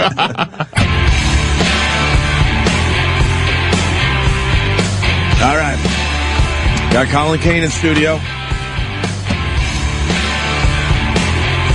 He's a very funny comic. And he was telling me about Norway. Yeah. You actually went to Norway and did some comedy in Norway. Yeah, I went on tour in December. Now, that sounds like a gig I would love to do. Yeah. Go to Norway? What the fuck? Really cool gig. They just skate everywhere? Is that the place where they just skate in the canals in the wintertime? I don't know where that is. It was it Norway? I don't know where that is. All right, it's where the frozen fjords hold the fish sticks that... Crisp cum coating. Ooh, crisp Jackie. cum coating? Did you say crisp cum coating? You like cum, don't you? I didn't mean to, but yes, I did. I'm sorry. Wow, the nerves. I am sorry. He's so nervous because he just made a comment, but then he's turning the pages, not looking at them, like psycho, like really flipping through the paper. Just busy work. Why do I got to sit next to him? He's looking for individual letters he could cut out of the paper for later. Great. That's great. That's great. If you ever want to see your kid alive again, I want 1 million unmarked bills on the corner of 50th and 8th. Ooh, I could use this J. Don't call the police. Right. I'm going to go home and find my glue stick. He's probably one of our stalkers. That's what we do. We invite him in here. So Norway. Yeah. Norway. Windmills, right? No. That's Holland. That's Holland. Yeah. So that's where the shoes and skaters are, I windmills. think. Yeah, I guess. All right, so there you go. Yeah. But I think the best part about Denmark was the women. Who are you? I'm sorry, I thought you said I could talk. I thought the best part about Denmark was the women's curling team during the Olympics. Oh. Go to the vending machine and stay there. You had Poor the one that Jackie. posed topless had the curling calendar. Yes. You guys showed that on the website. Very hot, yes. I mean, they weren't any good at curling. They went 3 and 4, 3 and 5 during the tournament. But they were. Did they? Got any very- more curling stats for us there? No, I'm no Jackie? Andy Levy, believe me. Oh, wow. Knowing that I thought Andy you said Levy. you don't have Twitter. You're following everybody. No, just a fan for the Olympics. One of those things you follow every 4 years. But Andy Levy always talks about it on Red Eye, so I know that he's a big fan. That's true. His neck with the hair, it reminds me of the last time I was here. It looks like Bobo's undercarriage. Oh, shit. That's what it looks like. Bobo's fucking chassis. The last time I was here. How many skin tags does that beard cover up? None Do you whatsoever. have skin tags? Yeah, you do. I see it. It looks like the subway platform. You know those bumps? That's actually for blind people who don't just. Oh, really? Who just so they don't say just hey. walk? So they just don't. Yeah. I guess the cane would go like. Rat. If you shave those skin tags, would you bleed to death right in front of you right now? No, not whatsoever. Do you have skin tags? How long have you had the beard? Pretty much all of my adult life. Really? Why? What are you covering up? Just cover my face. It's one of those things. I always thought I looked better with it. It's a lot easier in the morning. Don't have to worry about shaving. So, yeah. Just trim it every once in a while and you're good to go. You want to shave it right now? No, I don't want to shave it right now. I got $100. How many years? How many years have you had the beard on? I've had it for about 15 or so. Let's shave it. Maybe right 10, now. maybe 10, I should say. How old a gentleman are you? I'm 29. Holy shit. Wow. Enjoy the last few years of your life. You're 29? Yeah. Fuck. Oh, Really? oh my God. Do you Have people told you look a little older than 29? Yes, they do. Yeah. I thought you were in your 30s. No, 29. Gonna be 30 next February. What are you doing So for you Big Day? just turned 29? Yes. Wow. All right. All right. You got a little gray going in the beard already and Yes, in your yes, hair. I do. I know. Do you have a girlfriend? 29. No, not currently. You ever kiss a girl? Yes, I have. Of course. You ever finger pop one? Yes, I have done. You ever that, too. stick your thumb in a chick's ass? No, that I have not done. Me neither. Yeah. Why would you? That's crazy. Yeah. All right. It's one of those things that never really came up. What, hygiene? Yes, very good. Oh, my God. That's very good. Very good. All right, so Norway. Yeah. Colin. How about you shut up for a little while, Jackie? All right, sure thing, Opie. I'm trying to get a story out of Colin Kane. You can talk. Mic's on. All right, Colin, so you go to Yeah. Norway for a comedy gig? Yeah, I go there for a tour, 3-city tour. Flew into Oslo and did 2 other smaller cities out there. Wow. Yeah, I'm real jealous. cool. English, I mean, they learn English in like the 2nd grade. So, I mean, they know what's up. Probably one of the, the better audiences I perform for because they listen and they laugh. They're not too shit-faced. It's a great crowd. And they're not assholes. Not at all. Huh. Not And at you're all. saying the women are just ridiculous like everyone says? Phenomenal. Forget anything anyone's ever said. I stand behind this. That unbelievable women. If you like blondes and, blue eyes, that kind of Scandinavian look, unreal. The chick at the airport, a 9, easily. It was literally overwhelming walking around because it's just so in the norm for them. To be hot. Yeah, and supposedly, Sweden is better. Really? Yeah, I didn't make it there, but I mean, these chicks are ridiculous. So why don't you bring one home? I found one. I found the one. Where's she buried? I know, right? Actually, I have a map on a piece of rawhide that I'm going to give to him, and he's going to go find it like it's the Goonies painting. I met this one chick. She was 18 years old. She looked like she was 25. She's from the small town in Norway, and like when I say the most purest girl you'll ever meet in your life, because they don't have like some Jersey or some like little tramp like that. It's different, Right. So unreal. And that was it? You just had fun with her and you had to say goodbye? Yeah, we shared a coffee and then we kissed, passionately. Oh, I'm kidding, dude. You guys didn't know that. No. So I met him when I make it big, I'll come back and I'll scoop her, and then I'll fill her up, and then I'll drop her 2 years later. There you go. Jackie, you got a story like that? No, I've never left the country, so we'll comment on the fine women that we have working at our airports, especially the security screening. Yeah. Oh, you boy. like that? Got a little material on that? You want to riff? Tell them the story how you used to shove Legos in your ass. Because I don't know you, but I know that's something you do. I would imagine you wouldn't mind a pat down every once in a while. Some nice action for you. Well, the problem is they don't exactly draw from the best and brightest of the workforce to man the security desk at the airports, unfortunately, in this country. Oh, wow. What page did he stop on? He's on 68. He just found an O for your name because he's going to seriously stab you in the neck on your walk home tonight. But there is a Quinn here, so who knows? I could address it to him. What's a Quinn? Don't you have a brother named Quinn? Have you mentioned on the show? That's a little scary. I barely mentioned Quinn. He's like, hold on, I have a photo. I barely mentioned Quinn. Like most of the a grainy surveillance photo from a camera with a telephoto most lens. of the audience would know my brother Brett and, of course, brother Elmo. But Quinn is barely mentioned. Yeah. So that's a little creepy. What else do you know about me? He has a hair doll of Quinn, made out of hair from your brother Quinn's hair. It's a doll. No, just what you mentioned on the show, the whole Geneseo stories, working with Brother Weeze, working with Bear Man. You look like Bear Man a little bit. So, not the radio personality, the monster. You like Twinks? Do I like Twinks? No, I don't. I don't like Twinks. No. I'm not like Kevin Smith's friend who, really gets into that. He's actually a cool guy. What's his name? He has one friend, Malcolm. I don't know if that's the Malcolm. one. Okay. Yeah, he came in here. It was really cool, actually. I've got some memory, huh? Why don't we do Like whatever you printed out there? Well, the only thing I printed out, because I heard on like I mentioned before, on 1010 Wins, was the whole story about Johnny Maestro on the Brooklyn Bridge. Yeah. His big hit was the 16 Candles that you guys played before.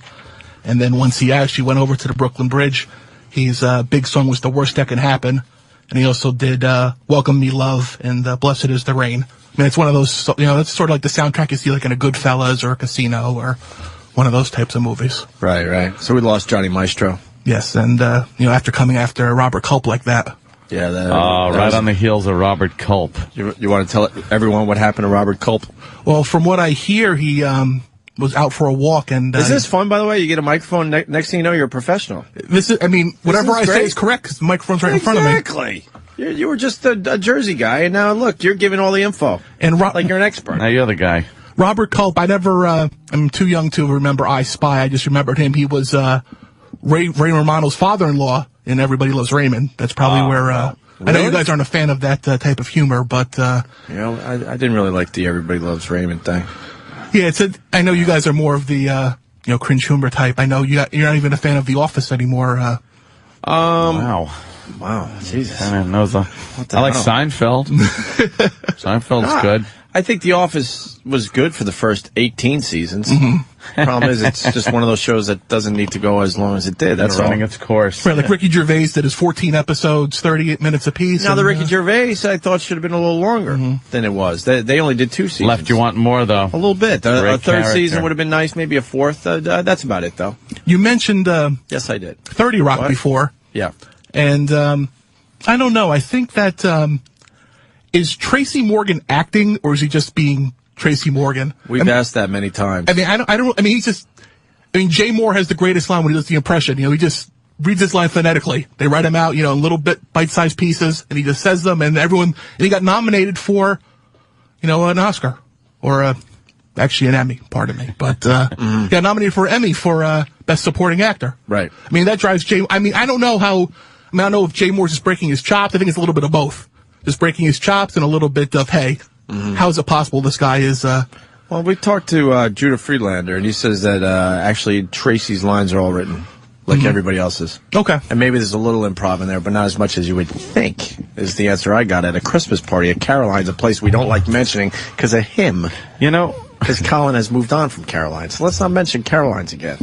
It's a touchy subject with him. You know who else he looks like? Who? He looks like Big Kev if he was shipwrecked.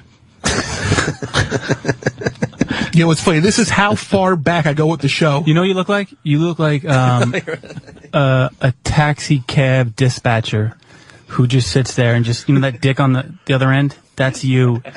And you just sit there and you just eat fucking hot fries, Andy Capp's hot fries, and you just An Andy Capp reference, very you nice. You just fucking tell people, you know that dick? You're that's who I envision. I could feel the hate coming from Colin. Oh, I know. I love him. Colin's like, I thought I was special. They call me last minute, and then I find out that I'm going to be doing the show with this zero. I'm sorry. I sincerely apologize, Colin. And Colin just has his back turned to him. It's just hysterical. He's talking in the mic just with his back turned to him. Yeah, all right. I met Big Kev many years ago when you guys did your softball game in Newark. Yes. You guys wouldn't let him play. Pumping out facts that are scary. He's saying these It things. really is amazing. So you made him, just to break his chops, try out for the softball team, to be on one of the softball teams. So he went to one of the local colleges and went on the field, and a bunch of fans went there, and we all watched him try out for the team. People threw him some pitches. He tried running the bases, Big Kev is not too good at running the bases, unfortunately. Now, we came up with this, and I don't remember any of this. This is, I remember that he was part of the softball game, and actually his skills were quite impressive, except for his running, but everything else he did pretty well. Right. Colin, you want to leave? You can. I don't blame you. No, I'm laughing. You want to leave? I don't blame you. No. Oh, We have to be here. You certainly don't. So if you want to flee, just fucking leave it. I'm here. I'm enjoying every moment. Leave a shadow of your body as you run through that fucking wall. I remember back in '98. Is this story going anywhere with Big Kev? No, just you mentioned him, so I wanted to say I remembered him doing that back in the day. You guys made him try, like I said, you made him try out on the radio, and all the fans they were calling in. Yeah. Okay. You let him talk for like 30 seconds and hang up on him and do something else. Have you called in before? I have called in before. You have? Yes. What subjects have you touched on in the previous phone calls? Just nothing too interesting. Not like the last phone call, huh? I called about the 1980 Winter Olympics. You just wanted Opie's social. Yeah. What did you have to say about identity theft? What do you have to say about the 1980 Olympics? That team was good. That it was a lie. Everything's a lie. That if the United States had lost that final game, they would not have won the silver medal. That was not the gold medal game they played in. I remember you. Right. Yeah, they changed the whole way they do that. Right, they did it as a round robin back then instead of a single elimination tournament. I do remember your phone call. Wait, that I actually do remember. That was you? Yes, that was I'm kidding, dude. I don't listen to you.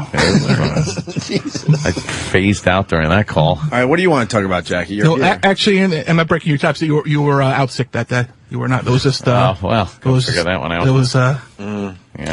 What kind of sickness did he have? That I don't know. Yes, you did. What say? Yes, of course he does. You know what? Over my house, looking in with binoculars, and be taking some NyQuil. Just stake out in your mom's caravan, just beating off in front of his home. Shit. Let's talk about your sweatpants. How old are they? I would say they go back to about October or so. Of what year? Of 2009. Why sweatpants? They smell like a wet towel. It's just easier that way. You can't get into jeans? No, I mean, I wear slacks for for my job. You call them slacks, dude. Yes. No one calls them slacks. I'm sorry. But no, I don't wear jeans. Dress I just pants. I wear dress pants to work, and I wear sweats or shorts otherwise. And shoes, like dress shoes. He's got white. Yes, I wear he's dress got shoes to work. white male nurse shoes on right now. Oh, Yes, I'm just wearing sneakers right now, but to work You I do wear look like kind of an angel of death nurse guy. You could be, suffocating old ladies with a pillow. No, I was never found guilty, so please don't say those things. I'm just saying that kind of image. But Always say that. no, but I do get the Kevin Smith a lot. That especially being around Jersey. They have they like Clerks and all that. Do you like dress like them on purpose sometimes? No, I don't wear the 37 jersey or anything like that, or the big trench coats. Big trench coat. No, I get too hot. A hat. That's what I don't understand. I would think he would get hot too, wearing that all the time. But Yeah, he probably does. He sweats a lot. Right. Kevin openly admits how much he sweats and all. Do you sweat a lot? Could you fill up a Gatorade right now? It's very hot in here with all the lights and. Is it? Yes. Take your shirt off. Yes, he's on. You want to take your shirt off? No, I do not want to take my shirt off. Why? We all have ours off. No, I'm fine. Thank you very much, though.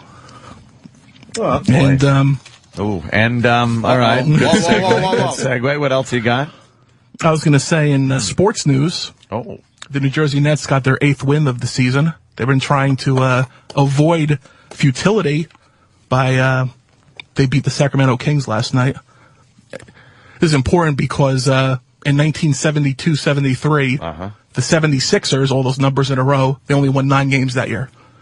So if they get to double digits would be an accomplishment. So you don't tie the Sixers for having the worst record ever in the NBA history. Oh, right. You still got to win 1 just to tie that record, and then 2 to make sure they don't have that record, right? That's right. Good luck. Did you see the story about the fan with the paper bag on his head, and then one of the CEOs got all pissed off? Yes, I saw this. The fan tried to pull a New Orleans Saints fans did that back in the Archie Manning days. They would put on paper bags, but ain'ts on it to try to be clever. Wait, you know about sports? A little bit. I'm no, Davy Red McDonald, but those Ron and Fez too. But I try my best here. And I know the Nets are leaving Bergen County. They're moving down to Newark for the next couple years. You're years. breathing like you just ran a marathon. Guess you know a little bit about sports. So they're going to be playing in Newark for the next 2 years with the Devils and Seton Hall. Seton Hall just fired their coach. Actually, they're in the market for a new coach. He does know a little bit of everything. And St. John's just got a new coach too. Actually, this is for them. What about the March Madness? The fine gentleman that will be coaching St. John's. How you doing in your brackets? I don't have a bracket, actually. I just watch the games. I'm excited about Cornell with how they're doing. You think they could beat Kentucky? See, I know what's going on. I know what's going on. They don't have a shot, right? Even though they've been a Cinderella story this fucking March Madness. The reason they don't tonight, right? The Kentucky game, I'm not sure. I know the games do start today. I'm not sure which day Cornell is playing Kentucky. But the reason I agree with you that they're not going to win tonight. Is it tonight? Okay. Are you? It's actually up in your old neck of the woods in Syracuse, and they should draw a nice crowd. How do you know I spent time in Syracuse? I've never said that in my life. Well, I meant the whole Rochester Geneseo type of thing. I don't know specifically Syracuse. Just that whole Mars, you want to choke this fucker out? Upstate Come on in here, New you York. dirty Puerto Rican. And the thing is, Mars, what's up? I see the faces you're making. What's the deal? This kid bothers you? No, he's funny. Thank you, Mars. I appreciate that. You like Mars? I never met him before. I didn't know who he was. But You he like seems, those type of people? I'm not sure what you're referring to when you say engineers. That. Do you mean sound tech? Yeah, that's what he meant. No, I never spent time in Syracuse. I was tricking you to see what the fuck you know and don't know. No, it's just I did go to a couple concerts there, if you care. Oh, in the Carrier Dome or in the? And I've talked about it on the air. So what concerts? That I don't know. I'm sorry. The answer would be the Rolling Stones and the Police with Black Kahuru warming up for the Police. Steel Wheels? It was a Steel Wheels. Steel Wheels tour? Yes. Yeah, I remember Me and that. Brother Weeze, matter of fact. Oh. Getting drunk in the fucking radio station van, driving back and forth to Syracuse. When you were allowed to drink and drive. The good old days. Sam? Hi. What are you doing? I got this video camera just in case something crazy He doesn't happens. really want to be on the internet or nothing, so I can't really... Because everyone's like, why aren't you tweeting pictures of him? I can't do it. He doesn't want it. So Sam, oh, you got a question for Sam? Yes. Do you think that your Orange are going to go to the Final Four this year? Yes, I do. That's college basketball. Yes, I know what a big sports fan you are. I know you put Dave to shame on your show on Saturday nights. Thanks for the plug. So, 9 to midnight on Saturday. Sam, just to explain that to you, it's kind of like a Royal Rumble, but for basketball. It is not. No, it's not. The Royal Rumble's a battle royal. It's like a King of the Ring for basketball. That's just dumb. Of course they'll make it to the Final Four. Do you think they'll have a harder time with Butler or with Kansas State? Or do you think Xavier will pull an upset in between? I think you won't get laid anyway. I mean, honestly, regardless of the stats, you're not getting laid, dude. So just stop with this fucking sports talk, dude. Colin, you got a question for Jackie? Do I have a question? Yes. Okay. You can ask him anything you like. Why are you here? I was invited. No, I'm playing, dude. That was just a Okay. little sarcasm, dude. I guess they didn't get that all the way out in Wine Dance. Where you from? I'm a Jersey guy. You're a Jersey guy? Yeah. All right. You answer phones at a lumber yard, and you got the job from your dad. You dress like David Arquette with a meth habit. Fucking. Yeah, the shirt's a little weird. Just the shirt? That's the only thing, dude? How about the fact that he's calling out your fucking birth certification number? Yeah, the shirt. Everything else attached to it's fine. Just the shirt. Hey, Rhett, won't you get that out of the hamper? Did you find that in the lost and found box at fucking Dave and Buster's? Where did you get this? Look at this fucking outfit. What's this outfit, dude? Is it casual wear? It was just real quick. I wasn't expecting to come in here today. It's not as if I had an appointment. You put on your favorite shirt. That is, I would bet money that's your favorite shirt. So Colin, is that his favorite shirt? Yeah, I mean, it is a big day for you. Let's be serious. It is a big day for you. You decided to put on your favorite shirt. Am I correct? The first thing I saw, jumped out at me, so thought I could put it on to come in here. Mm-hmm. If I come in again, have a little more preparation, then I can. All right, Jackie. This is a very good question from P-Roll, one of the Philly crew. All right. What is the creepiest thing you know about me? I don't think I know anything creepy. Only thing I know about you is what you said on the air. It's not as if I know anything else. Mm-hmm. I mean, I know you went to college with Chelsea Noble. Is that creepy that I know that? Yeah. I mean, you've met Nancy Mueller, which was Nancy Noble, which turned into Chelsea Noble. Right. Married to Kurt Cobain. Kirk Cameron. Yeah. I know you've mentioned that a couple times on the show. And do you know anything about Colin Kane or Anthony? Just what do you know about Anthony? Enough about me. Throw some facts out about Anthony. Just John Glenn High School that he's mentioned before on the air. Long Island guy, mm-hmm. A brother and a sister. They both became parents, not with each other. And Anthony was a bit disappointed by that at the time. He felt that they had enough time for him after that since they became parents. I'm feeling all jealous that I don't have the party brother and sister anymore. Yeah. Right. Yeah. But other than that, just, whatever you guys have mentioned. I've been a big fan for many years. Back to the NEW years. So. Stephen S. from Bay Shore writes, it was the only shirt that wasn't moving. And that's why he that's why he put that one on this morning. What's a typical Saturday night for you, honestly? That's a very good question. Yeah, let's learn something about you, because you know a lot about us. Typical Saturday night, if I'm not listening to the special delivery show. Jesus, get away from your radio. Wow. There's a whole world out from there. 9 to 12. If I manage to get a date for the night, you go out on your date. If not, then you get dates? I do get dates. Craigslist? No, not Craigslist. Eros, New York. What it is, just have to accept a lot of no's before you get to the yes. And what kind of yes do you get? What's her issue? Yes. What's her issue? Leg braces? Yeah. No, probably just either a little older or a little younger. How do you meet these women? Just What do you mean? How you can't buy that? What do you mean a little older? How old? 35. And you're 29. That's a little older. Look at him. He looks 59 tomorrow. All right. And how young is young? 24, 25. What's wrong with that? There's nothing wrong with that. I'm just saying. You want a 29-year-old? Doesn't matter. Not particularly. Just saying what I typically. You're in the range. Typically says yes. So you work in the zone. You work in an office, and these chicks, you just see them at the office, or you're walking around during the day. What are you doing? Yeah, where are you getting girls? You meet them, either a bookstore or a coffee shop or things like that. How do you meet a girl there? Are you an eHarmony guy? No, I'm not an eHarmony guy. Match.com? I'm not a Match.com. I'm not any of those. There's nothing wrong with those places. Used to be creepy places, but they became legit the last 6 or 7 years, right? And you just internet dating? Yeah, I mean it used to be creepy, but then it became very accepted. Like the New York Times and all these fucking publications started doing stories on them, and people were like, all right, I guess it's okay to do this. The best is their profiles. Every fucking profile starts out the same way. I never thought I'd be doing this. Yeah, you put on 70 pounds. No one's asked you out since the prom. What else are you going to do? Stephen Bayshore wants to know if most of your girls are inflatable. Fucking Steve, man. Now, how do you approach a girl in a coffee shop Are you going to finish eating that? They're also saying they're not. Someone's saying they're not dates; they're actually abductions. Oh, that's a great Stephen line. S. from Bayshore. Steve from Bayshore is just That's a great line. There's a lot of anger coming from Stephen S. from Bayshore. Steve, stop recycling your big A lines, please. Holy shit.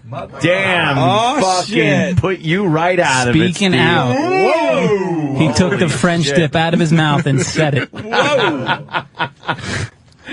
Oh, You say hello, damn. you strike up a conversation, and you can tell in the first couple seconds whether they're receptive to talking to you or not. When they scream at the top of their lungs.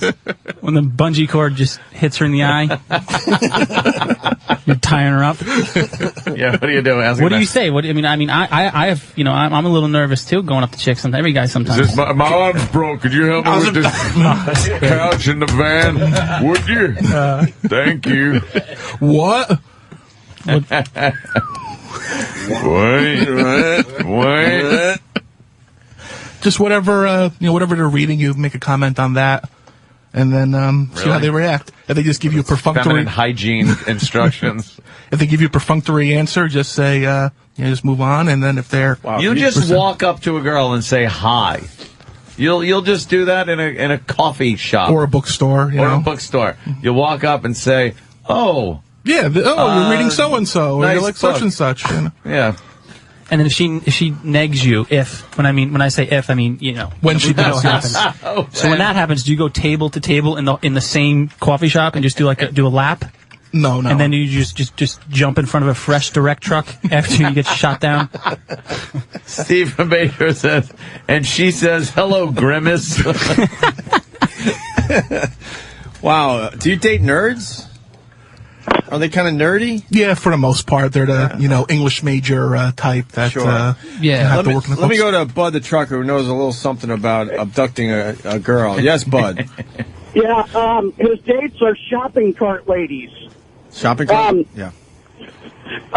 Jackie, they're stalling because they have the FBI at your crappy little apartment above the Port Authority.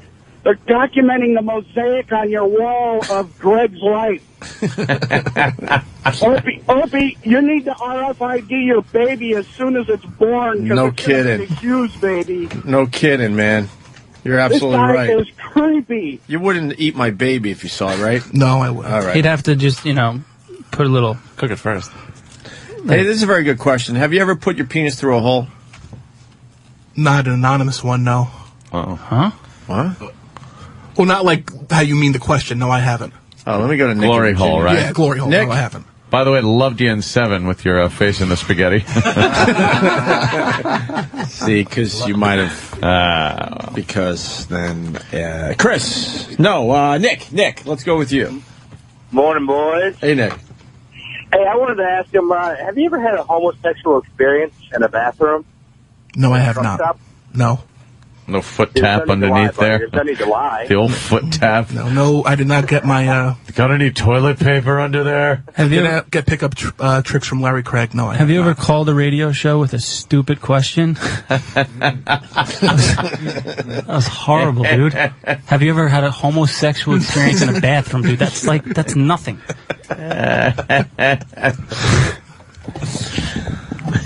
All right. Did you learn about his Saturday night there, Colin? Yeah. I guess. He didn't say how it ended. He just said, he didn't say how it ended. Very vague, very vague. Well, if they... like what kind of place? Like a Starbucks? Like a Barnes & Noble? Like a Barnes & Noble, mostly. And they just wander around and ask him what they're reading? It ends with the police spraying luminol in his house. Or Borders, or, any of those types of places. And they're receptive, you strike up a conversation, and then within a couple of minutes, That's they kind of... fitting. Borders. Yeah. A couple of minutes, you say what? Fitting, pun intended. Then I say, would you mind if I give you a call? And they either say yes or no, and then... How many fake numbers have you gotten? Oh, my God. I would say probably about half and half. Where you're all excited, you call a number. Yeah, and then, boy. Yeah. You know what? Do you aim high? Do you look at girls in there that are like you consider out of your league? No, never. So you look for what? Maybe what? What problems? Not problems necessarily, but not one you would say, oh, that's definitely a 10, you know? You have to know what your limits are, otherwise... Why can't you go out with a hot girl? So what number would you pick that you pretty much target in these bookstores or coffee shop? Negative 4. 4 to 6s. 4 to 6. Yes. What does a 4 look like? Yeah. My scrotum after basketball practice.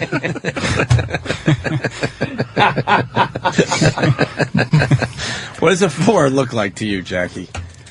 Maybe, a brunette, a couple extra pounds. So brunette glasses. really knocks down the number to begin with? Yeah, I mean, that tends to be the standard for Do you like big most chicks? people. You like big chicks? I'm not opposed to them. But Yeah. What bothers me about, really big people, I read this article, this lady was 612 pounds, and she said that she felt trapped. That's her feeling, she felt trapped. And I felt the same way flying home from Houston, sitting next to one of her friends. 3.5 hours, the only thing I fucking moved was my eyes. I was seat 29A, this lady was 29 A, B, C, D, E, F, G, H, I, J, K, L, M, N, O, P.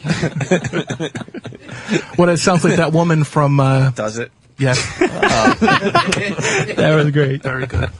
I don't know if you guys touched on the story from the Jersey Shore. She's... the one that wants to be the fattest woman? Yes. Yeah, she's perfect for you. She's over 600 pounds. She's trying Wants to to get be higher. 1,000, and I think? higher. Yeah. She wants her own reality show for it. Yep. Are you her coach?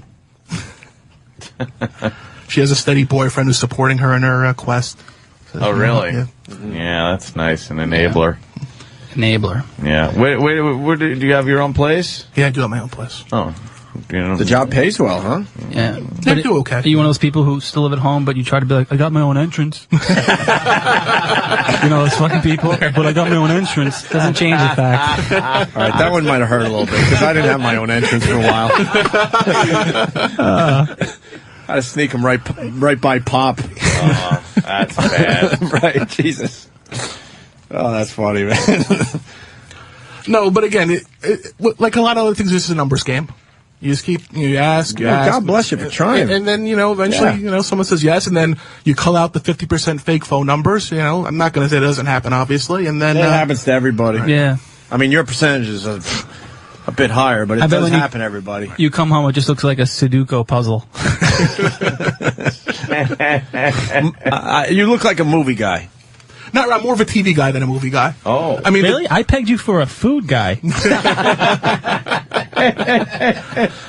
The movies that I've seen, I'm one of those guys who just, I haven't seen many movies, but the ones I really like, I've seen a lot and can quote lines and things like that. Like what? Like a Caddyshack, a Blues Brothers, Back to School. Give us one good Caddyshack line. One good Caddyshack line. Let's see. Hey, if you don't got no 50 cents, you ain't getting no Coke. Okay. That's you at work every Thursday. And what TV shows? The NBC Thursday night lineup for the most part. I haven't gotten into Community yet for whatever reason, but I watch the other shows. I watch The Office, 30 Rock, and the Parks and Recreation, which I didn't like at first, but I started watching only because Louis C.K. was a guest star. And then I got into the show. You watch NBC, but you don't watch Biggest Loser? No, I don't watch The Biggest. It's too painful. Why is it painful? You don't want to, look at yourself on TV every day. At least I don't. I mean, it's just one of those things where you see what you... Someone needs a quote. Someone needs a quote right now. Yeah. You got a quote? Someone needs a quote. Colin Kane might have an inspirational quote for you. Let me get one for you. Yeah, we're doing inspirational quotes suck on my Twitter right now. It's going very well, by the way. Really bad ones coming in. But Colin Kane's going to give you a special one, Jackie. Yeah, he's got a bunch of them. We didn't even know. No. Danny put a picture of Newman. Oh, no, this is when Newman is helping Kramer pick up the chick in the bookstore. Yeah. I thought it applied very well. That is good. And you play a lot of video games, probably? No, I'm not a video game guy. I played when I was younger. Yeah, just fuck my Sega. Like I had a Nintendo, I had a Genesis, but after that, I never really. Oh, really? You didn't upgrade at all? I never got into Wii or PSP or anything like that. Of course, you never got into Wii. Oh my God. Yeah. Opie, I have that quote for you if you want it. For Jackie. Jackie, look at me when I talk to you. Sure thing. There are two things to aim at in life. First, to get what you want, and after that, to enjoy it. Only the wishes of mankind have achieved the second. Did you get all that? No. You want to read it one more time?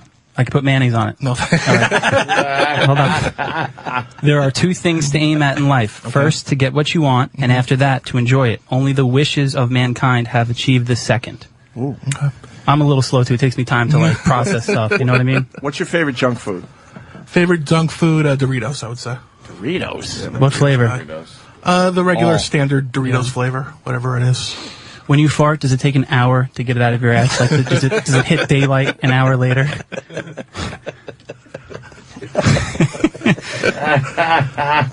Do you hate fat jokes? No, I mean, when I came you in here, can I be was honest. expecting it. I mean, in real life, people don't do that. But I figured walking into here, I figured now I knew. You're really not that fat. There's a difference. There's fat and there's obese. When we make jokes, there's fat and there's obese. Obese is like people. You're not obese, dude. Yeah, It's like, what are you, about 450? That's no, not bad. not 450. What are you about? I would say low fours. what are you equivalent to? Like baby grand? Low fours. Wow. Low fours. Wow. No, I mean, it's not like the old days when we were in the Steinway building that you could put us on scales and see which one, which one was heavier. But well, yes, we did do that. Well, we might have. I remember that. Oh, okay. Yeah, we might have humiliated a few fat people in our careers. Sorry. Might have. A few. Sorry about that. Maybe. The purveyors of the Fatty Pig Fatty contest. All right, we're gonna. Wow. Jeremy in Cleveland. Jeremy. Hey, I want to know if this guy's ever had diamonds cut in his back. Would you? Great big fat person. Would you? What? Tammy in Canada. Tammy. Oh, hey, guys. Hi, Tammy. Hi. I wanted to know what Jackie wanted to be when he grew up, but probably wasn't a price specialist. Yeah, that's true. Everyone wants to be something like an astronaut or a fucking ball player. What was your dream when you were that little? dream? I always wanted to work in sports, just either announcing or. You could be an umpire. Yeah, you don't go to wear the chest protector. What? But it's one of those things where it's very hard to make a living in that field. Like it's one of those things where you either make a lot of money or you don't make anything at all. Well, why don't you start a blog? Welcome to comedy. Yeah. Fucking kid me? Or radio or one of those things. So why don't you start a blog? We'll promote it. Do a little sports blog. It's not a bad idea. I would, if you guys promote it, I would definitely appreciate that. Yeah, we'd do that for you. Thank you very much. Okay, this is a very good question coming in from Sean in North Carolina. Sean. Morning, boys. Hey. Yeah, Jackie, let's say you go into the coffee shop, you see a nice blonde in the corner, about 5'8", 115 pounds, nice 36-seat hit.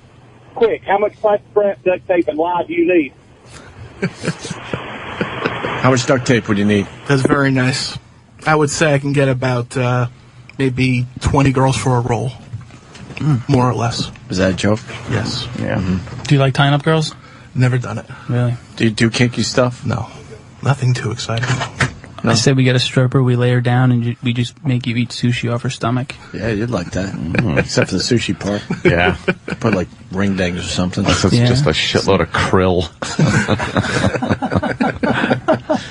I like a good krill joke. Cordon bleu in a can. Holy shit. Yeah, like the scene from 9.5 Weeks and all that. But I know you guys can't really do the stunts with the women that you used to, unfortunately. So, well, certainly can't. Yeah. Ever since Opie blew out his knee February 6, 2004, you psycho fuck. Not the old days with the wiffle ball bat and the 55-gallon drum. Right. Yep. Do you remember those? Yep. All right. We're just about done, Jackie, but I don't know. You got a big finish here? No, I don't. I just want to thank you guys for... One thing, one thought, one fucking observation, one... It's just, I hope you guys... This is your podcast. What would you like to say? You guys are an asset to Sirius XM, and I hope Mel knows that. And I hope that... Send him upstairs. He didn't even recognize Ann when he walked by him on the street, so... That's not a good sign. Big Kevin's texting. Tell him, welcome to the barrel. Yeah, I'm sorry we went for the easy fat jokes when there's so much else we could have made fun of you. That's fine. About. We did. The Hawaiian shirt, his pants, the sweatpants, his shaking, his nervousness, his beard, his skin tags. But I hope that when the time comes that... it's not about us. It's about you, Jackie from Jersey. Yeah. I hope that next time I call, you guys will put me on the air and I can contribute to the show again. But you could contribute right now. What do you mean, again? But I thought that I liked Opie's comments about 30 Rock before. I like when you guys talk about television. I know you guys are really onto TV in terms of current sitcoms. I know Anthony likes his crime shows and yes, whatnot. But love those forensic files. Do you think Tina Fey conditions that hair, or is it part of her character? I think it's part of her character, and I think it's odd how Tina Fey has made herself so how every guy wants her. Like in the last couple episodes, like every guy on the show wanted to date Tina Fey. She's came out of nowhere as all of a sudden she's a sex symbol. She's not a sex symbol. They're really trying to make her one. She's very funny and all that. They are trying to make her one. Look, she's got like she's not a sex symbol. She does these poses. What's wrong with Look you? at these poses she's doing. Doesn't she have, what's that famous scar she has? You've heard that? She won't talk about it. Yeah, she refuses conceals it, obviously. But something happened. It came out, though. I think her, the guy she was dating, or husband, or whatever, he outed her. I think probably by accident. Outed her? When she was a kid, Well, about right? the scar. Oh. I think, she was a kid, and like some crazy guy just like ran up to her and slashed her in the face. He's probably some 16-year-old homo thug with a box cutter. And she was like 5 years old at the time, too. She was like a really little kid. And she never really talked about it. And then I guess her husband didn't know that he shouldn't talk about it, and it came up in the... I remember just saying that. It was pretty cool. Yes.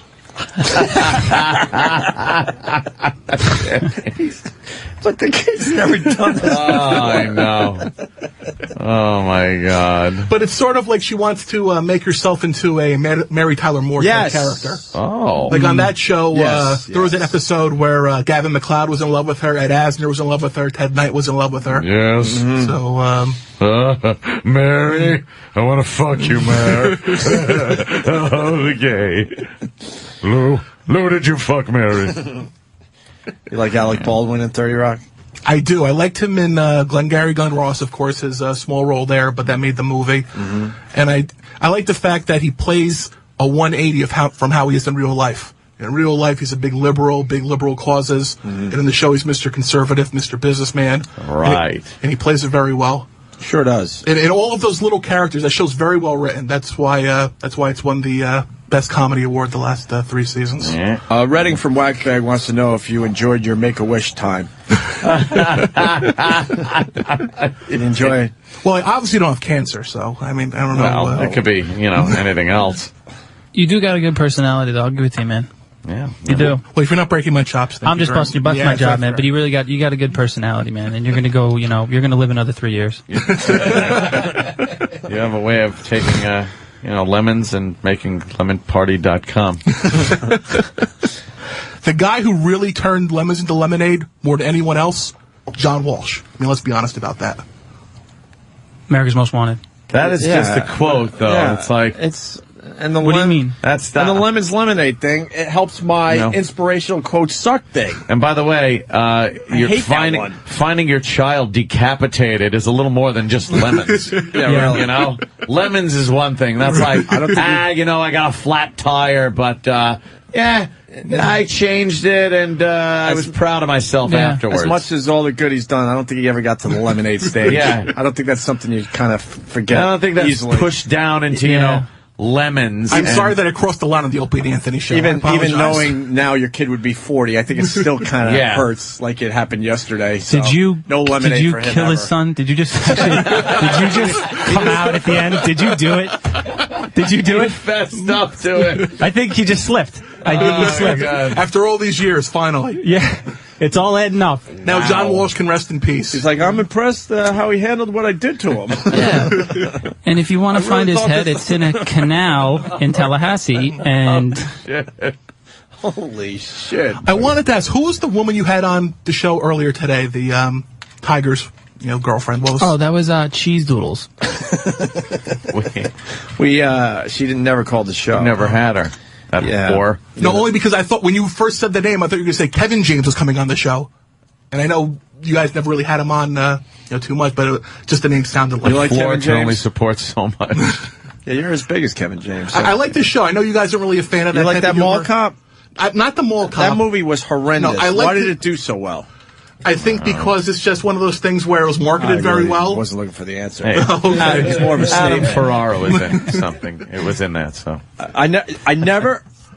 I never made it to the- Adam's part. Yeah, he plays a cop. And I tried. I tried to watch it because Adam was in it, and it was great for Adam in his career. But sorry, man. Wow, no. But I thought the show was funny having. No. Wow, that was really bad. With Jerry Stiller on the TV show, I thought it was very good. But I wanted to thank you guys again for having me on. I do appreciate it. I know. What am I still running out of doing time. here? I know Anthony has to go on his merry way, but merry.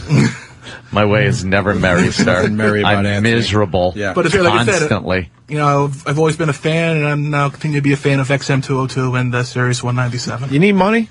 No, I don't need money. I'm good. Thank you. All right. Look at that. Try to buy someone's friendship and they turn you down. Piece of shit. I was hoping to get him naked and just really ridicule him. Wow. Or Mars. Oh, like you don't want to see that. Colin, you have a good time today? I did. Yeah, As Colin's always, yeah. great, man. I did. Thanks for Colin's definitely a guy. keeper. Colin Kane on Twitter, Kane. Definitely a keeper. You like Colin on the show? Yes, he's very clever, very quick. I understand part of being on the show is being in the barrel, so fired away. Did a great job with it. If you so much as look at me once the show's over in the hallway, I will just beat the shit out of you with a bike lock outside, just so you know. No problem. Okay.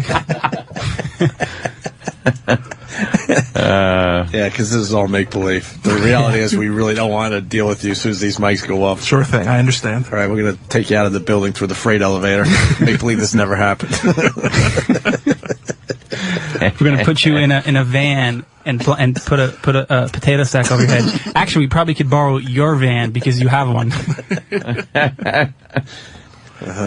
No van here. Just I've only seen the Pat Ruminaki van, the big WOW van. I don't know if you've ever. I think you Pat. could be good friends with Pat. I think you guys should hook up. We've met before. He's been very nice to me. Like he always gave me WOW stickers when I saw him. Really? And like I said, he's a good ambassador for the show. He sure is. I'm glad that you guys. He's pretty much homeless, but he's great as far as being an ambassador. Right. And do you have a place for him to live? Maybe you have an extra room in that.